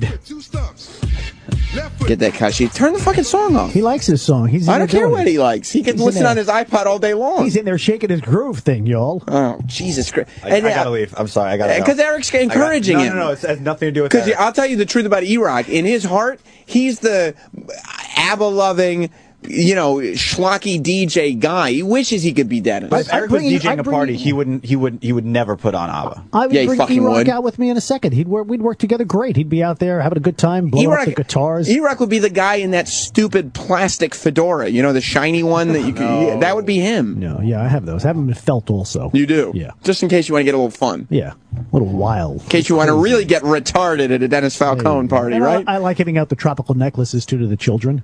The tropical necklaces too. Sounds horrible. What, Hawaiian lays? Yes, but for children, it's tropical necklaces. So would you go, hey, any kids out here for me to lay? It's Dennis Falcone getting retarded. Let's get the conga line started. That's where we hit Buster Poindexter. You play this song for the kids? No. Do you yell out the drinking suck my alcohol. cock line to the audience? Come on, Eric. That's ridiculous. Lady Trucker, save us from this absurdity. Sam, is it true that you don't like ABBA because you were conceived to their music? No, that is insane. I'm sure that my parents conceived me in a quiet environment, but... In a Quiet Riot environment. Yeah, that's right. They were at a Quiet Riot concert, actually. They were in a bathroom stall. You know what song was playing when I was born, Dennis Falcone? When I was coming down the birth canal, when I was exiting through my mother's vagina, you know what song was playing on the radio? Don't Stop Till You Get Enough? No, don't stop. Sam's Not Black? What do you think my mom was listening to? You think she was just tapping her toes? So you were named after the Sam song by Olivia Newton-John? Absolutely There was a song not. called Sam. How does it go? Newton-John. How does it go? It's a ballad, Sam. Okay. I'm not going to sing it, but Well, I'm sure E-Rock could find it. I don't want E-Rock to find it. You have a beautiful voice. The song that was playing was You Picked to Find Time to Leave Me, Lucille, by Kenny Rogers. Kenny Rogers, nice song. That's right. You like it? Good tune, sure, yeah. You like that song? I like Kenny Rogers. Yeah, of course you do. Gambler, I like all his stuff. Brandon in Washington. Yeah, well, I'm 21 years old, and I fucking love all that music. You love ABBA. ABBA. All of it. Oh, yeah. What's your favorite ABBA song? I don't know. Okay, thank you, Brandon. You see, sometimes, Dennis Falcone, all you have to do is get to a few questions in before you get to the truth. He likes it all. He maybe worships their whole catalog. He celebrates their entire catalog. John in Long Island. Hey, man, first time, long time. What's up, buddy? Hey, Bubba Roy, you fucking... See what happens, Dennis. Every once in a while they slip through. Yeah, what are you going to do, buddy? What are you going to do? He enjoyed himself. Look, as long as everybody's out there having a good time, that's all we can ask for, That's Dennis. all that matters. Speaking of having a good time, you can't be waiting for the holidays to hate Steven Singer, can you? Why wait? The longer you wait, the more you'll hate Steven Singer. That is a guarantee. So why not get her that great gift today right online at IHateStevenSinger.com. Steven has a collection of silver and diamond jewelry. You can find the perfect gift starting from $69 all the way up to $8,900. Something like that for you, Dennis. Maybe something for the missus. $8,900 gift. Not bad. And everything in between. Steven makes holiday shopping so easy and affordable. Just go online to IHateStevenSinger.com and check out his silver and diamond collection. You have to get the woman in your life a gift, don't you? Of course. And you want it to be a great gift. The more you procrastinate in buying her holiday present, the guiltier that you're going to feel. The guiltier you feel, the bigger the present you're going to buy. So, take this advice. Go to IHateStevenSinger.com now. Get your holiday shopping done today. Steven always has his fast and free shipping both ways. And with his 90-day return policy, it's truly risk-free shopping. Steven Singer Jewelers, the other corner of 8th and Walnut, 1-888-I-HATE-STEVEN-SINGER, or online at IHateStevenSinger.com. Yes, Dennis? I was just going to play Closing Time and make my exit. Why? Closing Time. Well, there's a question for you on the phone. Oh, okay. Justin in Ohio. Hey, Sammy. I was just wondering if Denny can confirm or deny, based upon his speech pattern, I am inferring that he is Bobo's father. Okay, now, Dennis, you've been on the show for quite some time. Bobo, another regular on the show. Are you indeed the birth father of Daniel Bobo Curlin? And you are not Bobo's father? No. All right. Have you tested? No, there's no need for a test. Did you hear, speaking of Bobo and some of the more ridiculous characters on the show, did you hear the Lady Di bit today? Yeah, I caught bits and pieces of it. Well, listen to this. This is something, apparently Lady Di is looking for love. In all the wrong places. Is that a song? Looking for love in all the wrong places. Air Supply, right? What's that? Is it Air Supply? Looking for Love is Johnny Lee. Okay. Johnny Lee, Eric. That was a no-brainer. Urban Cowboy. Well, Lady I'm thinking Di... Lost in Love. You're thinking of what? A different song. Yeah, I wish you would get lost. That's Air Supply. He's right there. He's good, right? He's in the ballpark. Look, Dennis, as long as Eric's in there having a good time, isn't that all that counts? He's fast on the trigger in there, so it's okay. Fast on the what? On the trigger. I don't want that language. What's wrong? Trigger, you said. Oh. I jumped to conclusion. This is Lady Di. She's lost in love. Okay. Is Lady Di's problem, as we mentioned, and she's looking for a man in her life. So apparently she's applied to one of these video dating websites. Have you seen these? Yes, I've heard of them. Well, check this out. Welcome to Attainable Dating Solutions. Video dating for the unwashed and socially inept. Profile FAT3039. Lady Di. Hey, my name is Lady Di from the retarded Laverne and Shirley. The only thing I love more than the bottle is the dick. I'm looking for a man to go on a cruise with. Okay, a very nice muscular man. Has to be well endowed. Okay, am I doing all right so far? Great. Okay, and to have sex with on a balcony. For the right man, I'm willing to give oral on a balcony. Even though it might be against your instincts, I prefer somebody did not throw me off the balcony and bend me over and give me the old hee-ho. I'm into the following things: water sports, ass play. I'd be willing to experiment with toys. Under the right circumstances, I would go both ways. So feel free to bring a friend. Call into the Opie and Anthony Show, 866-WOW-1-WOW. That's 866-969-1969. And give me the ride of my life. You think anybody's going to call back on that one? 100%. Call the Opie and Anthony Show today. Lady Di does. So there you have it, Lady Di's first foray into video dating. Oh, good. She's moving forward. That's very exciting. Did you hear her on the show on Friday? Yeah, she's interesting. You would never tweet out your phone number like that, would you? No. What is your phone number? Announce it on the air. Okay, that was a test. You passed. The other thing, I was a little, I don't know if I should be hurt by this. Dennis, you think that we're in the same club. Dennis Falcone is in here, and he thinks we're in the same club. Distinctive Voices, is that what you call us? Distinctive Voices. Distinctive Voices. Dennis told me a story. True story. He's going to get some gas. Where were you? I was out on Long Island. I was doing the gig Saturday night. A buddy of mine, I texted just playing him. ABBA and Baby Got Back for everybody. Time. I said, look, I'm rocking the house here. I said, but once my gig is over at the ungodly hour of 10 o'clock, I said... You went till 10 p.m.? Oh, yeah. That's Eastern Standard Time? Eastern Standard Time. Incredible. I said, what are you doing? He goes, well, I'm not too far away in another venue. Why don't you stop by? I said, okay. So I was trying to find the place, couldn't find it. Right. Drove into a gas station. There was a young man there pumping gas. I said, excuse me. Where were you going to? Just your friend's house? No, the venue he was working at, the other place. Oh, so you were going to try to get either a VFW or Knights of Columbus. I forget what place. You're going to try to get a couple bucks on the side? I was just going to go over and say hi and hang out and whatever, help them have some fun with him. Maybe grab the mic and just a little guest. See if you could jump into another party where you could yell out Mazel Tov. There you go. Just have a little fun with him. Anyway, I asked the gentleman and I said, could you help me find this place? And do you know where it is? Are you from around here? And he said, hold on, I'll look on the phone. And he was, went to his iPhone and he was trying to find it. I said, no, you don't have to do that. He goes, I know who you are. He goes, I know who you are from the radio. I said, huh? And I wasn't wearing a hat or a Sirius XM sweatshirt or no swag, no signage, nothing. Wow. And he goes, You're Denny from Opie and Anthony. He goes, I love you guys. And you weren't driving the company van? Yeah, I wasn't driving the van. I wasn't spinning the wheel of prizes or anything like that. Incredible. And I just said, well, really? I said, yeah. I said, that's very good. He goes, who else do you have in the van? I said, well, I got Sam. He's tied up in the back. Is this the first time? That was, yeah. Is that the first time in your long, illustrious career in radio that you've been recognized by voice alone? Or? Yeah, exactly. That was very nice. And this show is a very popular show. No, not this show. The Opie and Anthony show is very popular. This show is very popular, too, Dennis. This show is. In there. Yeah, no, I like that. I like that you did that. No. Distinctive voices. But my problem is that you said you'll like this, Sam, because you have a distinctive voice like me. He would notice your voice too. Right, but that makes me feel, and I don't want you to take this the wrong way. I don't take anything you say the wrong way. It makes me feel like I may end up being a failure. No, I'm not a failure. No, I didn't say you were, and that's why I didn't want you to take it the wrong way. No, I'm not. But that I'd never really reach that brass ring. Do you know what I mean? That I'll kind of just be stagnant for quite some time. No, I don't think that's true at all. I just don't want that to happen to me. Just compared voices. That's it. Career path or anything? No. Okay, so I could have a totally different career path than you. Oh, it could be worse. What? How? That sounds. I don't see how that's possible, Dennis. I'm only kidding, Dennis. So I'm sure that your career will continue to flourish as it has, as will mine.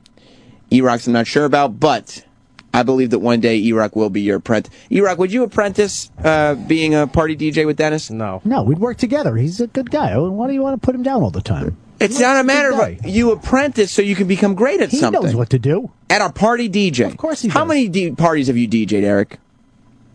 I've assisted in some in college, but that was it. He could do it. He's a party animal. I'd be yelling out of the van, E-Rock, get the hula hoops!